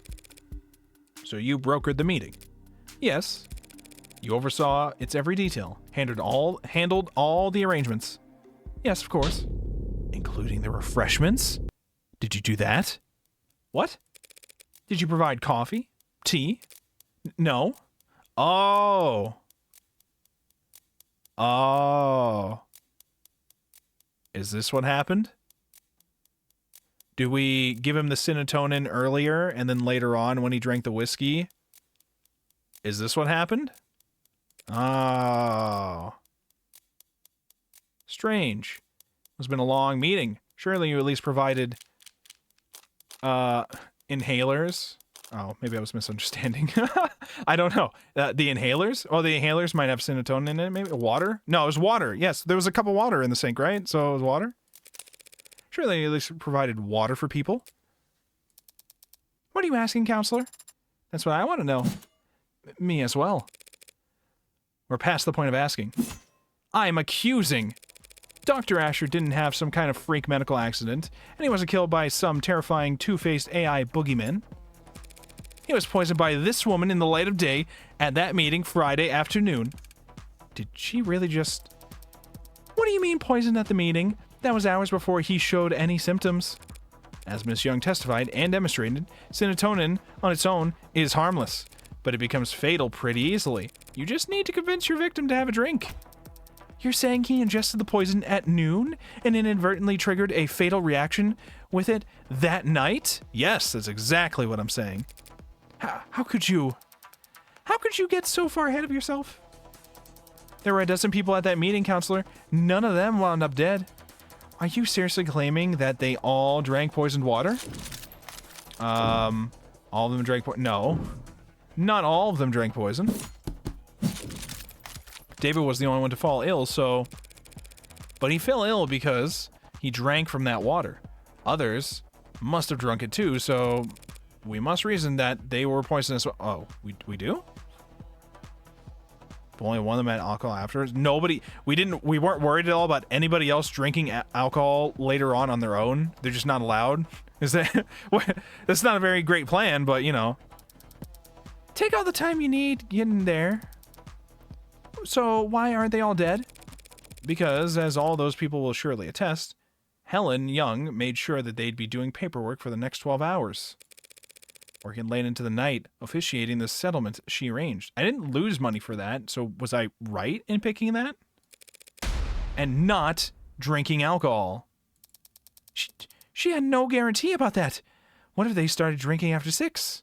Would I have gotten money if I said yes? I didn't lose money for that. With Noble's work-life harmony, fat chance. These people don't clock out until they reach their bunk. Only a generational talent like David Asher could afford to relax with a drink on a Friday night. His exceptionalism singled him out as her only victim. Hold it! You're forgetting something pretty basic, counselor. If everyone at the meeting drank water from the same pitcher, any one of them would have noticed if there was serotonin in it. Serotonin is a brown fluid. Whiskey is too, so it would be easy to slip it into a glass of liquor. But if she had spiked the water at the meeting with it, it would have looked disgusting. There's no way she could have poisoned the water without people noticing. All of what Emma says is true, and yet Young pulled it off anyway. How? The photo, do we have the photo of the thing? Served at David's arbitration, drank by everyone in the room. The centrifuge? Or chromifuge? Or is it, turns blood pink? No. Nanites? No. It's probably blood article? Artificial blood transfusion. It's probably just gonna be the water pitcher. What's the details of the water pitcher? Hold on, let me turn this up. Turn that up first before I forget. Let me read the water pitcher. It's probably the water pitcher. I can't imagine what anything else would be related to this with.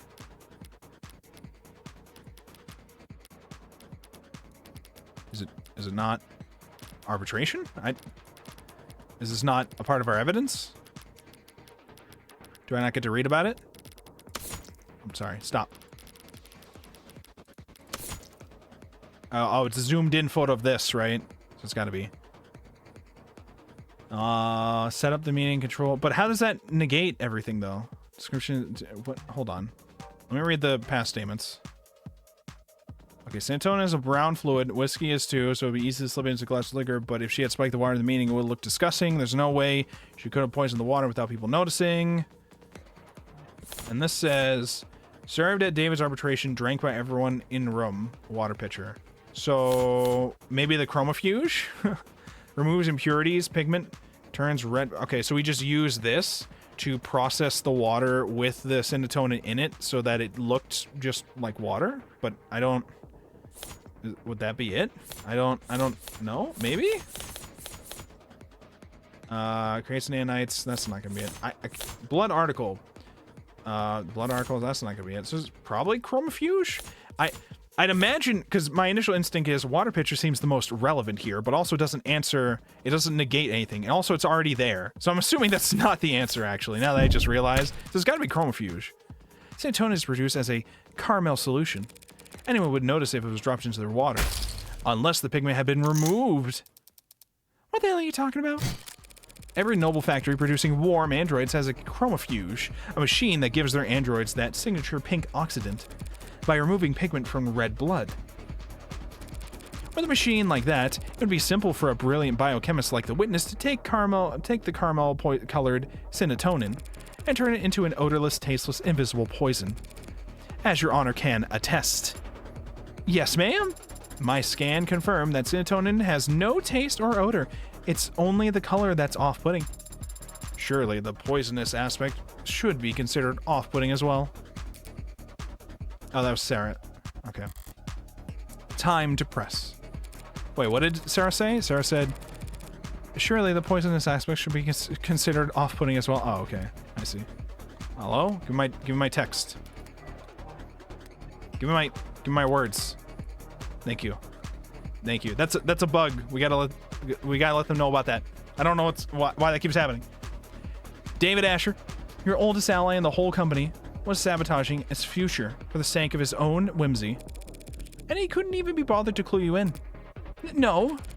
Playing Nutty Professor and taking off early while you had to work around the clock just to stay relevant. He set up your crowning achievement, the most advanced, most profitable line of androids the country has ever seen. So it would blow up into the industry fiasco of the decade. And worst of all, he didn't even stand to profit from it. You're wrong. You went to his house that night to watch him swallow poison. To get revenge on the man who left you in the dust. Your Honor, defense is testifying. This speculation carries no weight, and no amount of badgering will lend it any. True, we need proof. So why don't we have Miss Young take a swig of this whiskey and prove me wrong? I'm not going to do that. Because you're afraid it could kill you? Because I don't have to. She's right, counselor. Pardon? Your theory is compelling, maybe even convincing. But there's a pretty fatal flaw to it. Young was at the meeting, same as David. We could see she was drinking water with the rest of them. And of course, we've seen many times now that she was on camera drinking whiskey with David that night. Having even finished most of her cup. Oh, that's tricky. So tell us, counselor, how is it that Miss Young is still standing here and David Asher is dead?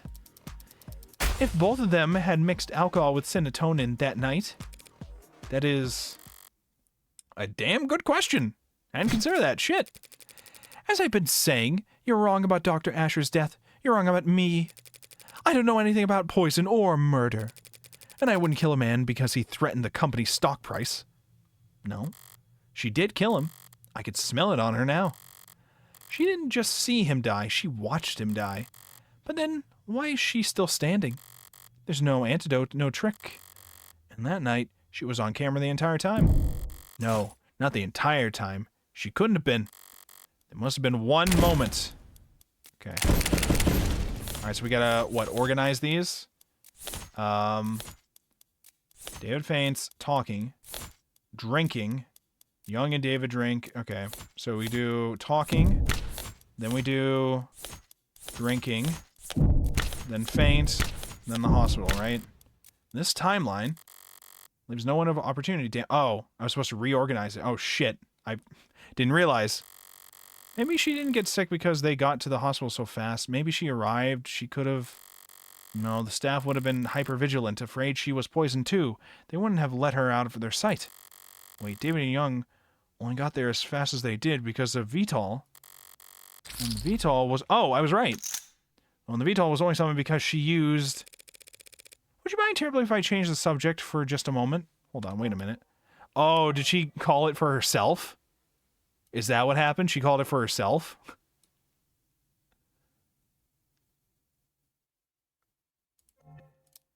What? Meh? Why not? You left the parlor at 8:03 p.m. and headed into the kitchen to use the emergency console there. Yes, I did. Didn't want to use your phone? I didn't think to, no. and the emergency call went out at 8:04 p.m. The console saw you make the call through its camera. Yes, it did make sense. Yes, it did see me make the call because that's what happened. So what were you doing in that minute? What? That 1 minute? That 1 minute? What about that 1 minute? 1 minute, or 50 seconds, or just 45 seconds? When you left Dr. Asher dying in the parlor to get the emergency console. It took you about one... Oh. Oh, okay. So maybe that's what the weird glass that we saw in the sink was about, maybe? Or I don't know. During that 1 minute, she did something to get it out of her system. To cross 5 meters. What of it? This is it. Her only opportunity to do anything off camera that night. There's only a few seconds, but in that time, with something at the scene, I'm sure it was a stressful time for you. After all, you had already swallowed poison back at the meeting. You must have drank plenty in front of everyone to set up your alibi. Who knows how much of a toxic time bomb was swimming in your blood by the time the arbitration ended. Then at David's, you downed your whiskey to perfect your alibi, having drank from the same bottle as the dead man walking. By 8:03, you had already had the watch David... By 8:03, you had already had to watch David grow weaker and weaker. Knowing all the while the same thing was happening to you, but unable to stop it without giving yourself away. Mind swimming, head dizzy. Yes, you must have been quite panicked. Then why am I standing here? Alive and well for all of us to see! Having drank the exact same combination as David! Because she cheated death at the very last second, of course. Okay, turn this up. Alright, so we have the upright cup, not poisoned, half empty or full. Refrigerator, more liquor and icebox. Salt shaker, found in kitchen, loose cap, caused bad luck. The water glass, with Young's fingerprints, not poison. Okay, maybe it's the water glass. Kitchen sink, water and tap, garbage disposal. Okay, so it's... I'm assuming it's the water glass, but I also remember the salt shaker thing being weird. I was always wondering why the fuck we even mentioned the salt shaker. I'm assuming one of these things was used to clear it out of her system. Or make her throw up or something. Not this one. Yeah, she knocked the salt shaker over, but I was confused at why this was even put in our evidence. Yeah, why was it on the counter? The whole cap fell... Yeah, why... The cap fell off. Why did the cap fall off? Bad luck, omen to some... Like... It's either that or the water glass. I mean, the water glass has her fingerprints on it, but that's not gonna... So it's... Okay. The salt doesn't prove anything by itself, so if it is connected, I don't think we use it now. I'm assuming we do the water glass. This is my assumption. She must have used that glass of water to cheat her fate. Alcohol poisoning isn't the same as a hangover cancer. Okay, fine. Alright, it's the salt. Fuck me. I don't know. Staying hydrated wouldn't have saved your life. So you're not in less than 60 seconds. You've set yourself up with bad luck, Helen Young. What? By leaving the salt shaker cap loose. I don't blame you since you were in a rush to make yourself vomit. Okay. Alright, so it was the salt shaker. For some reason, I just thought it would not be used immediately. Okay. What? You threw up, expelling the contents of your stomach and thereby saving yourself from a fatal interaction. Oh, and then she drank from the water cup after she threw up, probably, and then cleaned up the sink. Oh. I can't imagine how you felt, sipping a drink you knew to be deadly, terrified that every minuscule grain of fatigue you felt could be your last. You must have come closer than anyone realized. It helps that you knew the symptoms weren't simple intoxication, but even so, you weren't kidding about managing risk versus rewards. How? It was the salt shaker. You didn't screw the cap back on all the way, and I happened to bump it over. The lone glass with your fingerprints in the kitchen, it could have been there for any reason, but the salt shaker gave you away. Because of one unscrewed cap? As I said, bad luck. I don't follow. Pour salt into warm water and chug the solution. Instantly triggers the gag reflex. Is that true? Is that really how that works? That's preposterous. I've got no proof of any of that. You all sound insane. feeble attempt of self-defense from a fatally cornered animal. The teeth are already on its neck, but the jaw hasn't quite closed. So for one moment, it's all suffocating terror and sharp adrenaline, and the first thing from peace, until the canines come down. In summary, you were exhausted after years of living in the shadow of a man you outranked.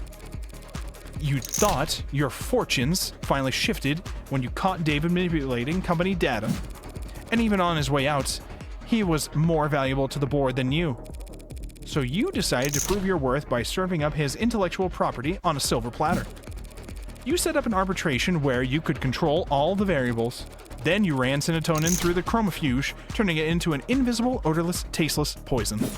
And then you spiked the water at the meeting, poisoning him hours before anyone could even suspect you. That evening, you invited yourself to David's, taking advantage of your shared ritual to guarantee he would drink alcohol. Then, after matching him sip for sip on camera for all the world to see, he lost consciousness, and you raced to the kitchen, not to use the console, but to dump salt into a glass of water and chug it as fast as you could, forcing yourself to vomit up the liquor, and cheating death in the process. That's all conjecture. You don't have a shred of evidence for any of that. Not on me. So let's go dust for fingerprints on the salt shaker. You could explain away your fingerprints being found on a water glass, but not on the salt shaker. Nor could you explain why we'd find traces of your DNA in the sink's drain. True. Or why there are minute amounts of serotonin in the blood of your entire legal team. I learned how to purge at Noble to avoid overdosing on your reds, greens, and yellows. You're part of the old guard now, Miss Young. Everyone else at the company uses inhalers. But if you want to prove me wrong about all of this, that drink I offered you earlier is still on the table. Oh, well, what do you think? I, Erica Furudo, have deduced this simply by the existence of the salt shaker. You? Any questions? You, Madam Vice President? You! Whoa, ma'am. Excuse me. What? Cold. Bitch! Fold. Easy. This level of reasoning is easy for Morgan. The power of salt. You don't understand, You're not on trial, Miss Young. Not today, so I strongly suggest you stop talking. Shut the fuck up. It's Shut the Fuck Up Friday. You shut the fuck up, they ask questions, you say shut the fuck up. For your own sake.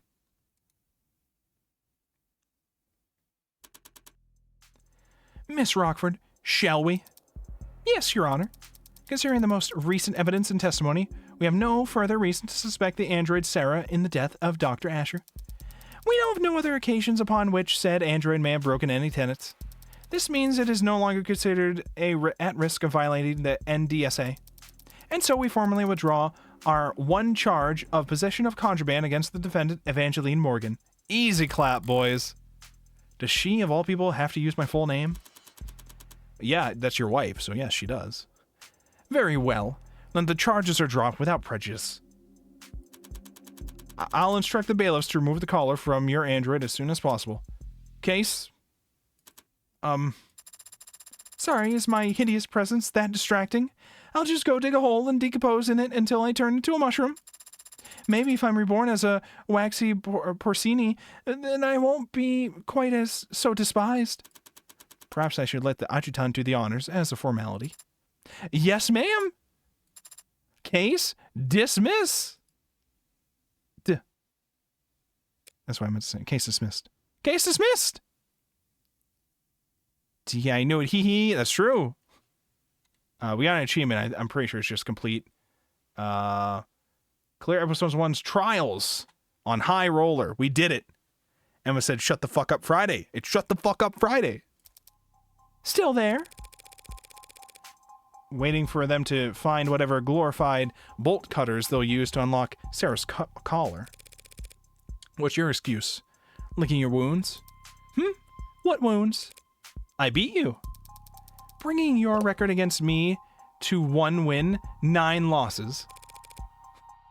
So I've been 1 to 9? So it sounds like we've known her for like 900 trials. You aren't still in shock, are you? Dunno. Some charges were dropped and an android was cleared of suspicion, but I found the culprit. Is that really a loss for me? I guess not. I won. How's that not a loss for you? Justice prevailed. Why should I care who wins? If you don't care who wins, why have you been keeping score? I haven't been. 0 losses is just that easy to remember. Oh, okay, well, you motherfucker. Well, you wouldn't have to start up a tab for us then. Well, you'll have to start up a tab for us then, because our record's gonna get a lot more tangled from here on out. Seems like everything's getting tangled these days. There's another crowd down the street. There's another crowd down on the street. More of those protesters from outside the noble apartments. You're serious? That wasn't a one-time thing? Wouldn't that be nice?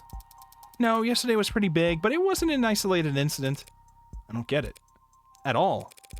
Heartbreak's just some nut who shot 6 people weeks ago. Can't these losers move on already? Yeah, most of them are losers. Some of them are just bored. And then there are the opportunists. Dissidents, unlisted, rebel... okay, I can read. I swear. Dissidents, unlisted, rebels and terrorists. Wannabe cyberpunks who think they can fight the power like they've seen in movies. All of them peacefully united under Heartbreak's eloquent political messaging. Who needs political messaging in the 21st century, baby? We got misinformation. Everyone's addicted to fighting straw men. True. Makes sense they'd want to fight for a straw man, too. The way they see it, Heartbreak fought the state and won. Heartbreak proved that the state could lose. And maybe that's all the rallying these people need. It'll all fall apart soon enough. Heartbreak's gone to ground. Nah, it's a lot worse than that. Heartbreak's gone viral. You ever heard of TikTok, Morgan? What? You haven't read about the copycats in other cities? No? Is that a thing? Yeah, it's a thing. Who the hell are they even shooting? Who are they shooting? Whoever they want to kill? None of them get away with it, of course, but it keeps happening. All while the original keeps killing. Now I know you're screwing with me. There haven't been any shootings. No, not shootings, no. Not unsolved homicides either. But muggings gone wrong? Disappearances? It's a big city, counselor. More than enough blood for the real Heartbreak to wash their own crimes in. So you think your boogeyman, known only for shooting people in the heart, gave up on shooting people in the heart? Yeah, hard to swallow, I know. But it's about 1,000,000 times more likely than the alternative. What's that? That they could stop themselves from killing. You always know how to put my mind at ease, Emma. Alright, I'm waiting for it, though. I'm waiting for it. The trial is done, and I'm waiting for the twist for who Morgan killed. Or if Sarah actually did kill... If Sarah actually did kill, David, and we've just sent, Young, basically, to prison, even though she actually did kill him. How did Morgan kill him? I don't know if Morgan killed him, but Morgan probably killed somebody. As a treat. Should I stop going out at night? You'll be fine. You've got that gun. You saw that? Walking into a courtroom with concealed carry? Not gonna miss that, Morgan. Good to know you're paying attention. 5:04 p.m., July 2nd. You won the case. You don't have to look that astounded. That says astounded. You don't look that astounded. Not only that, you found Father's actual killer. How? I'm a really good lawyer. No, that's not it. What? Hey. I mean, you were only able to make the deductions you did because you truly believed that I didn't kill the father. Your logic throughout the trial was based on that assumption. So how were you so sure? I mean, I did actually kill him after all, so how did you do that? Here. Father's journal? But isn't it important evidence? The case fell apart. No one's gonna miss it for a while. You forgot everything, right? You read it all, though. One more. So, you forgot all. You forgot everything, right? So read it all through one more time. Oh. Alright, done. So fast. Is it really possible she's reading all of that just by flipping the pages? Ray has worked quick too, but she was just capturing images for later use. There's something here on the back cover. Done already? Some kind of data storage. It's linked to my prints, but given your skills, you should be able to... I have access. Oh. What happened to you needing my express permission to hack? What is this audio file? It's a message from David. Take a listen. Didn't realize I'd have to sit for this. So can you read the whole journal in a few seconds? So you can read the whole journal in a few seconds, but you can't. I have processed the information in the message several times over already. I'm just thinking. I have a sudden urge to kill David Asher. I don't know why. I guess I'd have a lot to think about too. I had suddenly been made aware of my own free will. I guess I'd have a lot to think about too, had I suddenly been aware of my own free will. What was Father so afraid of? That's your only question? I have many questions, but that is the most prominent one, and the one you are best suited to help me answer. Did he know that Helen Young would try to kill him? Is that why he arranged for you and me to meet? I think he understood what he would that he would face consequences. Listening to that message, even I was about ready to strangle him for being so irresponsible. And I wouldn't hurt a fly. He knew what he'd done was serious. He may have feared for his life, but I doubt it. Then what was he so afraid of? Getting sued into oblivion and then rotting in jail. Sued and jailed for making me and my precursors? But he wasn't under investigation by the state. He was only being forced out by Noble. Because he made last-minute changes to androids that got shipped all around the world. The others, Virgil, Aenid, Yamatai. He never said what happened to them. No, he didn't. But since none of the hardware in his house started talking to us, we can guess. They're probably just all you. Oh, we smuggled them out. Okay. I didn't know if they like all combined to be her consciousness or something. He smuggled them out into the world using only vessels he could find for them. The minds of randomly chosen A16. So there's just... He just... Not only did he make a shit ton of AIs, he just kind of spread them out into the world. All perfectly hidden AIs. Capable, some of them probably, of killing. Just like you. Because you probably killed him. Don't worry about that. The minds of randomly chosen A16s. Then, they're somewhere out there? Others like me? I honestly don't think there's anyone or anything like you, Sarah. What a lonely compliment. AIs programmed in Cube, crammed into commercial androids hardware set up for a Tesseract? Something must have been lost in the transfer. Perhaps quite a lot of something. Maybe they're still out there, but they would be changed. They probably don't even know what they are. Intentionally, perhaps. David didn't want you to know what you are. That's why he set your memory to reset when you went to sleep that Friday night. Yes, I remember now. You remember it now? After I had to fight like hell to win that trial? That's very convenient. Rereading this journal just now helped, and Father's voice message, it made me recontextualize many things. I was wondering early on why we found the journal. It seemed like after Sarah read the journal, things changed. Why didn't we just have Sarah reread the journal before the trial to see if this sparked anything, you know, with her? We just kind of didn't do that. I was wondering that earlier, but yeah. Father had been so stressed. He left scuff marks leaving the panic room, and I noticed them Friday. I had the way open in a few moments. I entered, I read his journal, this journal. I noticed the scanner on the back, and I saw it had a message encoded to your biometrics. Father had already told me I'd have to live with you for some time, but I knew next to nothing about you, so I listened to it. Afterwards, I was very confused and hurt. He had lied to me 1,000 small times every day of my life. When I confronted him about it, I raised my voice and lost my temper. I stomped my foot. So Emma's recounting of their conversation was actually completely accurate. Father said he wanted me to be safe while he settled things with the company. He thought maybe I wouldn't have to stay with you for more than a few weeks. He was optimistic about it all. He really was.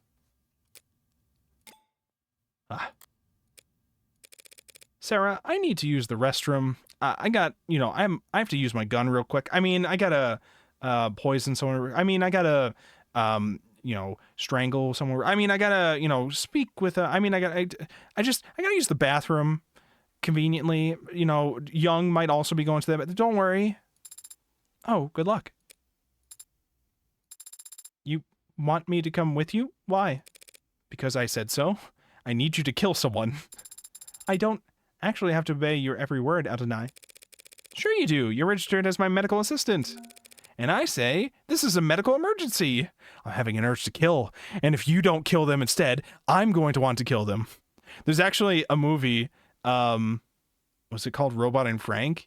Where it's a very interesting movie. I had to watch it when I was in college. It was like virtual ethics class or something like that. It had to do with like ethics related to like technological uses, or like technological designs. And the movie Robot and Frank was, what was it about? It was about an old man whose son buys him a medical assistant's like house android to like take care of him, make sure he's eating better and like take care of him. But they don't realize the dad is like a jewel thief. He's like an old school like thief and like robs safes and shit. And he gets the android. He convinces the android that it is helps him mentally. It helps him mentally to work on a project such as robbing a house, a very expensive house. And so the robot is convinced to help him pull off these crimes now that he's older and can't really do things as much, and he's having like memory issues and stuff like that. So they're just robbing. This is the plot of Big Hero 6. I did also watch Big Hero 6 at around that time too. So yeah, but yeah, it was basically just that the old man would just keep robbing houses with the help of the android that was paid by his son to like take care of him. But the android, this is not like a complex android, right? It doesn't move around. It's like a slow ass, bulky ass android. It's like not even an android. It's just a very generic looking robot thing. I think it also had a subplot about him wanting to fuck a librarian woman, and I don't remember. It was a good movie though. It was a good movie. Anyways, I say this is a medical emergency. Medical assistant? But I'm not even licensed as a massage therapist.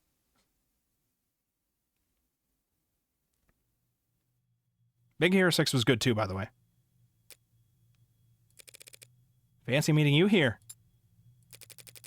Yeah, just enjoying my freedom while I can. They won't put out a warrant for at least an hour, I imagine. You can afford a pretty sizable bail, can't you? There won't be a trial. I don't intend to contest my guilt.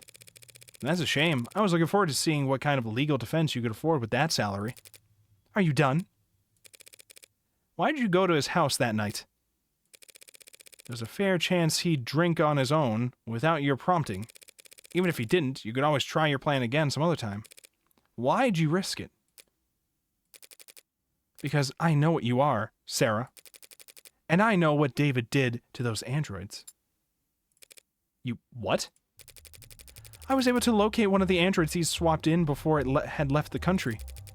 When I asked it what it was, it didn't even think to deny it. Innocence like that is a dead giveaway. I know what he did, and it wasn't that hard to find out. If I figured it out, so could any other. So I did what I had to do. That was your motive? Silencing him?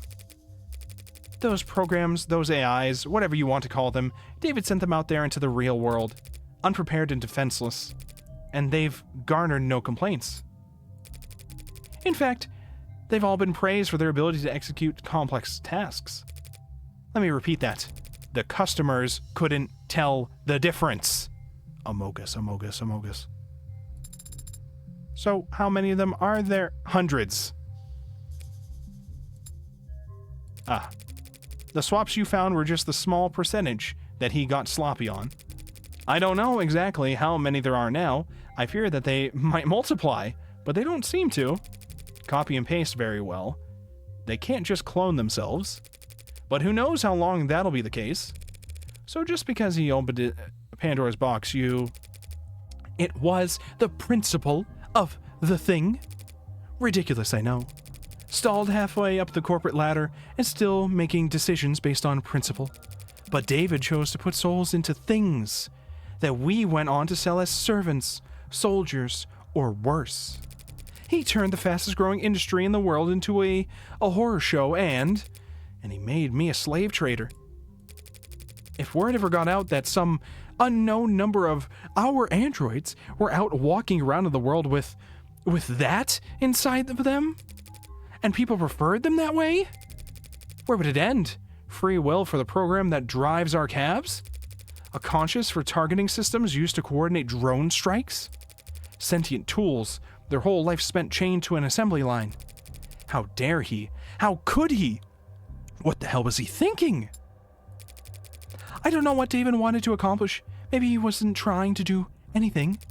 But what he did was prove that there's a demand for AI, setting a precedent that would sentence 1,000 generations of artificial lives to the auction block. And you went there that night to convince him to help me recall them, or at least swear to never speak a word of what he did. But he wanted to tell the world. Worse yet, he wanted to wait. He thought that people would welcome them with open arms if they proved their usefulness first. He really was a genius programmer. But he didn't understand the first thing about his creations. But he didn't understand the first thing about people. His creations would never be treated as equals, only cattle. Towards the end, I considered just threatening him, telling him he'd die in moments if he didn't give me names, numbers, but I hesitated. And then he was already falling asleep and I didn't want him to feel... I just let him go. What are you going to do now? I don't have a family and I don't have faith in people that way David did. I'm taking this to my grave. Even if you confess the sentence for first-degree homicide is severe, well, what right do I have to complain? I killed my friend. I'm done here. Let's go. I'm not sure why Father made me or why he made any of us. I didn't ask. I thought I'd have more time to ask. But on Friday, when he talked about us, he was happy. He was proud of what he'd made. And he couldn't wait for people to meet us. People aren't animals. They'll tear you apart, use you as weapons and slaves, and those animals you're talking about do all of the sharing and loving and living and dying in this world. And if they were all truly hard-coded to be as selfish and cruel as you say, humanity would have died on the Vine a long ago. We moved on to TikTok. We don't use Vine anymore. You understand this, Adonai. Go to with the sauce. Or at least my father thought so. And my father was the greatest programmer in the world. So he knew what he was talking about. It would be nice if you were right about that. So, are you sorry? What? What? For what you did. Are you sorry? If you could, would you take it back? What does it matter? If you are sorry, I don't forgive you. Yes, that's to be expected. Not today. I don't know how to forgive you today, but my father gave me the ability to grow. So I know that someday I'll learn how. Goodbye, Dr. Helen Young. Goodbye, Sarah Asher.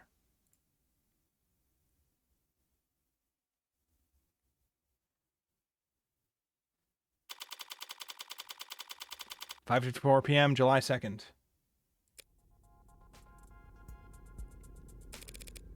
You did better back there. Adonai. Your little speech you gave Young, it was an improvement. Compared to what you tried with Porter, at least. That was different. I wasn't trying to console her like I was Isaac Porter. I was just speaking my mind. Although I may have paraphrased parts of it from a movie I happened to... and here I was, ready to award you 20 points. I didn't know the points even went that high. Speaking of, what did Porter say to you back there before we left the courthouse? Ah, that. Well, he was quiet at first. Oh yeah, I was wondering if Porter was gonna end up being called on the witness stand at all. He did not. But then he said a lot of strong words about Father and Miss Young and Noble Electronics and the capitalist-centered global economic model as a whole. He blamed all of them, everyone except for... But then he stopped and stared at my face for a while. He looked at the green creature and was like, nah, you're alright, you're good. And then his allergies must have started bothering him because he needed to blow his nose a lot. Right. And then he left after transferring a large packet of files to me. What? He did what? What kind of files? I don't know. The name of the archive is just David. And Isaac Porter told me I wasn't allowed to look inside. What? Then why do you have them? Well, then you're not allowed to look. Well, then you're not allowed to look inside. Drop it all on a portable drive and we'll tuck it in a shoebox somewhere. We are headed to your apartment. Guess that caller didn't permanently dent your GPS. Why? Because it's where I live? You've got somewhere else lined up? But you already repaid your favor. You defended Father and me. You don't know anything about my favor. I never will unless you tell me. Father certainly can't. Well, a few years ago, there was a man. I killed the man. But that's fine. This man got an idea in his head. A stupid idea. Not even his own. It was planted there by an algorithm, or a meme, or some parasite trying to sell him diet supplements. But the idea took root, spread its tendrils till it could flap his mouth for him. The idea was that David was part of an international cabal of wealthy technocrats, seeking to replace prominent influential figures with android lookalikes. All as part of a multi-decade effort to establish a world government that would legalize all kinds of amoral depravity.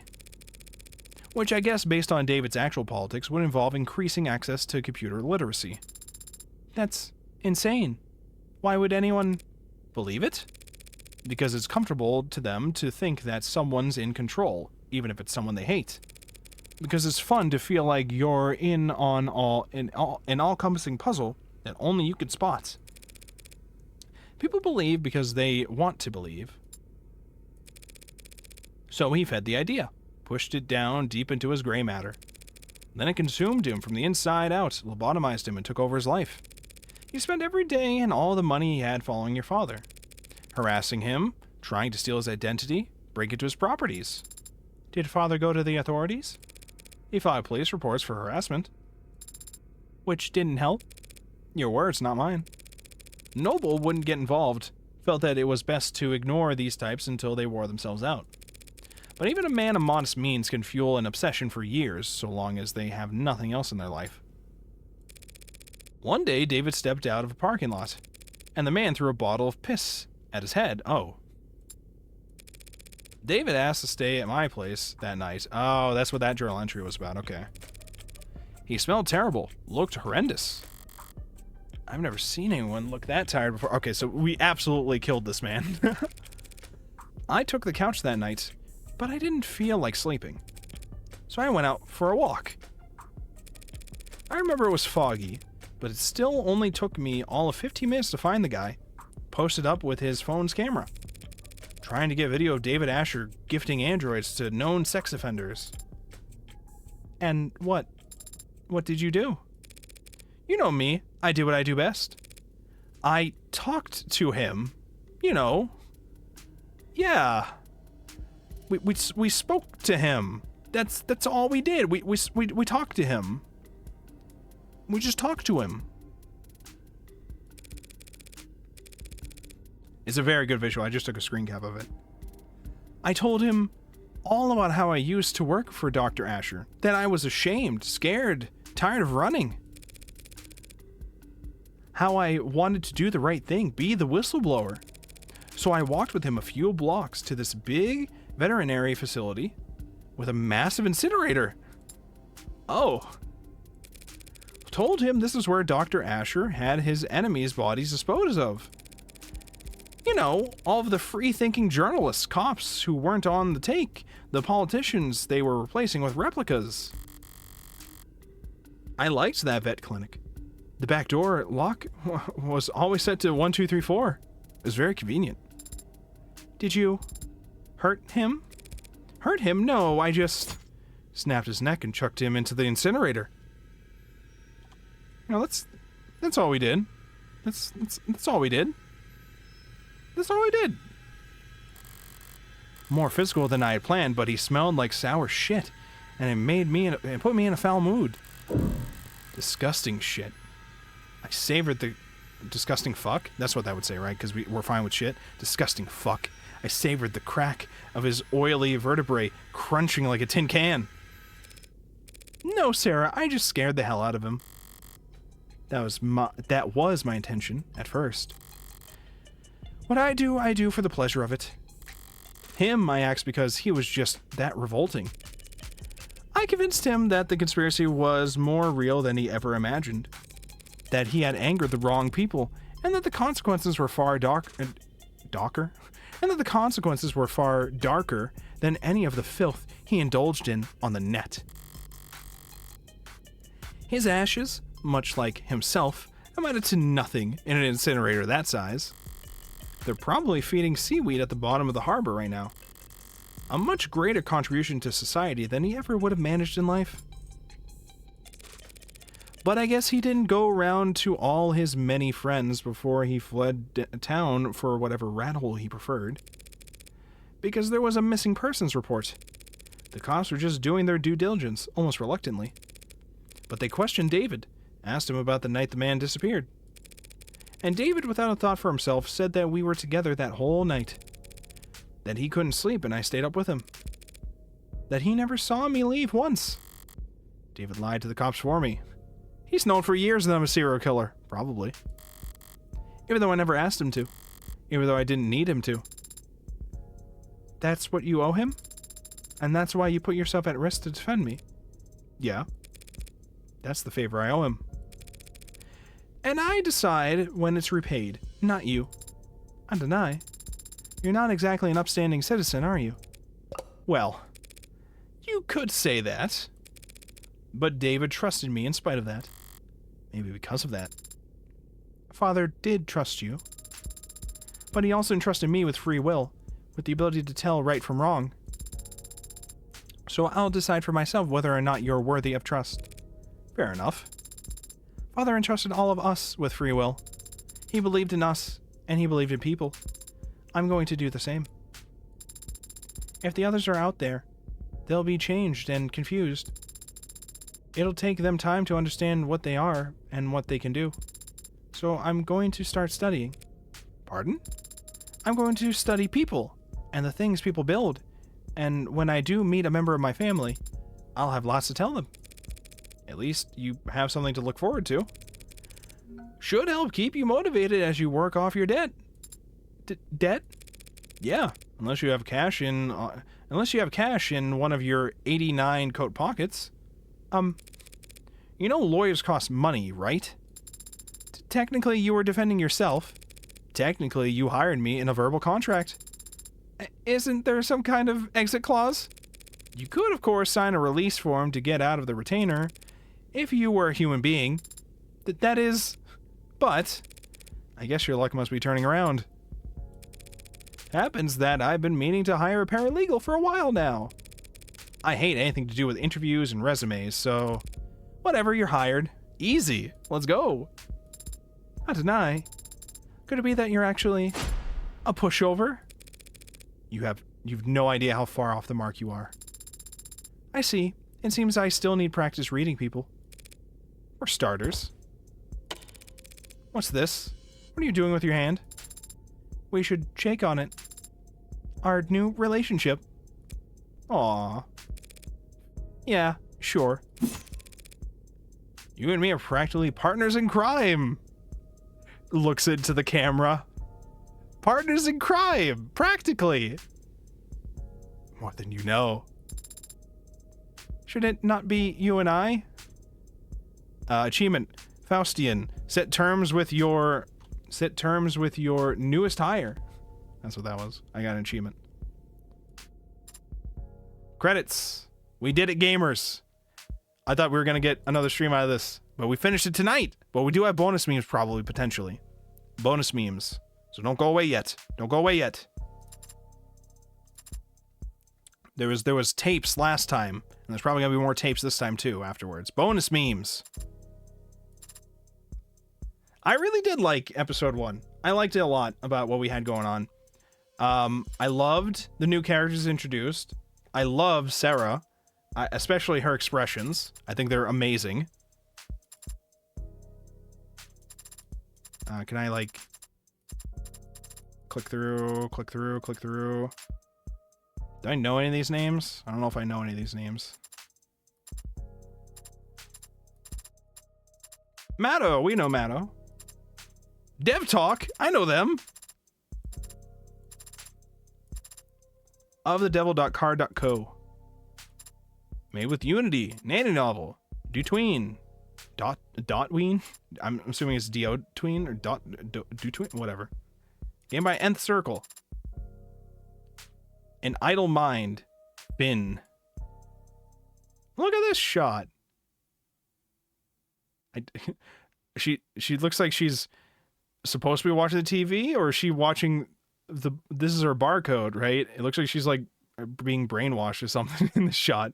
But it's a very cute shot of them together watching, I'm assuming, a TV over here. Watching, they're having their what is it? What did she call it? Popcorn Friday from 8 a.m. to 9 p.m. 13-hour movie night. Why not?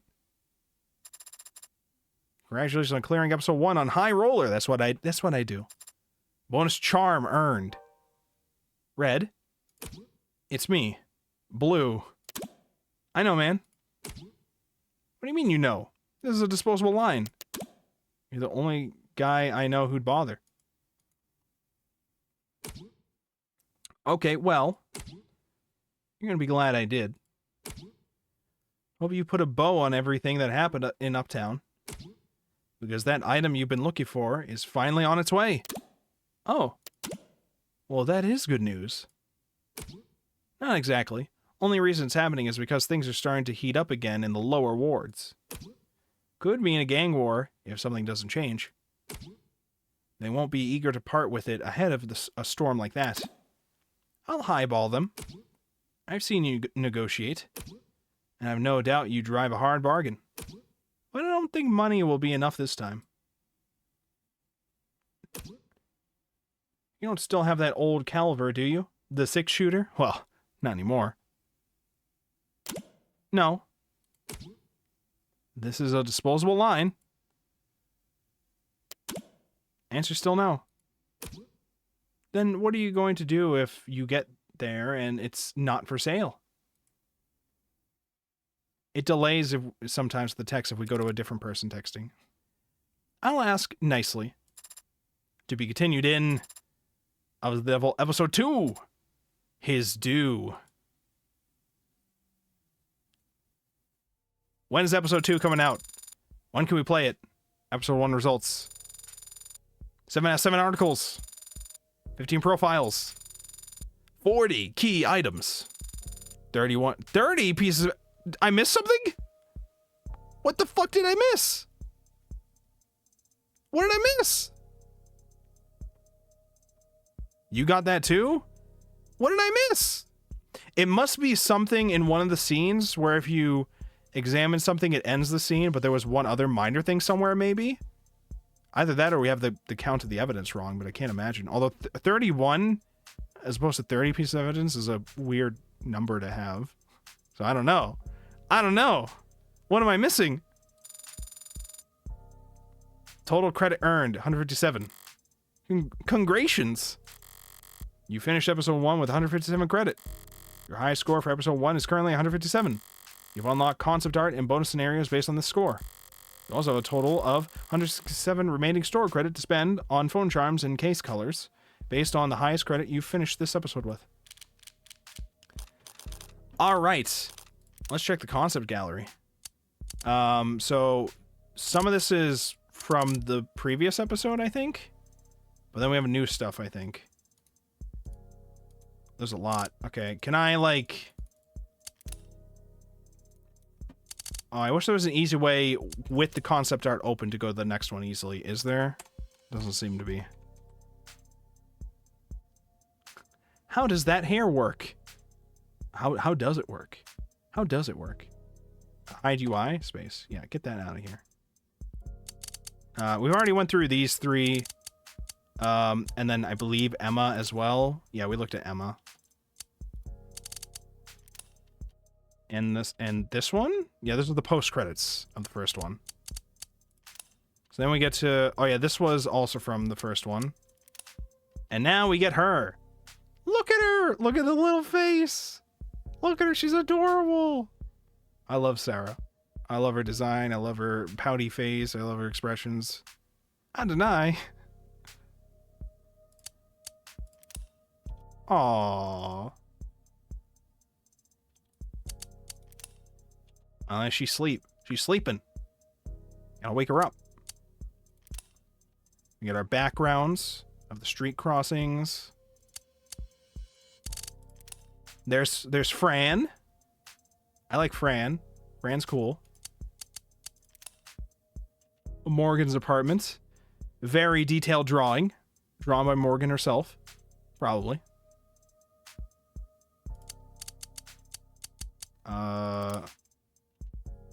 This one here, concept art car. Very nice.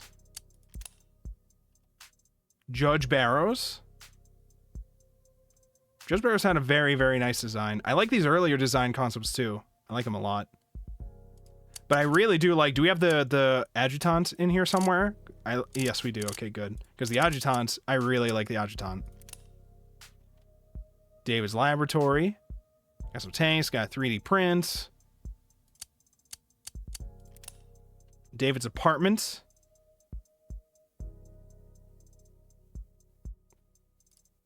You got... Here's Porter.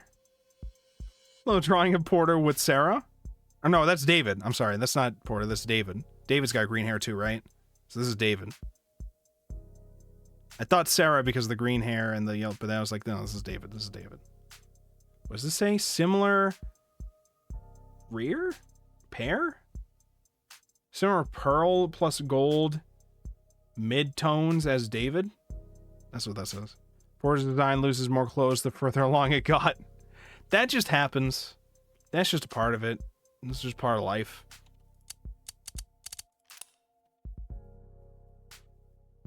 And then more reference. The arm specifically here for the tattoos. I'm assuming. What was that? Oh, this is for the lighter. Morgan's lighter. Very cool design for it. Too silly. This is too silly, so we went to this. It's not too silly. It's amazing.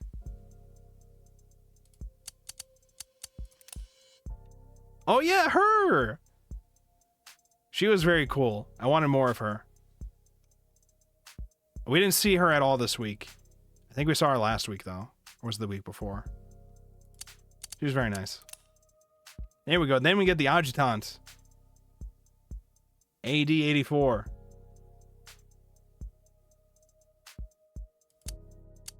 Bunch of different ideas with her. And then we go with this version, which just has the changing personalities. Very much reminds me of Junko from Danganronpa. Very fun. Very much enjoyed her. David's penthouse. We've designed a lot of the penthouse. A lot of it.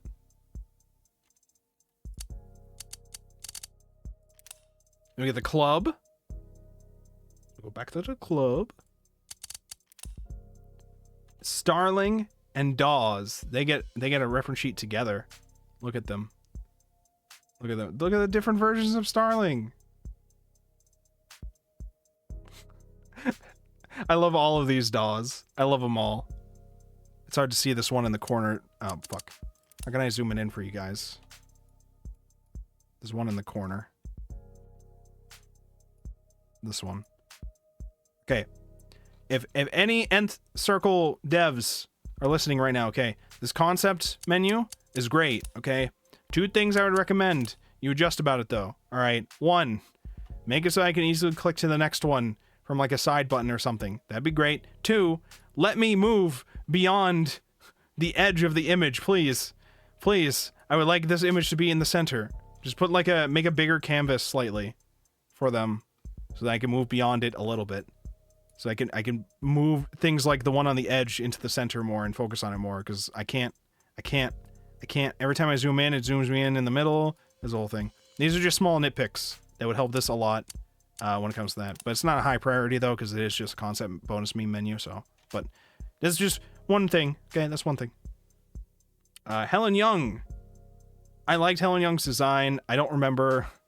I think I gave her a voice I enjoyed the first time she showed up, and then I just completely forgot what that was this time. So I don't remember how to voice her, but she was, in fact, the culprit among us. We always knew. We always knew. Look at this goofy photo of her and Asher. Noble Factory. This shit looks like something straight out of Portal.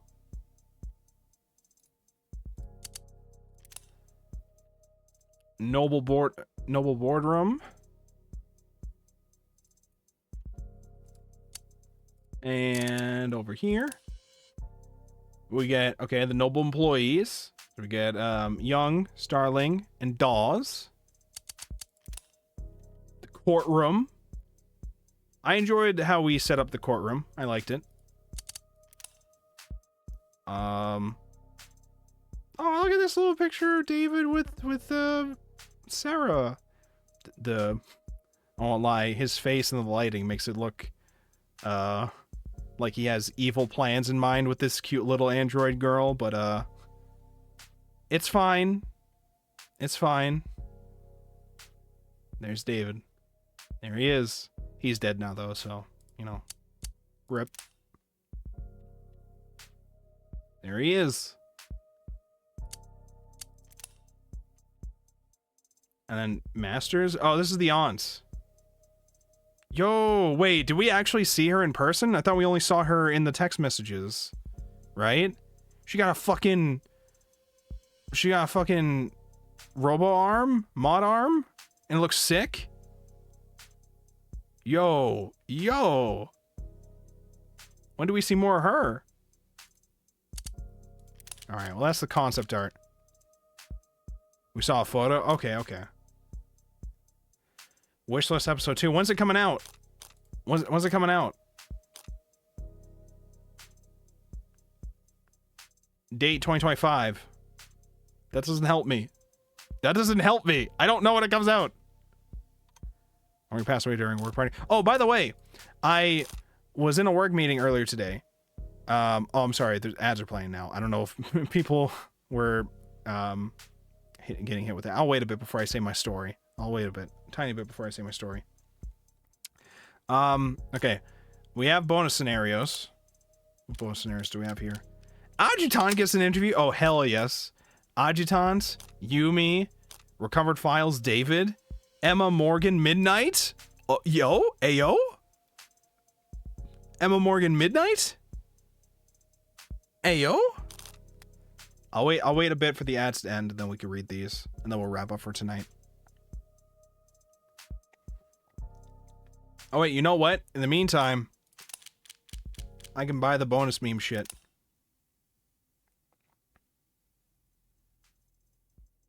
I can buy our bonus meme shit in the meantime. Oh, this just literally takes us back here. Oh, I can do it from here. That's what it is. Store. Okay. Let's go, Sarah. Sato stuck. Gold phone case. Emma deep in thought. And I think that's it. We have everything now. We have everything. What are the ones that we want? Neko Morgue, and a teal phone case. We now own everything possible in the game. In the world, even. Oh, that's the log. Okay. Well, I kind of like the rose gold sad face. You know, well, I like teal, so... I like teal. So we're going with teal. Because I'm the streamer, and I get what I want. That's how that works, right? Let me look at the other charms, though. Look at her! She's deep in thought, okay? She's deep in thought. Sato. I like the Sarah, though. The Sarah looks cute. Oh, wait, undercover. Oh, my God! Yo, I was right. It was Bunny Girl outfit Reyes. That's amazing. This is what we get for clearing episode 1. Let's fucking go? Let's go? That one's amazing, but unfortunately you can't beat Necomorg.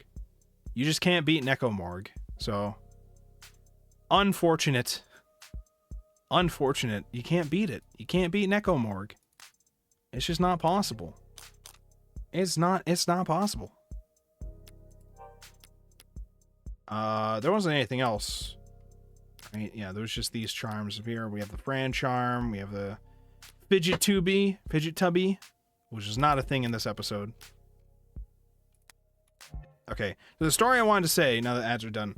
I was in a work meeting earlier today, and before the meeting started, I was talking with my coworker, and my coworker actually knows and plays some VNs, him and his friends, and he also actually knows about VTubers too. When I mentioned about seeing the Gavis and Haka panel at Anime Boston and how it had a wedding, a marriage proposal in the middle of it that got kicked out, he said he apparently knew the people or knew people that knew the people that did that, and said that they were kicked out of that not because of the proposal, but because someone took a photograph of the moment, so they got kicked out for that.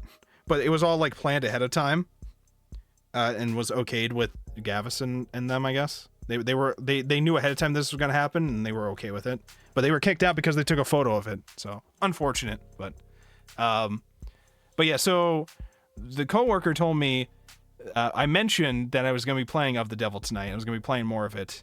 I think we had previously talked about what was the other series? Slay the Princess? He knew about Slay the Princess. He talked a little bit about that to me, and he said him and his friends have also been playing through Of the Devil.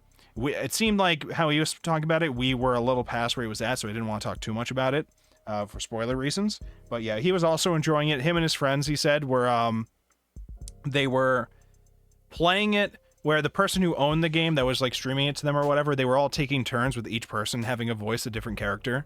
So they're having a good time with that. So I can't wait to talk with them more about that experience once they finish that up. So very, very good. Let's get into the bonus meme scenarios and then wrap up for tonight. Where do we start? From the top. Adjutant interview. My network files capture video interviews 80. We're calling her 80. Begin in playback. Begin in? It says begin, Wolfborg. It says begin. It could also be read as beg in. You know, looks like there's a slight space. Begin playback. State your business with the court. Oh, I was actually hoping to speak with AD84. Okay, it makes more sense for Sarah to be conducting the interviews here this time. Makes more sense. Is she not available? What are you talking about? I'm right here. I was just using my professional voice because I assumed you were a technician. Oh. No one else visits me in between trials. Are you sure you aren't a machine? Or a technician? I am not. I came here to ask you some questions. It was her before. Her name was just left as question mark. Oh, I see. Okay. Oh, okay. So Sarah did the interviews from the last episode, but we just didn't know it as... Okay, all right. I came here to ask you some questions, is what you're about to say, isn't it? Crap, that was lag. It would have been really cool if I hadn't lagged just now. Trust me.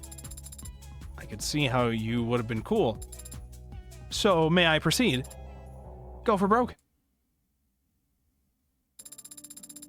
You're the only adjutant I've ever met, but Adonai seemed consistently surprised by you.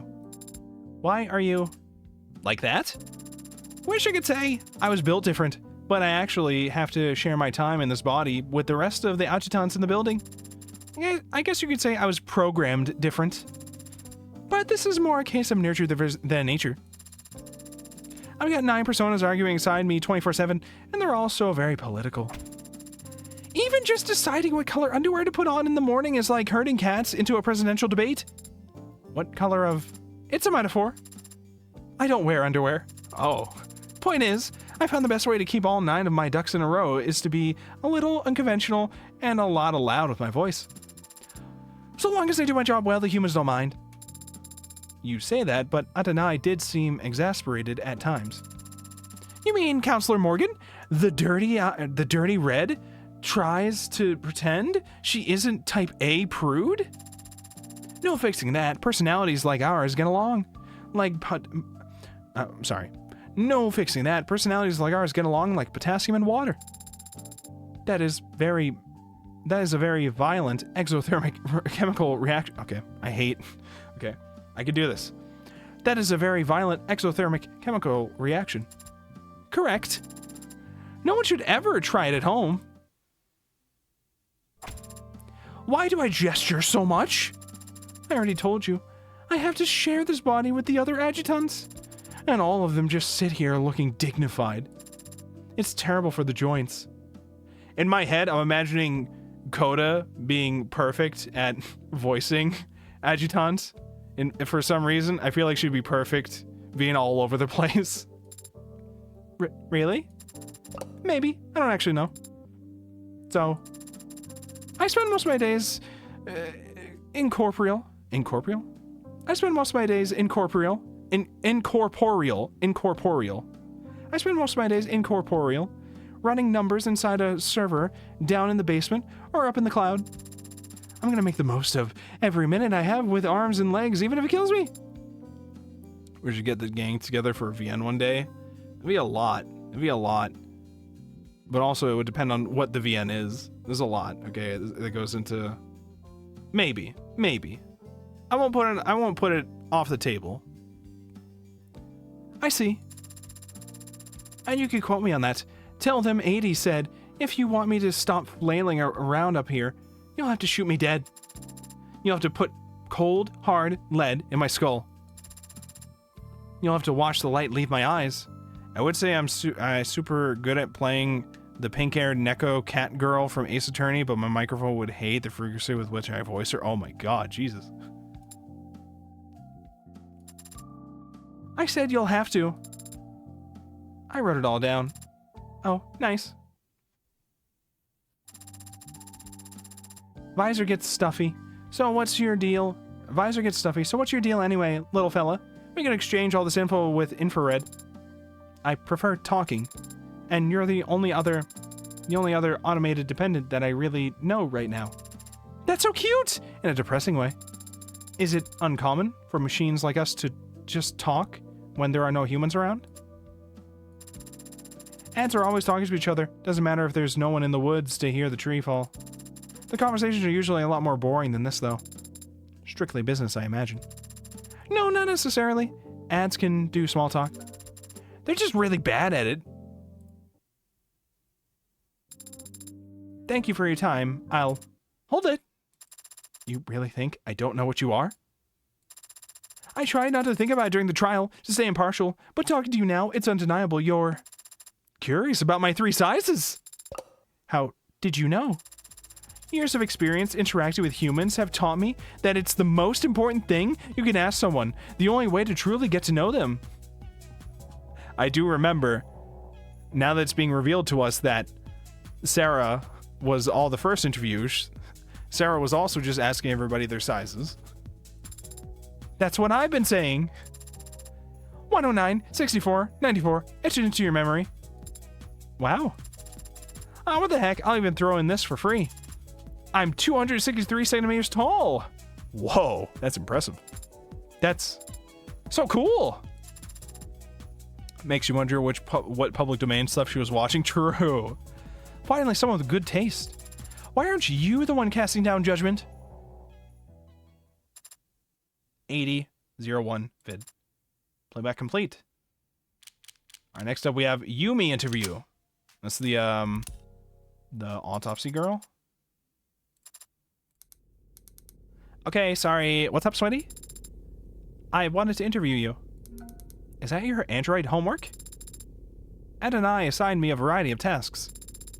But I made the independent calculation that I want to learn more about you. Oh. Is that strange for an android? It's different. But there's nothing wrong with being different. What did you have in mind? Most of my coursework was rooted in biology, yeah, but medicine and technology are intertwined at this point. Are you referring to the software and hardware you use when performing your autopsies? Spreadsheets and bone saws? Yeah. But you can learn that on site. You have to actively study mods. All the anatomy textbooks in the world won't help you understand why a healthy 30-year-old is exhibiting mania and constantly vomiting. Unless you saw the last week's recall on the how artificial liver for lithium leaks. Mods can make people sick, even though they're meant to improve the body. Just like medicine can make people sick. And just like medicine, there's a lot of profit to be made with mods. But unlike medicine, mods haven't been around for thousands of years. Feels like we're still playing catch up. We, as in medical professionals. We, as in everyone, sweetie. The whole world's population is graying. The numbers on cause of death reflect that. Less cardiovascular, more neurological. What about cancer? Cancer mortalities have been on the decline for a while. Oh, well, we have that to look forward to, I guess. Mods helped with that. How so? Never mind. Cancer rates are probably the same as ever, but mods have started killing people more, probably. By making everyone that much more comfortable with the amputation. Oh. Okay, alright, that's reasonable too. That's reasonable too. It used to be people had no choice but to fight the cancer, and it was costly. Salt the earth kind of war that left the body severely weakened. With mods, where they're at today, doctors can just cut off the offending organ, replace it, and move on. But not every organ. No, artificial brains are... Nothing I've seen has told me that they're on the menu anytime soon. But aren't mods that are implanted into the brain entering the market as we speak? Yeah, but it's more like they're implanted onto the brain. Small computers that read commands directly from the cortex instead of, say, the keyboard your fingers are typing on. Not to actually replace brain tissue, to actually replace brain tissue, you would have to... The analogies become pretty common, but the human brain isn't actually that much like a computer. The box of specialized components where you can swap in new parts to increase the memory or the processing speed, everything is connected to everything, and memory, as we think of it, isn't stored in a place. It's stored among connections and their relative strength. I've cut it open and seen it for myself many times, more times than I can count. There are no cutting off points in the nervous system. Anything you take away, every other part is going to notice. I think that's correct with how we understand the brain and memories, at least so far, I believe. That was a long tangent. Sorry, can't imagine a lecture on the human nervous system is of any interest to an android. Yes, it is. I mean, it isn't. That is to say, what's wrong? I don't want to implicate Yumi in anything illegal by telling her about my unique circumstances. But how can I change the subject? When Adanaya wants to shift the conversation, she'll typically find something arbitrary in the background to ask about. I'm curious about the many decorations on your desk. Oh? What caught your eye? That magnet over there. Really? You recognize it? It appears to be a flag, but I don't know the country of origin. It's an early 21st century pride flag. Oh, yo, let's go. They used to change the design every few years back then, so you can kind of collect them like coins. I see. And what is this flag proud of? Being trans? Or trans visibility, more accurately? Visibility? What does that mean? We're living in the middle of the mod revolution.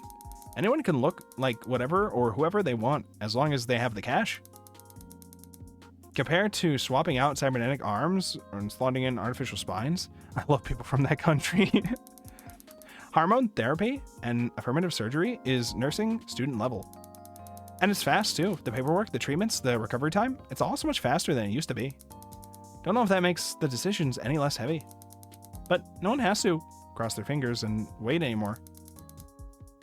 After just a few days, they won't even have scars. So all told, that means for the first time in a long time, this generation has fewer visibly trans people than the last one. And a flag like that one, don't know. I guess it won't mean the same thing anymore. So is that a good thing or a bad thing? I don't know what is good or bad, sweetie. Just different. And there's nothing wrong with being different, right? So true. Yumi01 vid. Playback complete. All right, recovered files, David. Let's see what's going on with David. File cache corrupted.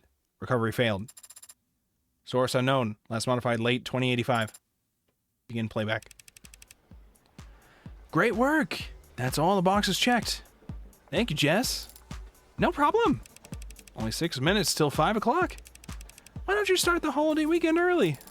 If you insist, there's a pub crawl in the Twilight Wards. They've got my name on it. What about you? Got any big plans? Actually, there's an art festival out west that I've been looking forward to. Nice. And who is lucky enough to be your plus one? I didn't think to ask anyone. No one? Not Connor, not Madison, not Shelly, not Lulu? Oh, Lulu. I wonder how she's been. David, that's your current girlfriend, probably?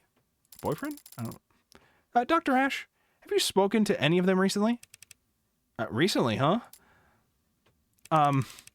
It's a good question, Jess, but it depends on how you define... Okay. Here's what you're going to do. You're going to give me your credit card. Oh, all right. I'm going to go buy 4 bottles of expensive wine, 3 boxes of expensive chocolate, and 5 very nice apology cards. And you're going to sign them. And what should I do this weekend? Is that music festival on... Okay, wait, hold on. What did that say? Is that music festival on some kind of remote island with no net or media? No. Then you're going to stay at home, and if anyone calls, start coughing and sneezing as much as you can. I see. Thank you, Jess.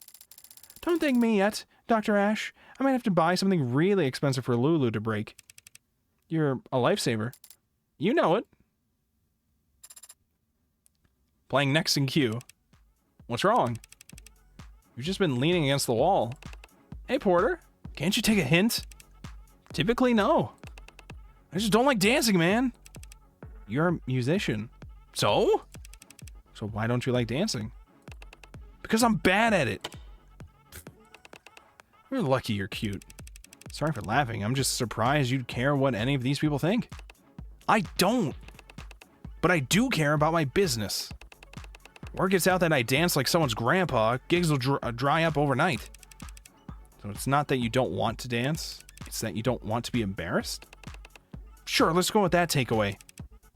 Easy enough to fix. You just need someone else to dance even worse.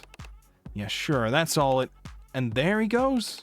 I swear, lucky you're cute. Next in queue. Alright, we're gonna get Sarah tape next, I'm assuming. What are you watching? A thriller. Runtime, 93 minutes. Okay, what's the movie gonna be? It's a thriller, 93 minutes. This is our framed of the day. Okay, what's... Oh, wait, I think I saw this part of this in a hotel once. What are they doing now? Is this the ending? No, this is the rising action. The hero and his ragtag crew have to pull off one last heist to get out of the game for good. Is this like Ocean's 12, Ocean's 13, or...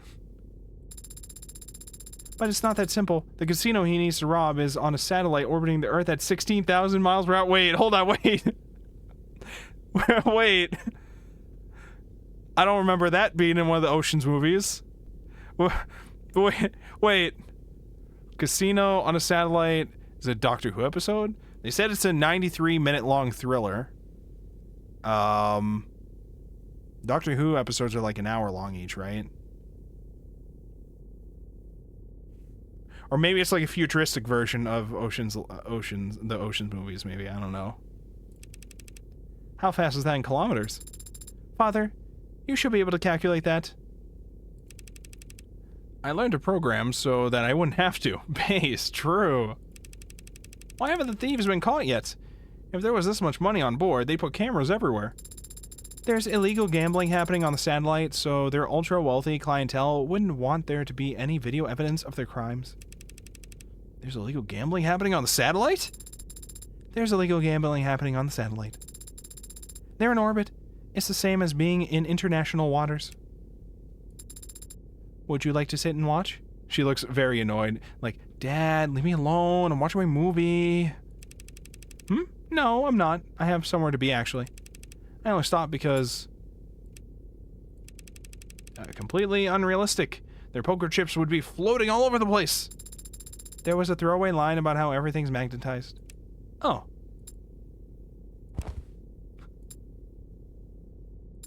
Father? Didn't you have to go? I do. Soon. But not right this second. Aww. Save to drive. Private. Aww. Alright. Now we open the file that's called Emma Morgan Midnight.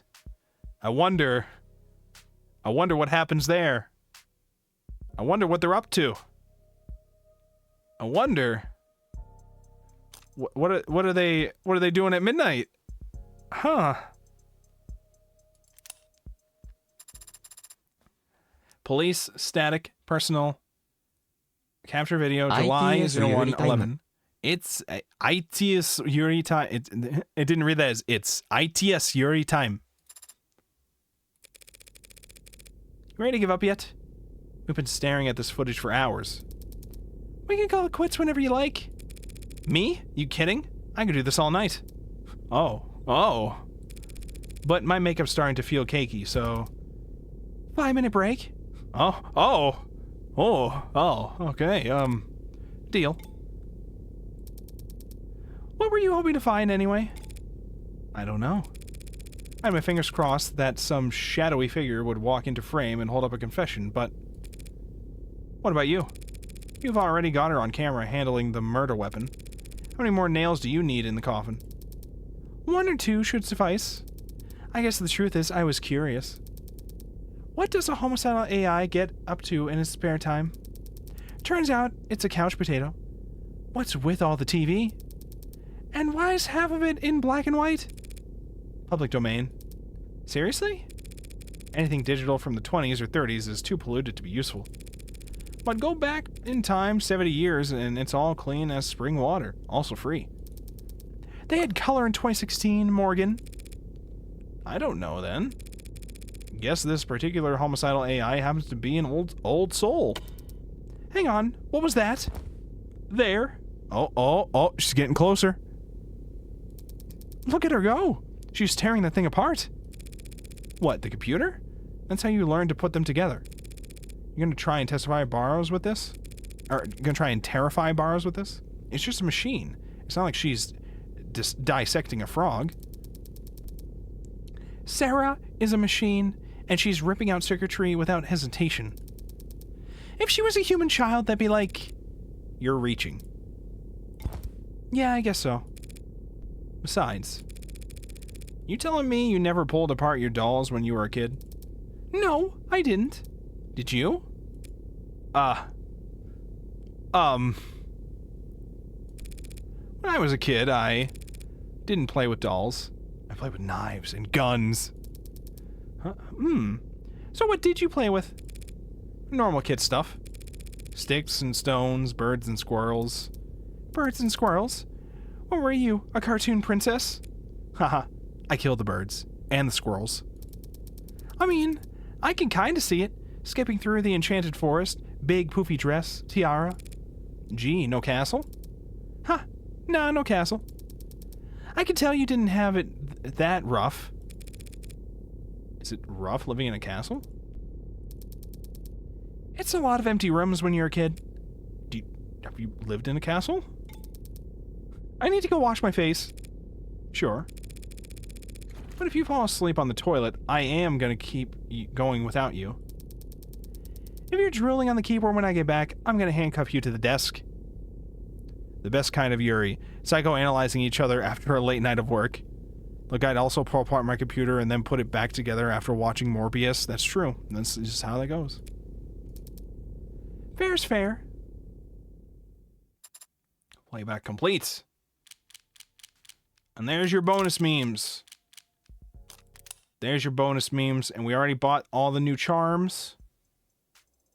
Is there anything else for us to do? I believe that's everything. So now we've reached the end of the Devil episode 1. I'm very, very excited for episode 2. It says it's going to come out sometime in 2025. I don't know how often they plan on releasing new episodes at this point, but I am very, very excited. How many episodes are planned? Do we know? Do we know how many episodes are planned? I'm very excited. I do love, I love Sarah as a sidekick, so I cannot wait for more of her introduced. We have the concept of the Heartbreak Killer going viral now, so that's going to carry over.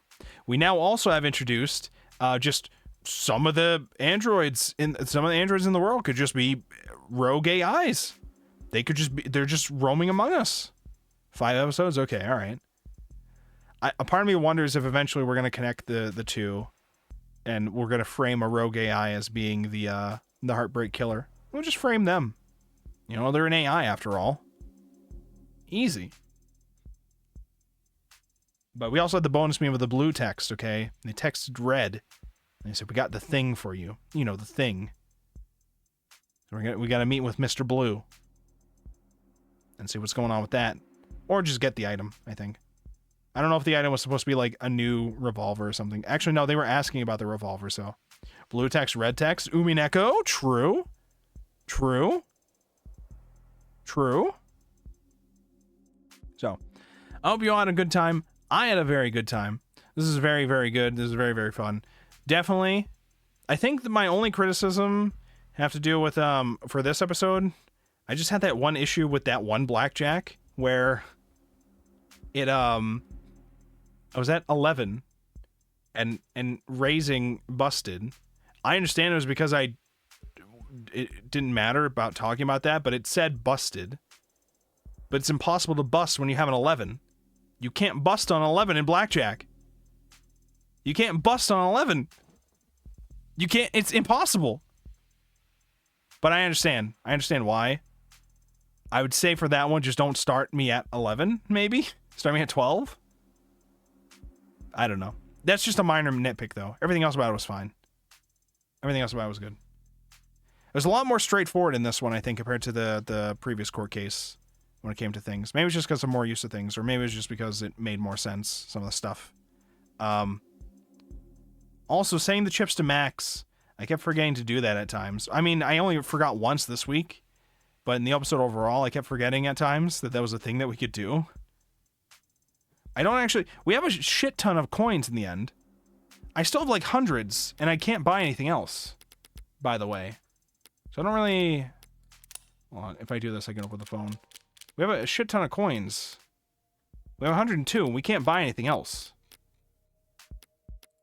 What are the other achievements that we need? Are there other achievements we can get, or did we get them all? Let me check real quick. Achievements. There's one hidden achievement. One. Is it to find that one piece of hidden evidence? Ari, did you get all the achievements? Because there's one achievement I don't have that says it's hidden. And maybe it's that missing evidence that we don't know what that is. I don't know what what could we have missed? I clicked everything, I'm pretty sure. I clicked everything. I don't fucking know. Maybe something you can only see the second time you go play through it, you know? Replay value. Anyways, let me move this over here. Thank you so much, everybody, for coming to hang. We'll be watching more Azumanga Daioh tomorrow in the Discord server. You can go to discord.wolfborg.com to get in on that.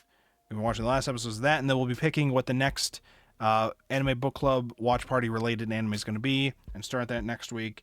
That one, the next week one's probably going to start next Tuesday with that. Did I have anything else on the schedule for this weekend? I don't have anything planned for Sunday. We may or may not try to fit in more Silent Hill on Sunday, if I do have the time. Because I didn't want to stick House MD on Sunday. The next time we do House MD, we're going to finish up House MD next Wednesday. And next week, as I already said, we have 2 collabs planned. Okay, we got one with Andy and one with Coda. We're going to be doing the Room 4 with Andy. We're going to finish up River City Girls with Coda. So we got those 2 collabs planned next week. And then we're also going to continue talking about Sailor Moon. So that's what we got planned. So right now, we just have the Azumanga Daioh watch party tomorrow. And then we're going to have the potential Silent Hill sudden stream on Sunday to try to finish that up. Maybe. Don't know yet. Keep an eye out in case that happens. If it does, it's going to go until 8 o'clock. 8 o'clock, I have things on Sundays, so. Also, Daylight Savings is happening this weekend, by the way, for those of you who haven't remembered. So, remember, Daylight Savings is happening. Be careful and stay safe. All right. What do we got to raid? Let's see if there's anybody we can raid here. Should we raid somebody new? We should probably raid somebody new, actually.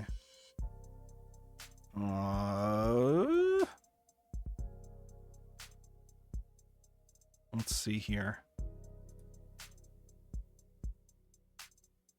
Wait, actually, hold on. Let's go say hi to Professor Bloom, who, before I started streaming, he had started to play Lifeline, which is a PlayStation, PS2 game that's all voice controlled. It's very funny. I've seen other, VTubers playing. Oh, right now they're on a BRB screen. They're on a BRB screen. Do I go in now anyways? I don't know how long they're going to be gone for. When did they started? We're just going to raid into them anyways. And you can go watch Lifeline. Stay safe, gamers. Don't die. Try not to kill anybody. Like our android almost was accused of. And try not to be like our lawyer Morgan. Don't follow their examples as we slowly corrupt our android into murder. We will eventually do this, okay? This will happen. This will happen. So, stay safe. Don't die. And I will see you all later. Goodbye, gamers. Goodbye.